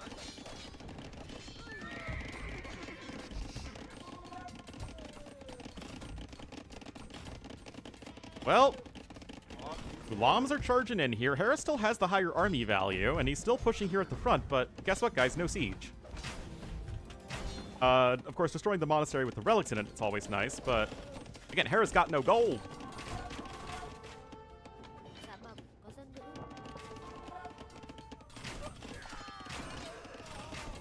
And, I mean, Hera is losing quite a few villagers. His KD is excellent. And he's well ahead in resources destroyed, but now he's far behind in resources collected, which is very rare for Hera in the late game. We're at 25 Gulam still. The issue is that Yo can't really raid Hera to death because Hera's defensive setup is very good. But Hera's army is also pretty close to unkillable. But remember, guys, the Gulams deal pass-through damage. Uh-oh, this is not really how you want to micro against them. Oh my god! I mean, yeah. That's the exact situation where Gulams are really freaking good. What the heck? Guys, Hera's dead. He's like Giga Turbo dead. What? I mean, this feels way too far gone. Liệu xin chào lại. I mean, versus a lesser player, maybe Hera can make a comeback, but not against Yo. Yeah, holy cow. Let's take a look at the graph, guys. Look at this. I just lost everything, man. Okay, that was very, very weird. Hera never made any trash units. Namaste. Yo does not have a king to lose. Lynn put Hindustani's SS+. I mean, yeah, sure, we can show the fight again. I don't think we're going to be missing anything.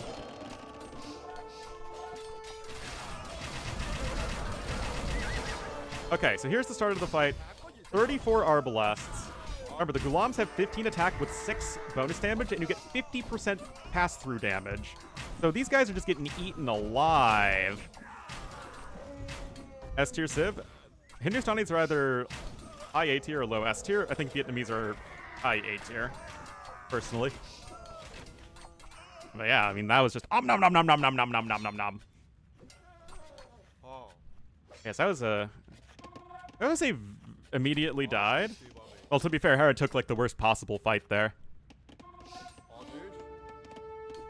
But yeah, I basically just looked like a young fool, as a Vietnamese villager said this entire game, because there was a lot of stuff there that didn't make sense. Again, Hera hit Imp with a pretty significantly better economy, a 3-minute timing advantage, and also ARBs. But he was just so passive in early Imp. Yeah, that's like exactly how you don't want to micro against Gulams. But thank you so much for watching, everybody. Hope you're all having a good old Wednesday. Yeah, that's the day of the week it is.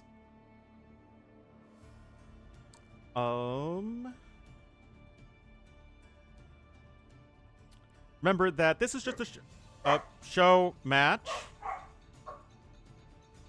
So this isn't part of the tournament, as both Hera and Yo are invited. So tomorrow we're right back on the LingYuan Cup qualifier grind, and that is starting with Andy versus Z40 at 13 GMT. Weaving, interesting. Is your name Sigourney? It's a Yo match. It is a Yo match. I mean, it is still Hera versus Yo.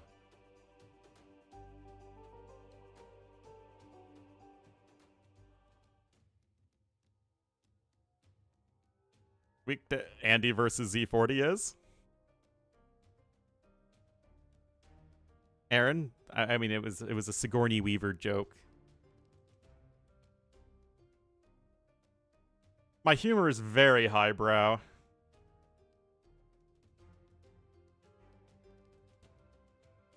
Alright, looks like they are in the lobby. Sigourney Weaver is an actress.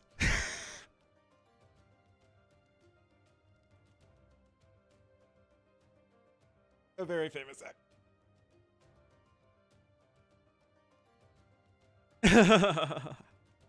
That's what I'm Hera for.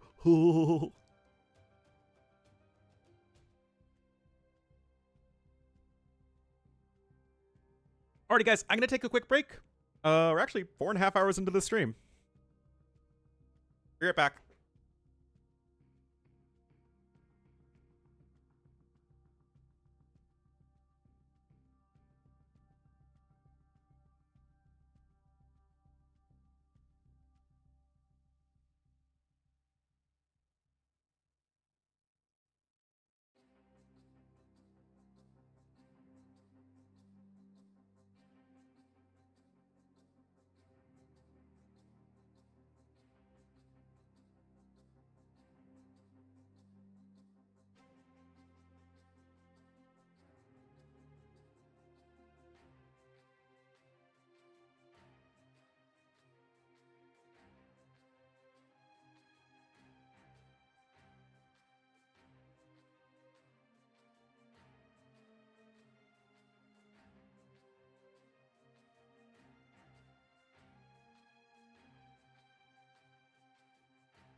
Oh, you guys are too punny for me.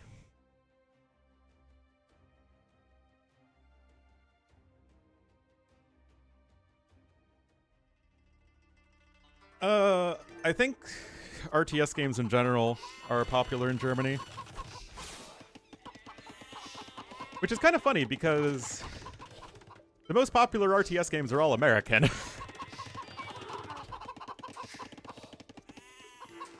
Alrighty, so Hera's going to be here in the blue as the Japanese to the west. And Yo is going to be in the red as the Huns to the east. So 3 bills going out there.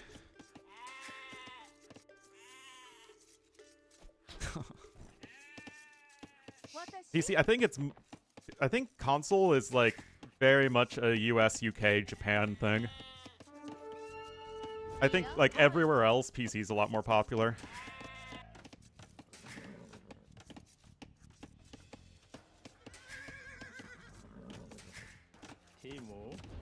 Do you have a Punic attack? No, Carthaginians are not in AoE 2.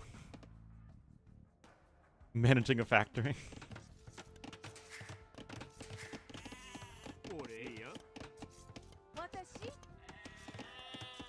Not yet. Oh no. Oh no. Alright, so Hera is actually going to be going with a...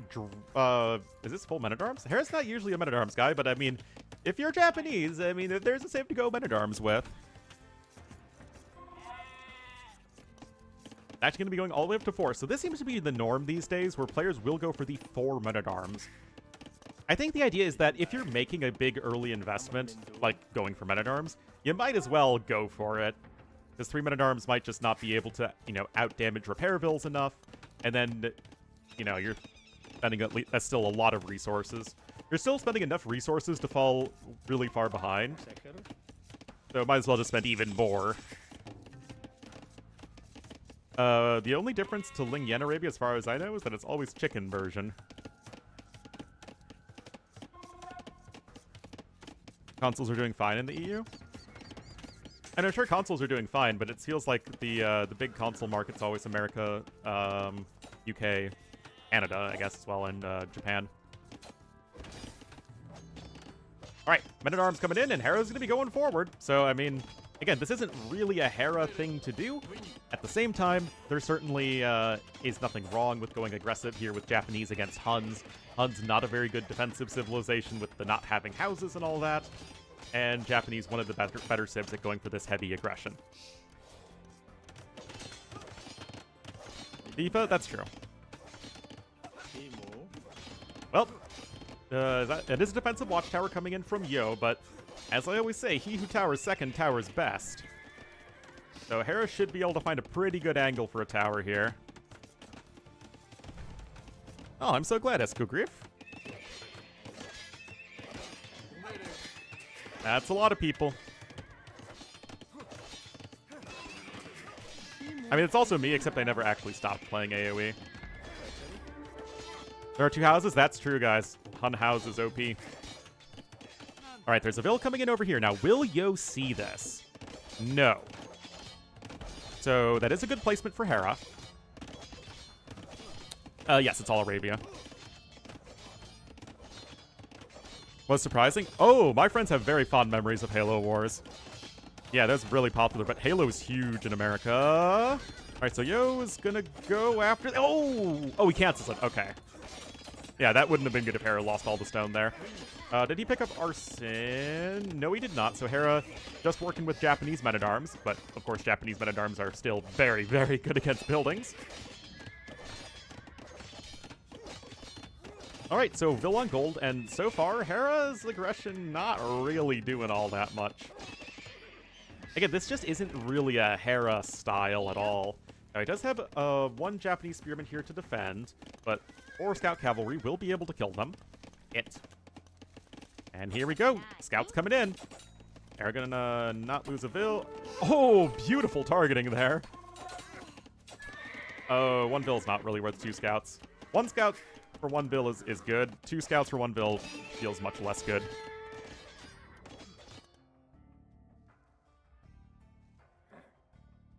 Well, I mean, again, in theory, the new patch should be better. It's just they aren't releasing the new patch yet. With Xbox sales? Yep. And also, Xbox had an exclusivity deal with Call of Duty for a while, so if you have both Call of Duty and Halo, you get, like, basically every American male of my generation and younger. Anyway, the stable goes down. Eventually, with those archers coming in, Yo not really able to do a whole lot.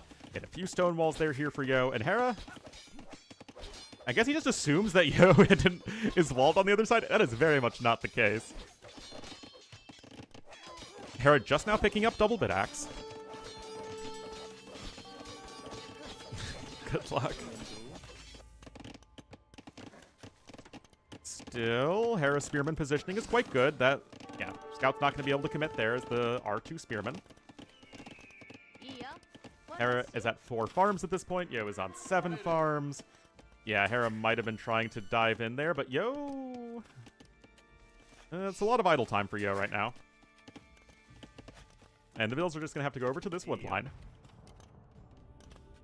But it's not the end of the world for Yo. He still has a good wood line at the back. Both players are actually getting fletching at the same time.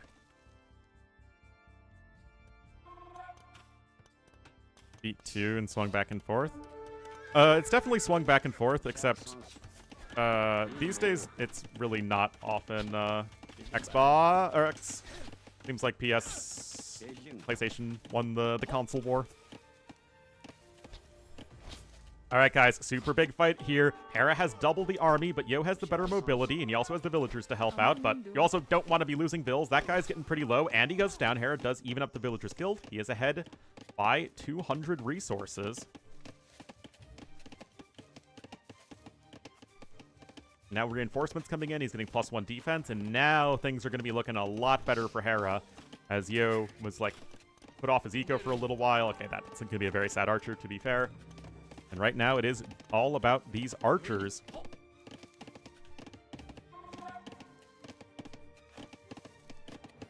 Still, even without the men-at-arms, Hera has more archers here. So, with the men-at-arms, it's going to be even worse. Where are the scouts? Wait, what? I mean, you're just going to get butchered here as Yo. Oh my god. I guess Yo is trying to get the reinforcements, but yeah, you just started making archers much later than your opponent, and then Yo couldn't take any good fights, and then the game immediately ended. See Hera just ahead in the resources.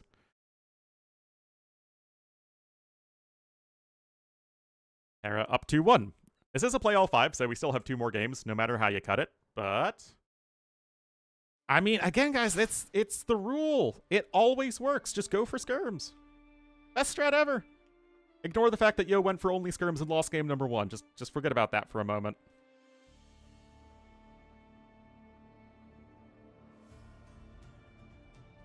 Alright, so that is Japanese winning over Huns. I mean, I do think Japanese have a pretty good matchup against Huns, and I do like that Hera went aggressive. And Yo did have the forward gold and the forward wood line, so I mean, all of those things coincide to be a good play for Hera. But, yeah, just very well executed at the end. Yeah, it's all chicken Arabia. You know, bok, bok, bok and stuff.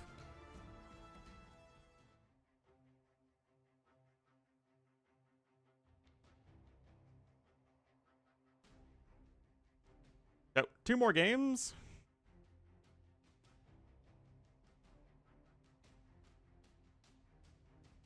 Hera making the lobby. I mean, like I said, I don't really think the Civ selection matters. I mean, I think Dravidians is kind of weird, but I guess so is Koreans.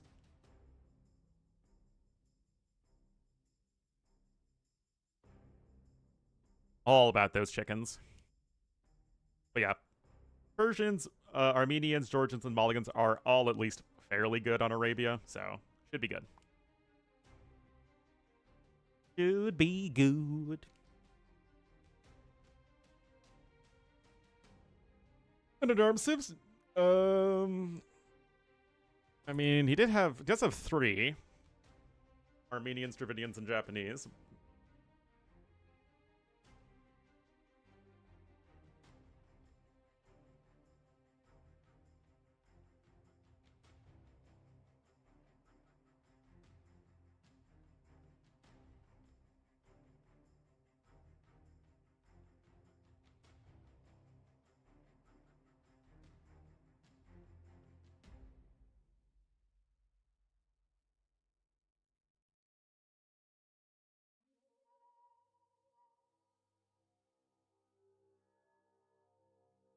Japanese are very strong. Persians, the thing with playing men-at-arms as Persians is that, like, it's okay. It's certainly not like, oh, I'm gonna lose or anything. But it's really hard on your early food eco because it just takes more to sustain the Persian TC. So Persians, generally speaking, want to open with something a little bit more economical if they can. I mean, like, still go men-at-arms in a situation where you really want to go men-at-arms, but you know what I mean.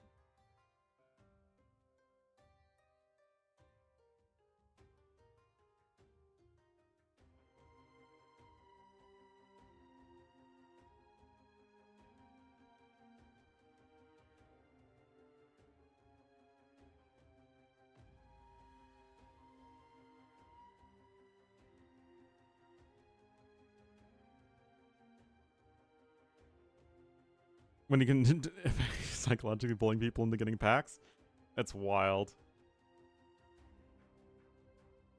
All right, looks like they started. Oh yeah, we know a lot more about Uma Masume than we ever want to.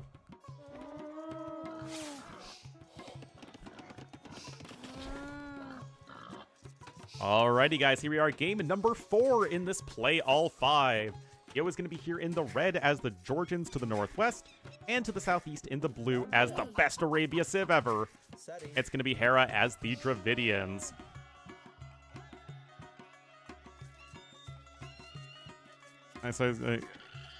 Oh, that's awesome.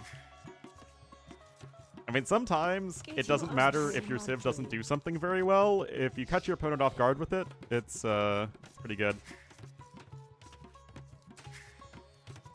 So, Georgians versus Dravidians. I do like Georgians a lot more. Georgians to me are a solid A-tier Arabia Civ. Maybe even high A-tier Arabia Civ. Dravidians I'd still put B tier. You do have the strong skirmisher play, and you have the great men-at-arms rush. So, I mean, it's not like Dravidians are useless. But I do think that you just lack mobility, right? To me, there's a pretty hard limit on how good a Civ can be on Arabia if you just don't have any mobility. It's why I don't think Malay are S tier. It's why Britons were never S tier on Arabia. I mean, maybe for like really hard during the FC crossbowman meta they were S tier, but other than that. The only exception are the American Civs, but even then you still have Eagles. But you have the Mule card as Georgians, and you start with one, of course, so you can go ahead and take those chickens easy peasy. And Feudal Age is on the way, 19 pop with Loom. Hera going to go 20 pop with Loom, and we'll have to see if he does open for Men-at-Arms once again. Georgians are a Civ that are going to be probably harder to make work against that than Hanzo, as Georgians are very good defensively.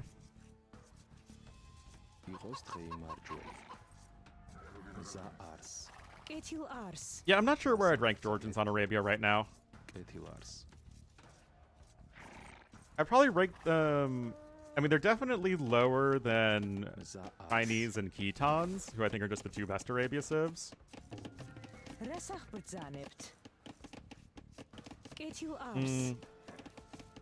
Then it's like probably Portuguese at 3, maybe? Then like, I don't know. Then maybe it's like Hindustanis, Vietnamese. Something like that. And then Georgians are around there as well. So like they're still like a top 6 or 7 Civ. Oh yeah, Mongols are also up there for sure. For sure. Mayans I don't think are quite up there. Mayans are sort of I'd say a mid-A tier Arabia Civ.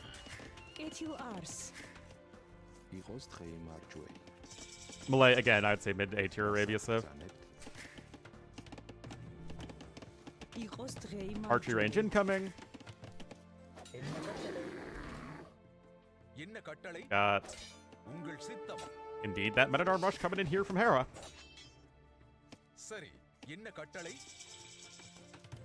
And he's doing the exact same thing. So, I mean, to be fair, guys, if you are playing Dravidians, this is what they do well. But Georgians are a much better Civ to try and defend with than are the Hunzar. than are the Hunzar. I'm very eloquent.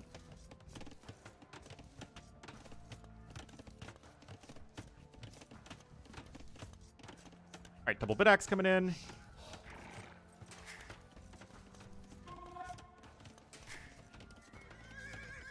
Yeah, the hill at the front is... Oh, no. Oh, no. It is tough to wall with a mule cart, guys.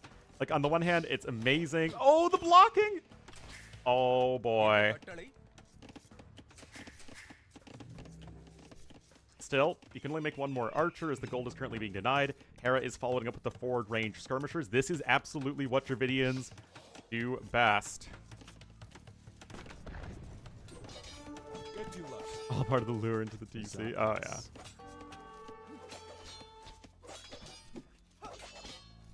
Well, I mean, it makes sense, right? You think your opponent's going to open men-at-arms, so you go for archers to defend against that. But then your opponent goes skirmishers, and skirmishers you don't need gold for. And they train faster than archers by a lot.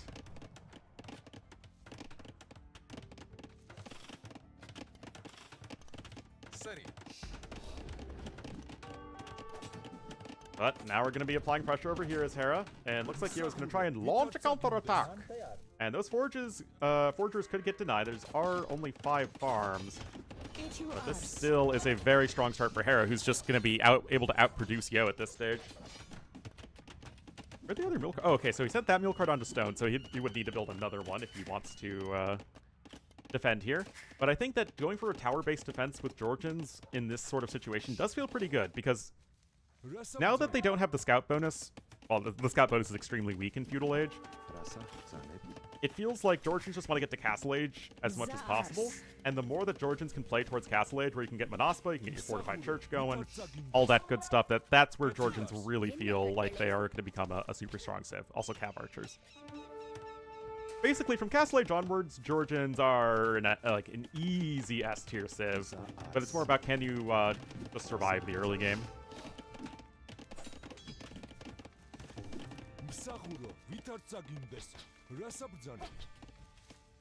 Yeah, all of the AU2 dialogues are basically their modern versions, unless there was a readily available voice actor who can speak the medieval variant of the language.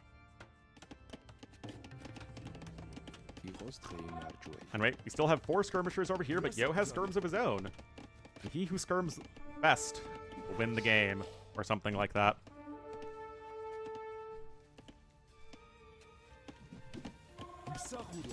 Blacksmith coming in.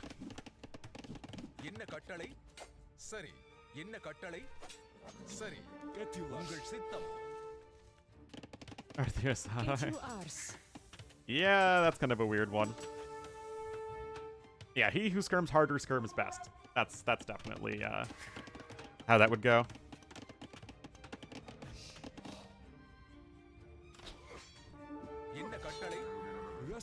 Well, again, it would be easier, and also they would care more to make the big European civs all have the medieval variations if possible. So Britons have their medieval variant, Franks have their medieval variant, Teutons have their medieval variant.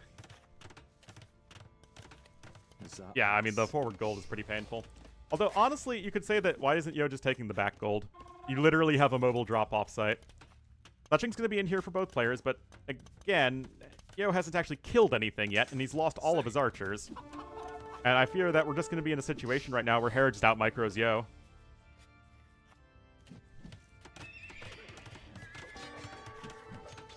Get you arse.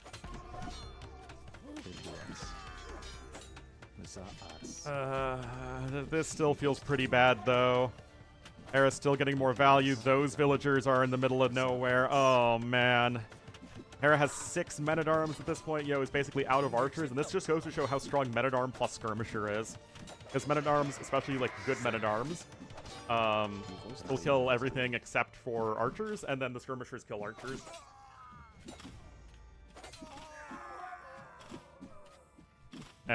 Yo feels pretty dead, guys. Like, pretty dead. Like, he's also behind in resources. So typically the guy who's going forward doesn't have the better eco, but he's done so much disruption to Yo's own economy that Yo is also behind there as well. But yeah, Yo's actually had a pretty bad map 2 games in a row with forward resources. I mean, look at this. Hera's on 19 farms behind this. Yo's on, I guess, 15, but still. Well, the first, he had to build a tower over here first to protect this side. So he didn't have the stone for another tower, so he had to actually spend the time to mine the stone before he could actually move back over to the gold. Now Hera's just going to tower over here. I think it was a 1 build forward, yeah. But yeah, Hera just has taken basically no damage on the other side. Oh, that's at least getting denied for the time being, but okay, that was cute. But yeah, look at this difference in eco efficiency, guys. Huge dip for Yo.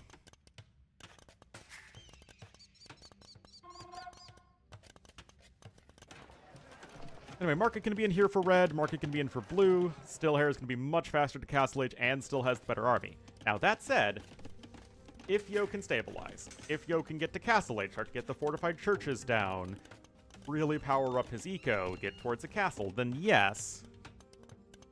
Being a little nuisance. Always miss the 0 empires. One of the most important people for me personally with getting my start casting.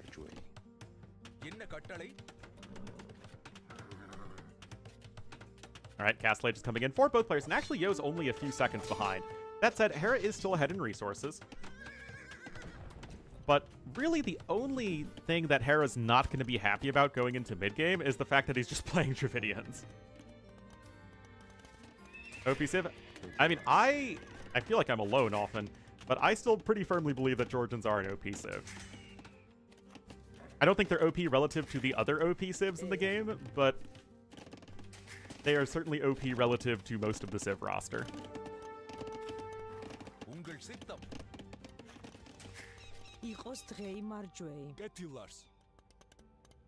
Manaspa end the game. Well, it's not like Manaspa just will instantly win you the game. And remember, Yo barely has any stone income.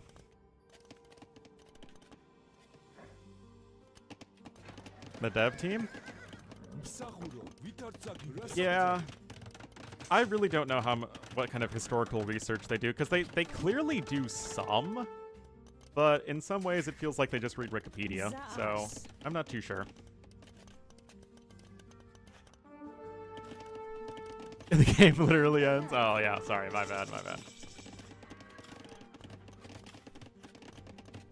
The average situationally OP.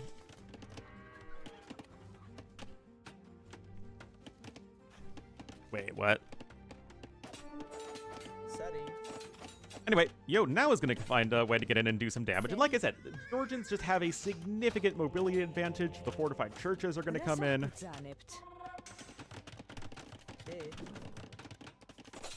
But yeah, Georgians aren't like the best Civ on Arena or on water maps, so I don't think you can argue that they're the best Civ in AoE right now. I still think that has to go to Malay or Portuguese, who are literally top 10 on every setting.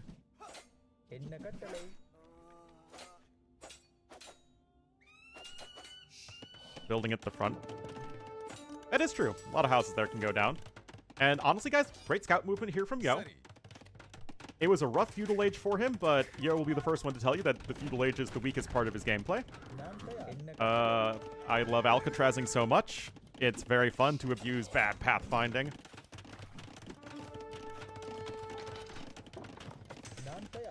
Yeah, again, doing a really good job of using the fact that Hera is not fully walled yet. Hera trying to add an extra TC, but so is Yo. And this is both where Dravidians start to become a bit of an awkward Civ. This is the sort of situation that, like, you know, Hera loves his mobility as the game goes on. And Dravidians just don't have that in late game. I mean, we saw it happened in game number 2. When Hera had a late game that didn't rely on mobility, he seemed a little bit stuck. Third TC coming in for each player as well. Yo has the Vil lead. The resources collected are catching back up as well. That's favorite. I do think, yeah, that the Fortified Church bonus is underutilized. But yeah, I mean, this is just so freaking annoying. I'm sure we've all been there in a game where, you know, you just have a few scouts running around your base, and it's just like, you can't quite kill them.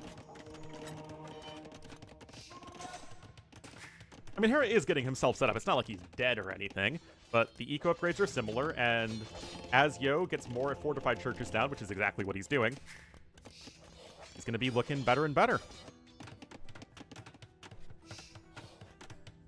Or general and are powerful, average, or weak.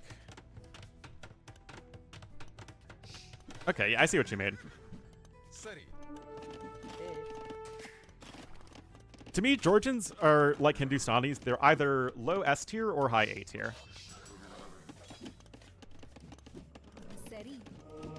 Chinese and Khitans are literally good in every situation on Arabia, so I think they're like very clearly S tier. I think you can make an argument for no other civs being in S tier. Although I would also include Portuguese and Mongols at the very least as well.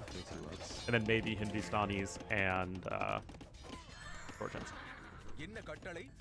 Was another Vil kill there? I think there might have been another Vil kill there. Anyway, handcart coming in nice and quick for Hera. Always a big fan when he does that. Yo is picking up the relics though. He's going to have 2 at the very least pretty early on. The Workshop du Siege is on its way as well.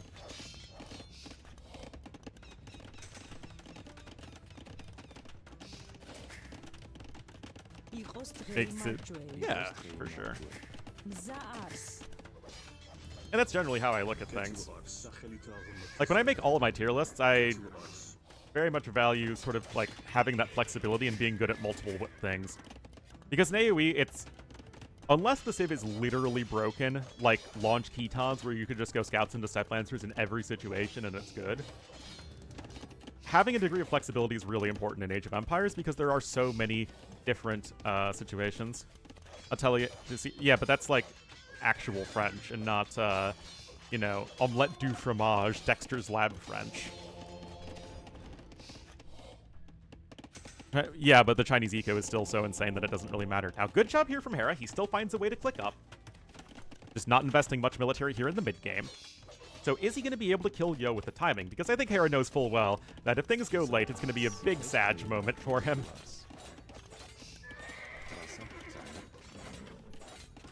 Oh, the regenerating light cav that was converted gets the kill.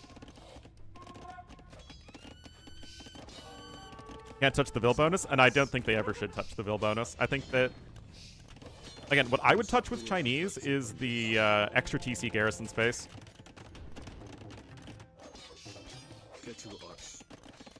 Or not garrison space, population space. You know what I mean?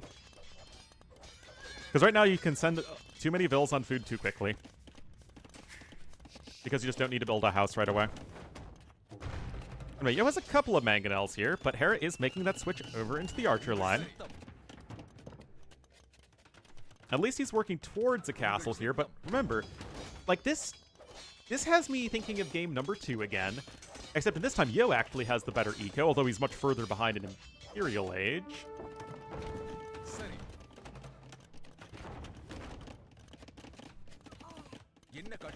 But yeah, Hera's going to be to imp faster, but he's, yeah, behind in eco. Now, if Yo goes for a forward castle, that could buy him time. Although I would be concerned that it would just get trebbed down. He's going to have handcart himself in just a moment. So close he is, because he was forwarding in Feudal Age, so it was just something useful to do with his villager. I mean, yeah, Hera's just now started his archer transition, so he has, I mean, 11 archers is pretty good, and he's hitting imp with plenty of resources, which is also good. But with no castle, there's obviously no way at all in which Hera can actually attack Yo. He's got a slow army, and he's stuck in his base. Elite Skirmisher? Oh, no. No, the Civ would be terrible. And I like this from Yo. If you're a Civ that doesn't rely on your unique unit in the late game, like in this matchup, like Dravidians themselves, for instance, then I wouldn't mind going with the forward castle just so you can buy as much time as possible. That said,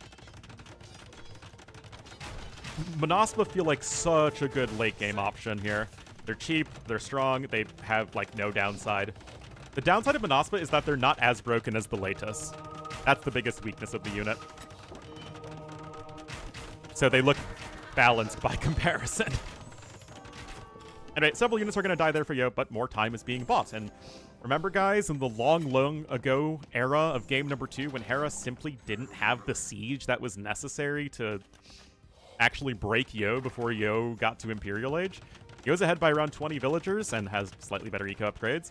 And he's also got the Georgian fortified churches, of which he has 3, boosting up a significant portion of his economy. That said, at least Hera has a castle much closer to Yo's castle, and this is very nicely done here from Hera to snipe some of those reinforcements. But guys, I don't know if you guys know this. It's pretty hard for ARBs to kill buildings.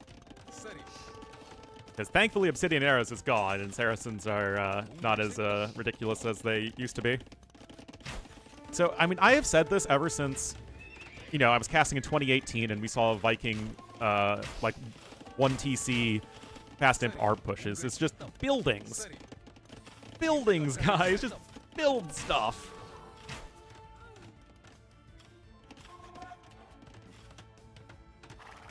It's amazing. Anyway, Yo's got a bunch of stables here in the middle of the map, and he's going to hit imp in 13 seconds. Now, Hera is about to get Trebuchet number 1 out. But again, this is all about buying Yo time. Guys, these are the insight that you can only get with Ornlu as your caster. No other caster can provide the degree of intelligent analysis that I can. That said, joking aside, I do firmly believe that one of the best ways of dealing with these faster imp ARB pushes has always just been buildings. Just buy time. The buildings exist to buy time. Yes, your opponent will get siege. That's a very quick guilds upgrade from Yo. That said, Yo is going Cavalier. He's not going Monospa, as he doesn't have the time to get to them.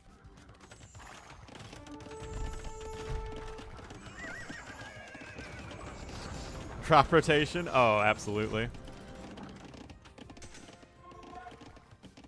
Doesn't Arumi counter Monospa? No. I mean, if you have a huge fight, just you're patrolling Arumi into patrolling Monospa, but the Monospa will never let the Arumi take a fight, and literally any ranged unit will kill the Arumi. Treadmill Crane? Dravidians do have Treadmill Crane, I think. No, they don't. My bad.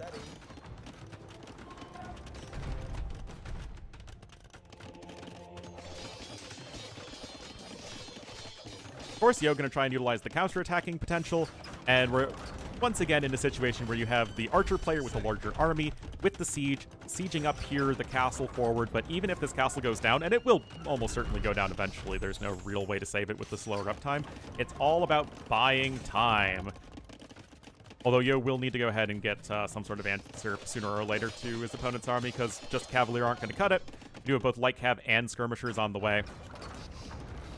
Maybe you can try and use the opportunity to save those trebuchets. That would feel pretty nice if you're able to do that. Actually making trash. That's true. And now you're just going to run right into a bunch of help. So Yo would be very well advised to not let all those Cavalier die, and he does end up losing several. And looks like he was not able to save the trebuchets either, so Hera still very much has a win condition. Even with a significantly worse eco, his population is huge, and Yo is going to struggle to find a very good army against that. 7.2k army value. This is just classic Halb, ARB, get to 200 pop, utilize that timing to get a sizable enough advantage, and Georgians, of course, a civ without ring archer armor, so their skirms are not the greatest. Georgians do not get bombard cannons. It's like the one hole in their tech tree. Well, monks go down, and at the very least you can get those reinforcements, and Yo's actually going to lose all of his relics too, which is a bit of a bummer for him. I mean, halbs are good.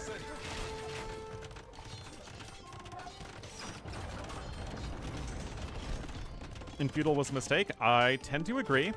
But if he still wins this game with his, ARB halb timing, then it doesn't matter at all.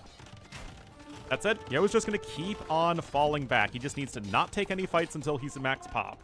And he's got plenty of units on the way. His eco's still a lot better. He's expanding here to the southeast. West. But this has gone from a game that, you know, Hera was almost certainly going to win to a game that Hera could win. But yeah, skirms are obviously good against everything that Hera's making. The biggest issue for Yo right now is, one, Hera's doing a good job of executing this timing. But look at this, the Cavalier coming again. And any time you can utilize the mobility to your advantage, that's what you're going to do. Yo going to make a beeline right for those trebuchets. And this is just like a good game of AoE. Like, game number 2 was like, I mean, it was a close game, but it was also a really weird game. This is just like an actual high-level game of Age of Empires, guys. Look at this. Yo taking a better fight here. The populations are getting closer. Yo taking a little bit of a score lead. He is switching over into the light cab, though, as we have a random men-at-arm here, too. But yeah, that was a very well-executed snipe. Yo has some trebuchets over to the side. Again, utilize your mobility as best you can as Yo, and then just use your buildings to try and buy time. Hera has no siege units. He has one trebuchet on the way, and that's it. Guys, good play? I mean, did you see the decisions that were made in game number 2? And look at this, Yo's going to also take the opportunity to snipe the siege units, and you're going to get a castle up here on the high ground to protect the front of your base, because this is still where all of your farming infrastructure is. I do think it's a mistake for Yo to not have fortified churches like all over the place at this point, because then you turn into basically Slavs in the late game with your farming eco, and you have better Hussars than Slavs. Now Hera is still coming in with his own forward castle. The game has certainly not slipped away from him yet, but Yo now barreling down on Hera's base at home.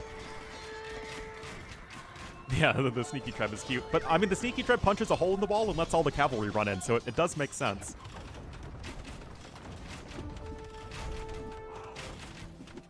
Trebs are going to be sieging this castle up over here, but Yo's castle position has been good since I started watching Yo play in, like, 2015-ish? Maybe a little bit earlier. Like, that's literally always been one of his biggest strengths as a player. Does that mean I've been watching Yo for over a decade? Oh, man, it does. Those are some efficient fights with the Halbs, but Hera's eco is obviously in a terrible way. And I think we're just going to run into the issue right now for Hera that he just can't take efficient enough fights. Even if his army quality is a little bit better, if Yo just flings units at his opponent and takes, like, not the worst trades in existence, he should have this one, and we could just go to a game 5. Back in 2015-ish, I was. If anything, I was better than running, because I don't think running was really playing AoE back then. Albs cannot be everywhere, indeed. And look at Hera's queue right now. This is a very sad military queue. Oh, the mule cart, guys! Oh, the mule cart. Yeah, I know we're going to a game 5 regardless, but it's more exciting if it goes to a game 5 when they're all tied up. Just like yesterday. Anyway, right now, use your skirms to dive bomb the enemy arbalests, as it's going to be difficult for Hera to replace those. Castle goes down. This castle still stands at least for a little while longer. Remember, Georgians taking less damage uphill, 15% less damage, and they have cheaper repairs. So, I mean, Georgians are one of the primo defensive civs in AoE 2. Oh no.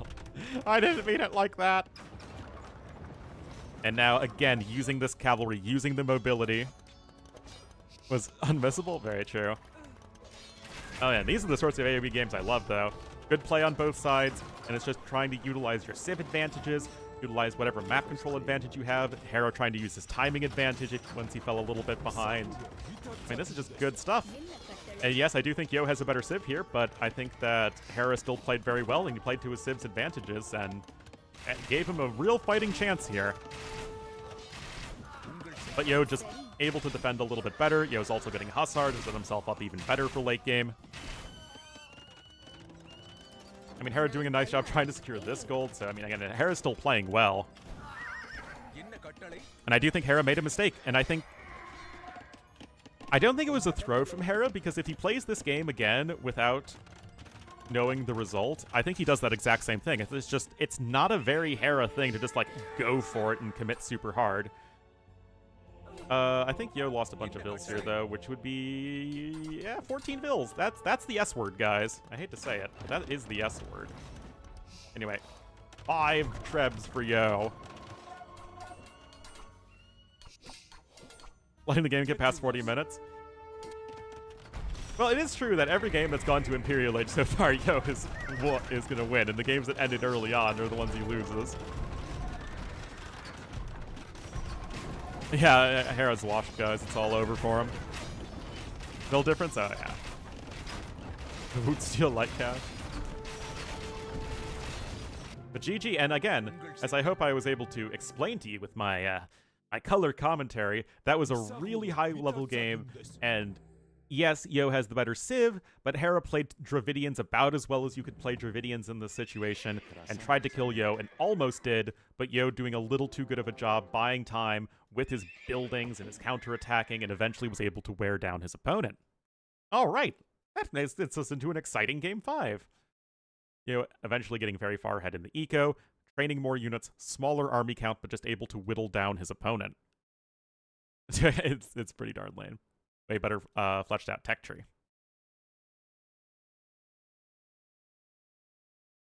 Make me say the S word. Oh no.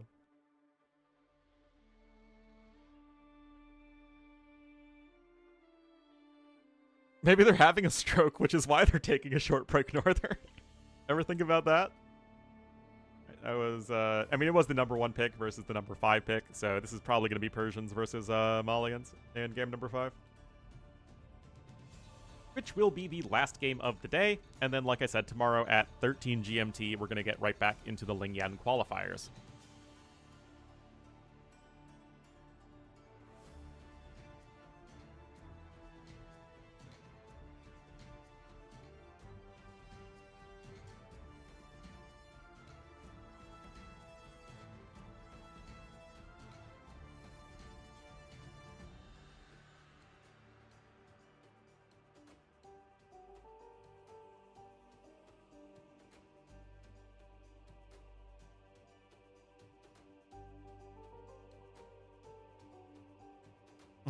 I know. Pick Koreans? Koreans would be the more fun pick.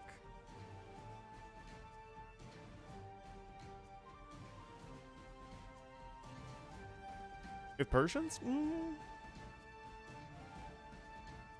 I mean, I think Malians are a pretty workable civ against almost anything.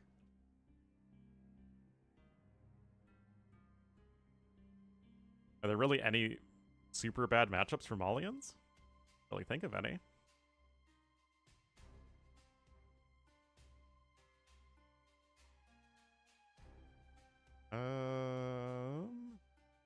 Don't think they're in the lobby yet.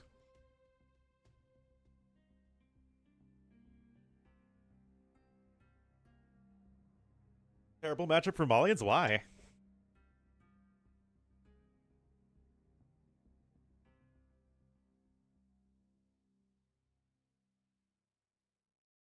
Seems like Malians still have a very strong and flexible early to mid game. And late game you have Cannon or Gebetto with Meat Shield. Not like it's a free win or anything, but it feels workable.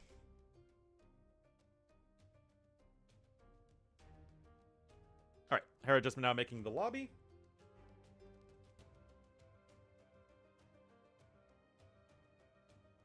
Let's go. Let's go where?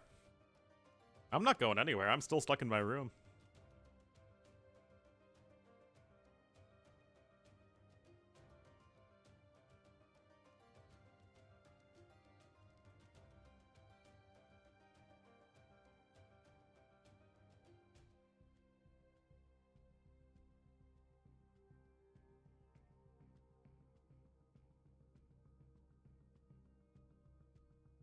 The final match, how's the job search going? Quite poorly. Alright, both are now in the lobby. Hopefully we'll get going here in just a moment.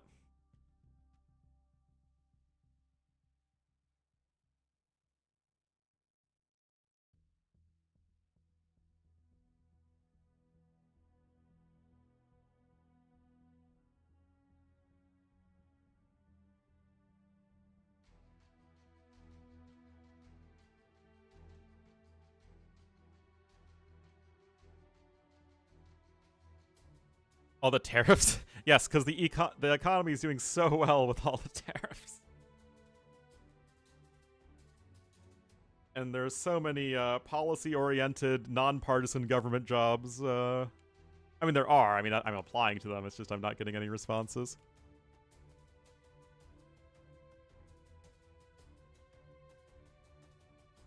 Try to slow down your opponent with trebs. They come or switch. Yeah. If your opponent has already gotten to 5 trebs, then that is past the point when you can slow them down. Then chances are you're just actually too far behind at that point.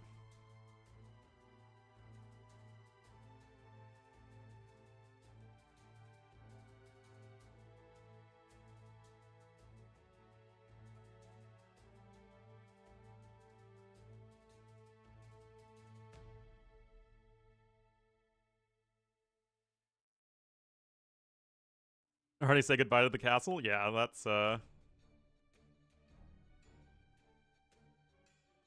because somebody can go for a fast imp and not actually be ahead. Like, they can try and use the fast imp to try and get an advantage, but it can often be the case where you're just too far behind anyway.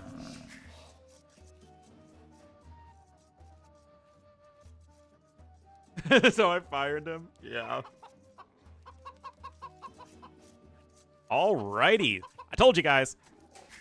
Of Hera here in the blue as the Persians to the southwest of the map, and right close by here to the northeast, it will be Yo. Now, of course, these guys don't know how close each is to the other. So yeah, Yo's gonna want to get that guy real quick.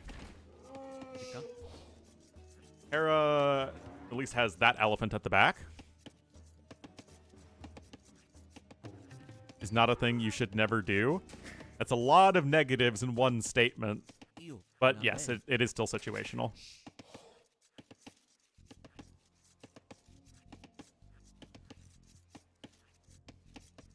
Thought I was calling it for the day after the second game? Why? Watching on an Oculus? What? Hera actually not laming.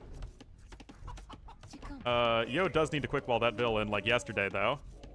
And it looks like he will be coming in for an early drush. Now, Hera, of course, I mean... Guys, is this a forward barracks or a safe barracks? I need to know, chat. I'm not sure. It's one of them. Does Yo know? I mean, Hera obviously knows. Yo does not know. That's kind of how it is working out, I guess. I mean, he sees the scout coming in from that angle.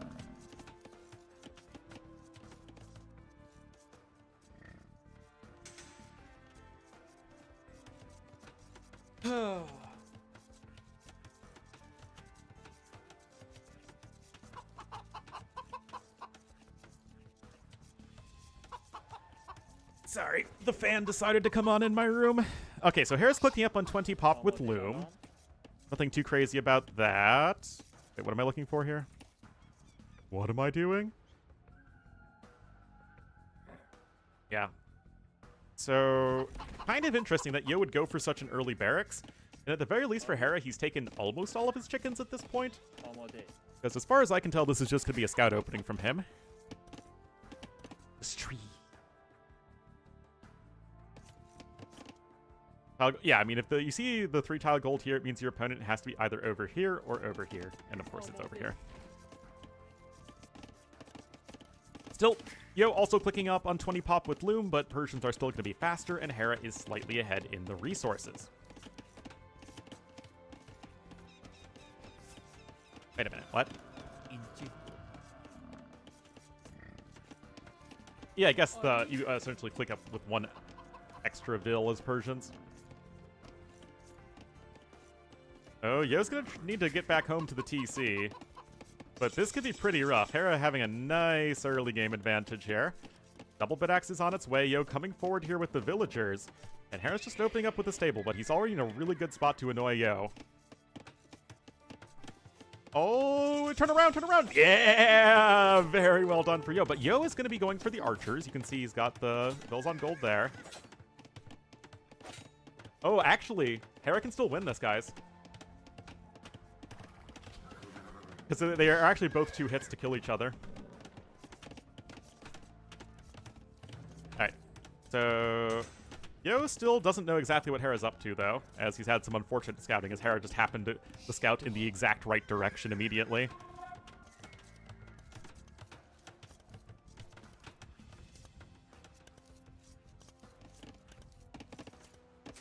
Double bit axe in here for both players. Yo is going to be fully walled up over here on the close side. Oh, that scout can't go after the Vil.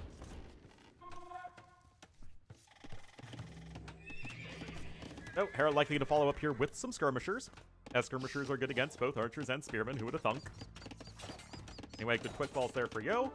Is still able to take the rest of his chickens. Hera took all of his chickens already. And Hera killed Yo's scout somewhere. Hera 2 Vils ahead, though. Hour of Persians and all that. Still have a spearman coming out in time, but Hera's got the skirms coming. And he's also got more farms. I mean, Hera's just in a better spot right now, thanks to the power of the Persian eco. And the fact that he's not walled at all. He has spent a fair amount of time and effort walling. He also got a blacksmith, but has not gotten fletching yet.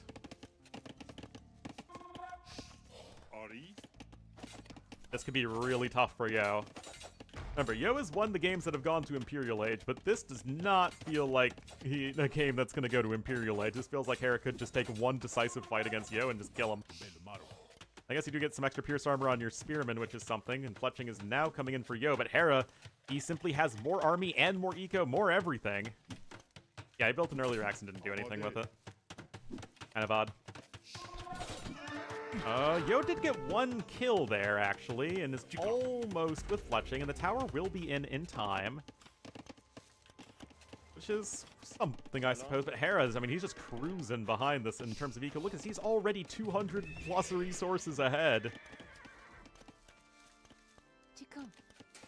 I mean, an uninterrupted, perfect macro Persian eco is going to be tough to stop.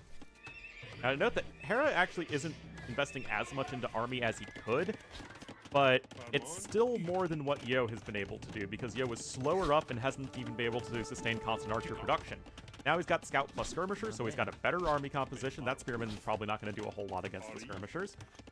But the downside for Hera right now is that he has no blacksmith upgrade, so it is fletching versus no fletching. And now we got some scooter bugs coming in here from Yo. And it is going to be that modern classic dynamic of skirmishers and scouts versus archers and scouts. But Hera has double the army right now, which is kind of the issue for Yo, because he's 400 resources collected ahead. He's 3 Vils ahead. I mean, again, just amazing early macro from Hera. Fletching coming in for him as well. Vil's going to do the best they can. That was actually somewhat unimpressive from Hera, to be honest. Scout going to go and snag a skirmisher. Sure, why not? The overall KD is similar, but Hera just has more to play with at the moment. And those Vils are going to start to have a really bad day. Hera going to get at least 1, maybe 2 villager kills. Okay, just the 1. And it just feels like Yo is playing catch-up constantly. Slower up, slower to make army. Very close rush distance. Hera's also getting the forging upgrade. That's going to be huge for those scouts. Yo already had to invest the villager time into a defensive tower. And I am very concerned right now if I'm Yo. He has half the scouts of his opponent, and is only even on the archer to skirm number. So although Yo opened up with a range, Hera has more production, and of course, skirmishers train faster than archers, as has been very much in people's minds recently, shall we say. So Hera just starts to be barreling down on Yo at the moment. Nice snipe there on an archer for Hera. Yeah, all the villagers are on that side, but another archer snipe. Added archer armor also in, that's going to make a lot of these units basically useless. Oh, Yo is going to be running in here. I don't know about all this, guys. That villager is pulling a lot of scouts over, and that's going to lead to a lot of dead archers. That said, Yo still only has lost 1 Vil. Forging is now in. The TC is not hitting anything, though. Oh, my goodness. Okay, the TC doing a little bit more damage there. And now the tower's incoming. Now, Yo at this point can pop out his archers and go after that watchtower, and he absolutely should. Yo can pop out his archers and go right after that watchtower, which he absolutely should. And Hera's going to have to abandon this location for now. Scout's going to actually be coming back on the other side, and Hera could lose 2 villagers here. But the archers are now under threat from the skirmishers. This is a messy fight, but honestly, Hera's been sacrificing a lot of units here. Power's at only 50% completion, and Hera, again, this isn't really a Hera type of move most of the time. The archers are going to go right through that hole. And Yo, now getting ahead in the score. I mean, this is a very different type of game, but it's at least exciting. That's going to be 2 dead vills for Hera. Overall, KD now heavily in favor of Yo. Archers pull back as needed. Scaled barding armor's coming in, but a bit of an odd decision for Hera. He was like pushing over here with the watchtower, whereas his army was kind of over here, and there was just a lot of running around. You were fighting underneath the tower, fighting underneath the TC. And, I mean, that is honestly something that should be expected. Like, it's nothing. I mean, next patch, like, that would be even worse for Hera. Anyway, Yo's going on over to stone there. Hera himself is going ahead and getting the wheelbarrow upgrade. No horse collar yet for either player. That's a lot of farms from Hera. 25 farms, but it is heavy scout plus skirmisher play from blue.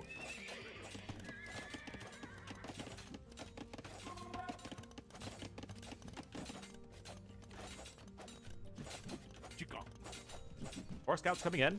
Firm production is actually stopped for now. And honestly, you're going to need to start reseeding your farms pretty soon. So not having horse collar for either player is going to start to be an issue. Anyway, Yo going to pop out over here. He doesn't have the last defense upgrade, which does matter versus the scouts, but not against the skirmishers. And Yo taking another good fight. Look at this, guys. Yo's army value is a lot higher. Archers are charging forward. The skirms are just not really cutting it. Good micro here from Yo. And with more scouts coming in, still, the archers are doing a lot of damage against, or a lot of attacks against skirmishers, and the skirmishers are just going and killing the archers. So that was a much better engagement for Hera. It does screw that up a little bit. And of course, the faster producing skirms is really, really important there for Hera, as he's able to recuperate those army losses more effectively. And he's still 700 resources collected ahead, guys. Holy cow.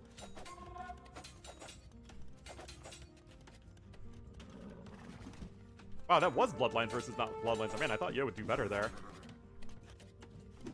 Anyway, Hera's going to be able to buy time. It's now double stable for him. And you are going to be pretty darn happy here as the Persians in an extended feudal age game. But Malians have their own very strong economy. That isn't always reflected in resources because it's a discount for your buildings. Versus archers, it is. Still, this is the fight you want with scouts plus archers. You want the archers shooting at the scouts and the skirmishers derping around trying to attack the enemy archers. Anyway, Yo's going to click up here in a moment, and this is going to be big, guys. It is going to be big if true. Now, Yo has a much more balanced eco than Hera does, who's just all on food and wood because, well, those are the units he's making. Yo has a lot of bills on gold. This isn't going to help him make scouts, which I think is the thing he mostly needs to stay alive at the moment. Actually, Yo has 5 vills on stone still. I mean, I thought this would just be so he could add in defensive towers, but I mean, you could be working towards a castle. Man, after game number 1, guys, I was really worried this series would just be a slaughter. And we had a couple of clunker games in there, but games 2, 4, and now 5 are really, really good. It's going to be 3rd stable for Yo, guys. There we have +1 defense now coming in. We're going to have horse collar at this point, and Hera clicks up. But he is going to be a minute slower to Castle Age. And it's not like he has a big army lead right now. It's basically even.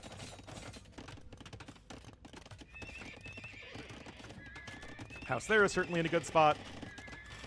And yeah, Hera can't really commit there. I say he can't commit there. I don't think he should commit here. I mean, he's going to get a Vil. Not even. Archers are actually garrisoned in the TC here. Okay, he does get a Vil. Archers pop out. Very nicely done there from Yo. I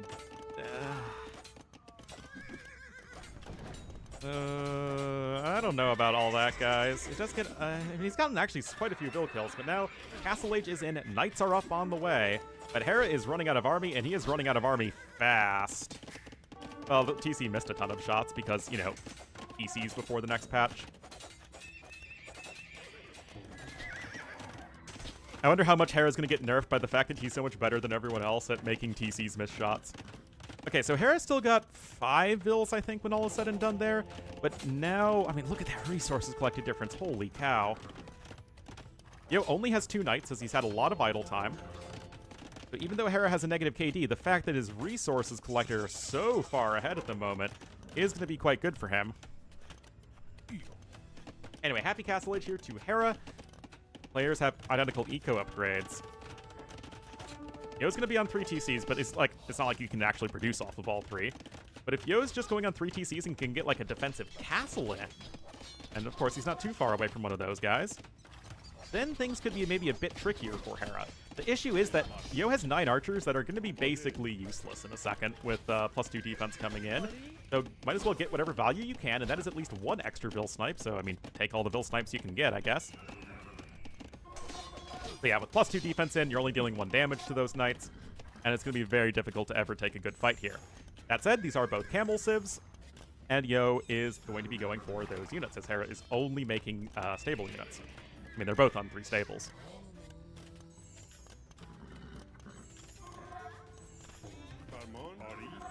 Also, for a viewer, I would actually say Hera is way less just about entertaining the viewers than most players.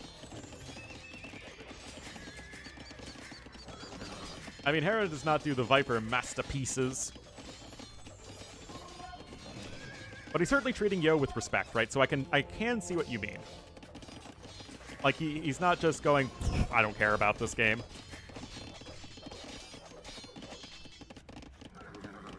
Yeah, I mean, Hera's absolutely trying to win, and so is Yo. And I mean, that's what's making this a really compelling game. Yeah, Hera definitely does play for fun more than he used to, but is there anything about this game that's meme-tastic? I don't think so, and that's fine. Ooh, Yo's gonna try and sneak through with some archers. He's also picking up some relics. And there's the castle here, and this is kind of what I was talking about, guys. Yo's on 3 TCs to 1. He should eventually get ahead in resources. He's got the camels with decent upgrades, although Hera's upgrades are still superior. He's even getting iron casting. Oh, you know what, guys? Hera tries to go aggressive here with a Knight all-in, and then Yo gets Tigui, Bodkin, and Ballistics, and then Hera dies to Tigui TCs. I feel like that's exactly how this game is going to play out. Relic number 2 going to come in here for Yo. I mean, he is very diligent about doing that, and so is Hera, to be fair. Just not really the situation of this game. This feels like a very bold move from Yo. He does have some Gebeto queued up. Now, I don't actually like this too much. I'm not too sure about those archers coming home either from Yo. I feel like if you're Yo, you just try and loop the archers all the way around over here and then go after the gold mine. Because they're not really going to do a whole lot else. Anyway, now you're just defending here as both players. I don't know. Hera gonna get a lot of ills here. That's a lot of ills, and you're also fighting right underneath a castle, and the castle isn't missing shots because the fight's happening, like, you know, on a straight line to the castle, if that makes sense. I don't know, guys. Some scouts are coming in from the side. Yo's defensive archers are here. Ooh, this is intense, guys. I don't know. Who do you think has it? I mean, I don't think we can really say either player has enough of an advantage for me to really feel like, oh, this is a decided game. Oh, don't do that, Yo! Hera's not all in, though. Hera's ahead by 3,000 resources. He's not all in.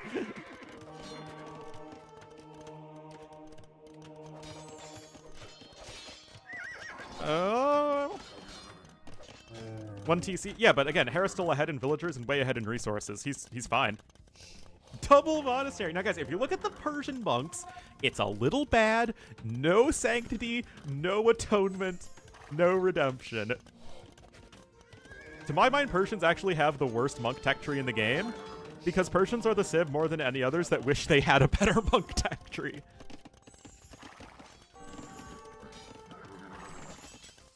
All right, scale mail armor coming in. Hera gonna switch over into some cavalry, as he knows that the monks are a critical part of Yo's defense here. Yo gonna try and go with the castle here to the south. Oh, I don't know if he'll be able to get that. Hera gonna be right in position, and he should be able to attack this very easily. 84 HP on that castle only. Oh, yeah, Hera's gonna go for it, but maybe the second he tries to go for it, Yo's gonna realize it and go for the deletion. Light Cav is now in. Yo's monks are gonna be in much greater jeopardy. I don't know about this at all here from Yo, guys. But that's a really good choke point. The Gebettos are all attacking. The knights are derping around. Hera really trying to force the issue here. He does not want to let Yo get this castle up. I still think it's okay for him because Yo's running out of a meat shield. Yo has only 2 knights at the moment. I mean, the conversions are pretty huge, though. Yo is now ahead in resources. The monk play, the choke point there. Army value's even. The castle's only at 57%, though. The Gebettos are staying alive. Yo's, the fight's going on so long, the monks are back up to full faith, and Yo gets another conversion. Hera really tried to force the issue.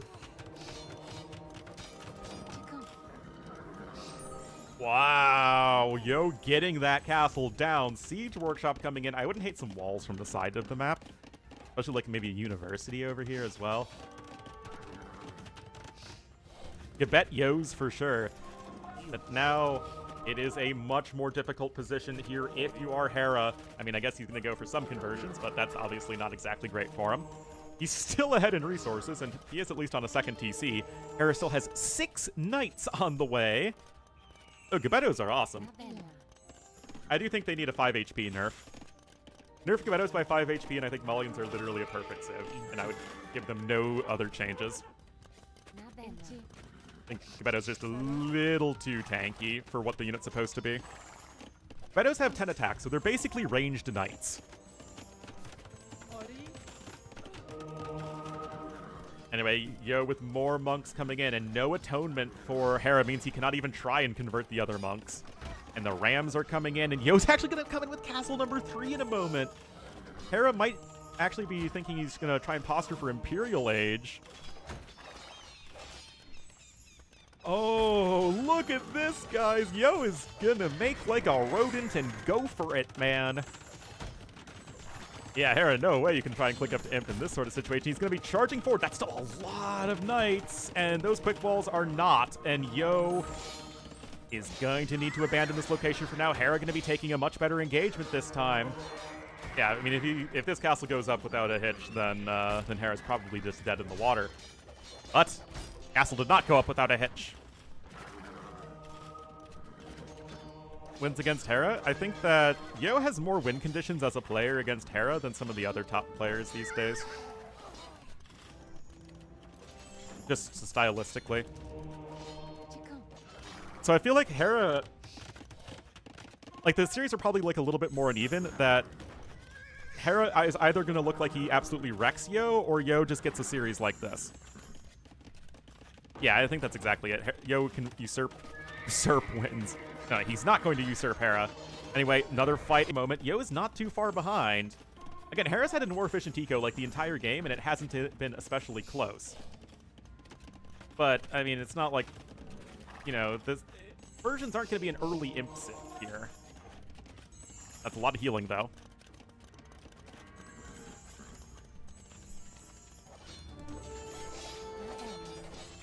Yeah, Yo can beat Hera in Imp, and Yo's also more likely to make it to Imp without being completely dead than the other players that can also challenge Hera in Imp. But now the Gebetto raids are incoming, and of course, you know, as long as the knights are present, peace endures.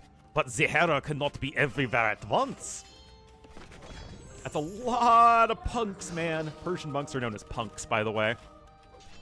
And now Hera gonna try and come in with his own castle. Of course, Imp and the Treb advantage is huge, but Hera's gonna be losing a lot of ills here. That's a lot of ills, and now... Oh, look at this! Okay, I think Hera's fine. I think with all the monks there, and now Yo... I do not know about this here from Yo at all. Yo clicks up, but he's gonna be a lot slower than Hera. And Hera's still just so far ahead in the resources, despite being on fewer TCs for, like, the entire game. I mean, that's still a lot of dead units. Why are the monks coming this way? What? If you just chase with the cav units, then they kill the Gebettos anyway. Why is Hera throwing away all his monks? What? I mean, I guess you get some conversions, but... I don't know about that. That said, guys, Hera is almost imp. Monks and Bills, it was a okay trade. The issue is that Yo doesn't have much of an army, and Hera's going to immediately start trebbing his opponent. So I don't know if it was a good enough trade.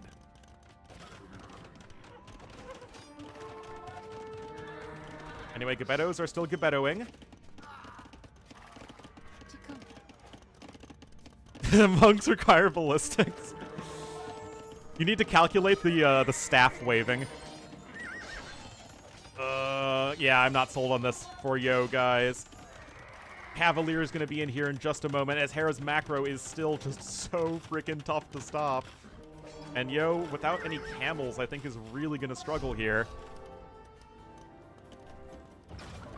That said, Gebettos are pretty good at sniping traps, but of course Hera is going to know that and is going to endeavor to do anything he can to not let that happen. Yo still has more map control. Yo also has 4 relics, by the way.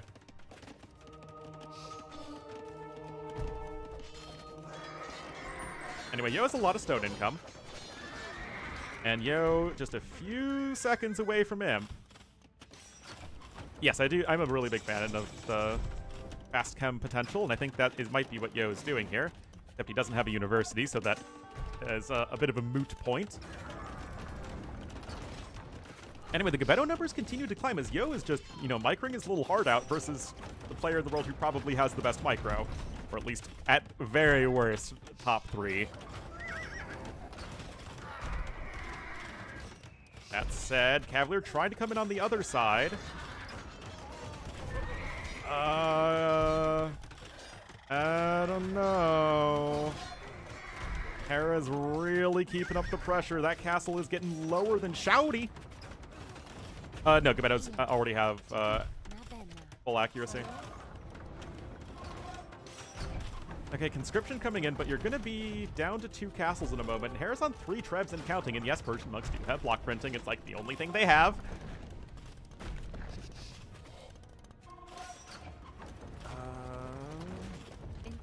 Still no elite Gebetto. Res Destroyed, guys, is actually nicely in favor of Yo. But can Yo make this work? Because Hera's just going to keep on sending Cavalier forward. And I don't know if the Gebettos can actually get close enough to snipe the trebuchets. I say that. There's one. But yeah, now there aren't any repairs coming in, and you're still in a pretty good spot here as Hera. His army value is higher.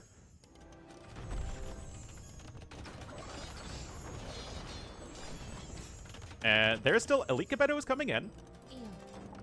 And Yo could even send a few Gebetto over to the southeast. West. I know my directions. And that Treb is having a very bad day. But yeah, these are going to be fully upgraded to Gebettos in a moment. Well, except they don't have Arson. That's not too big of a deal, though.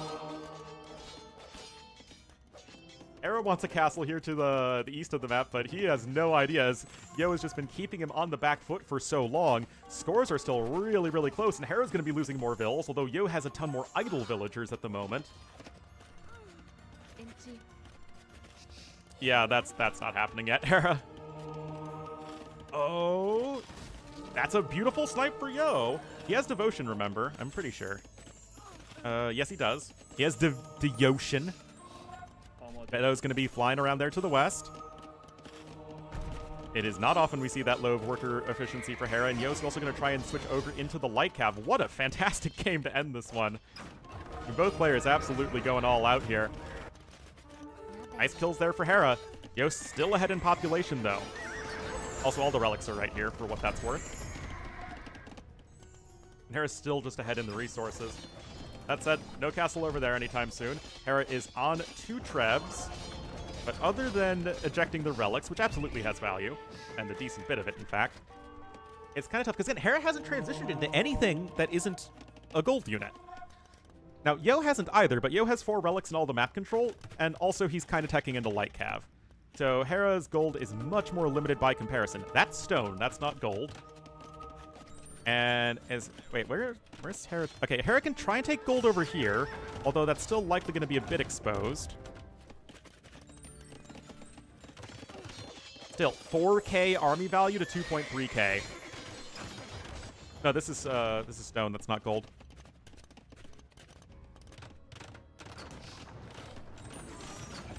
And Light Cav coming in here for Yo. Still, I feel like you kind of need camels, right?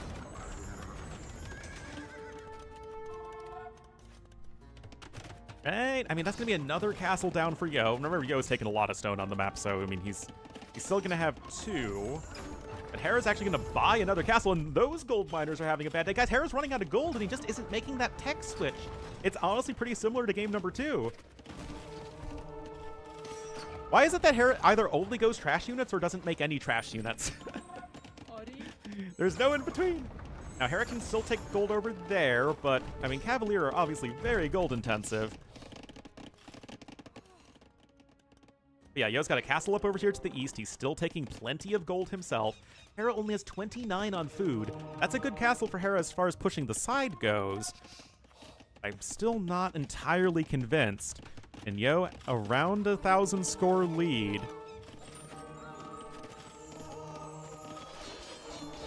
Yeah, I mean, Hera can switch into Hussar, but 1, he doesn't have the eco for Hussar, and 2, Hussar don't give him anything useful that Cavalier don't give him better.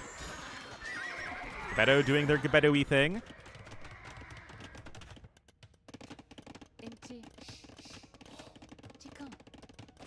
Yeah, I mean, if anything, what does Hera want to switch into? Eichmann? That doesn't really feel great. Crash bows actually would be pretty good, now that I think about it. But that's a big, big switch to try and do if you're Hera. No, Yo has neither of his unique techs. Hera only on 90 villagers as Persians. Persians are not a civ that like being on 90 vills, and think how much gold Hera has spent on monks alone. Not to mention all of the knights he's been making. The spam? Well, no, I mean, Yo has been raiding him pretty constantly. At the very least, Hera is going to ungarrison that monastery, which is honestly something that should have happened quite a while ago. Still, we're at 31-32 now, Geppettos for Yo. Getting another monastery there in the back. Very nicely done for him. The Light Cav are swooping around, trying to snipe the monks and just catch Hera out of position. Is that going to be enough? Hera's, I mean, he's running out of units, dude. Missing any siege? I mean, he's been making Geppettos, so he can't really make any trebuchets because he just needs all Geppetto hands on deck. But Hera off of gold again. Now he could... Yeah, he's going over there to the east, so that's certainly a good play from him. Blast Furnace is going to be a nice pickup too, but now Yo feels like he has bought enough time to go for the trebs. Yo is also getting the relics in a safer location again, so that's really good play from him. It's another TC for Hera. I mean, a little odd, but I guess it's not bad. Oh man, what a great game to end the series on. I mean, that first game was so sad, guys. It was just like straight up sad. But the last couple games here have been just stellar play on both sides. Yeah, longer lasting gold from Malians is good. Get an extra 80 gold per gold pile. So you end up with, you know, maybe 700-800 more gold extra. And yes, 700-800 gold makes a big difference at this stage in the game. This on YouTube after? Well, that is what the YouTube streaming is for now. I'm gonna need to rewatch this on YouTube Man, after 11. when I woke up today, I thought, okay, I'm gonna cast a Sebastian versus U-Pudding set. Unless U-Pudding does something wild, it's probably gonna be a 3-0 Sebastian, and I'll just end it, you know, have like an hour-and-a-half stream, and then work on YouTube. Nope, 6 hours into the stream, we had a pretty sad set versus Vivi, but this set versus Yo, I mean, this is Hera, the best player in the world, versus Yo, top 3, at worst top 4 player in the world. Also, I'd like to point out that Persians and Malians both feel like good, solid, strong, but not overpowered civs on land maps. Persians are a little OP on hybrid maps, but on land maps they're just fine. Anyway, GG called. Wow. I mean, Hera just ran out of steam, right? He had no trash units, no gold switch. Wow. That was just fantastic play. Like, look, they gathered around the same amount of gold, although Yo mining all that stone on the map. Yo had lost what? A castle over here, he lost a castle over here, a castle over here. He still had 3 castles. Hera never had the capacity to raid because he just had to fight constantly. انتي سلام آری Must have been an A-tier show match. آری Nah, I mean, again, Hera wasn't memeing around there. Hera was playing hard, and he was playing very well. But, نبنا انتي you know, Yo just played a little bit better. Hand cannons, I mean, سلام I think that آماده. I'm not too sure about the monk switch. I think Hera was thinking that he's already invested a lot into monks, so let's just keep on going for them to get the conversions on the Gebettos. I do think that maybe you needed to switch into hand cannoneers, but that also requires tech. Like, I don't think Hera ever had a university, right? آماده. Oh, no, he didn't have a university. But, obviously not until much, much later. Yeah, he never even got chemistry. Be rated to death? I mean, it's not like the monks are fast, although the monks have a lot of range with block printing. But yeah, what a fun game, man. Definitely not easy for either player. I still think Hera, like, the games that Yo won in very close games, and the games that Hera won, Hera absolutely crushed Yo. So I still think there's just sort of that aspect to this, the matchup between two players. But, man, those close games were really, really fun. Like, Alabama in the playoff. Oh, no. Oh, no. Well, that was fun, guys. I have a corgi visiting me. Whew. So, tomorrow then, guys, is going to be, what was it? Freakin' Andy versus Z40, Margugu versus Lucho. That set should be very good, actually. And then Vinchester versus Ozone. Well done. All right.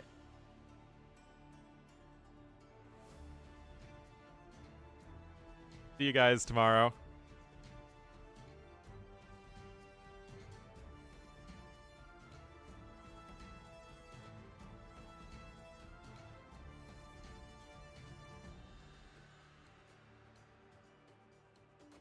Thank you so much for watching, guys. Hope you had fun.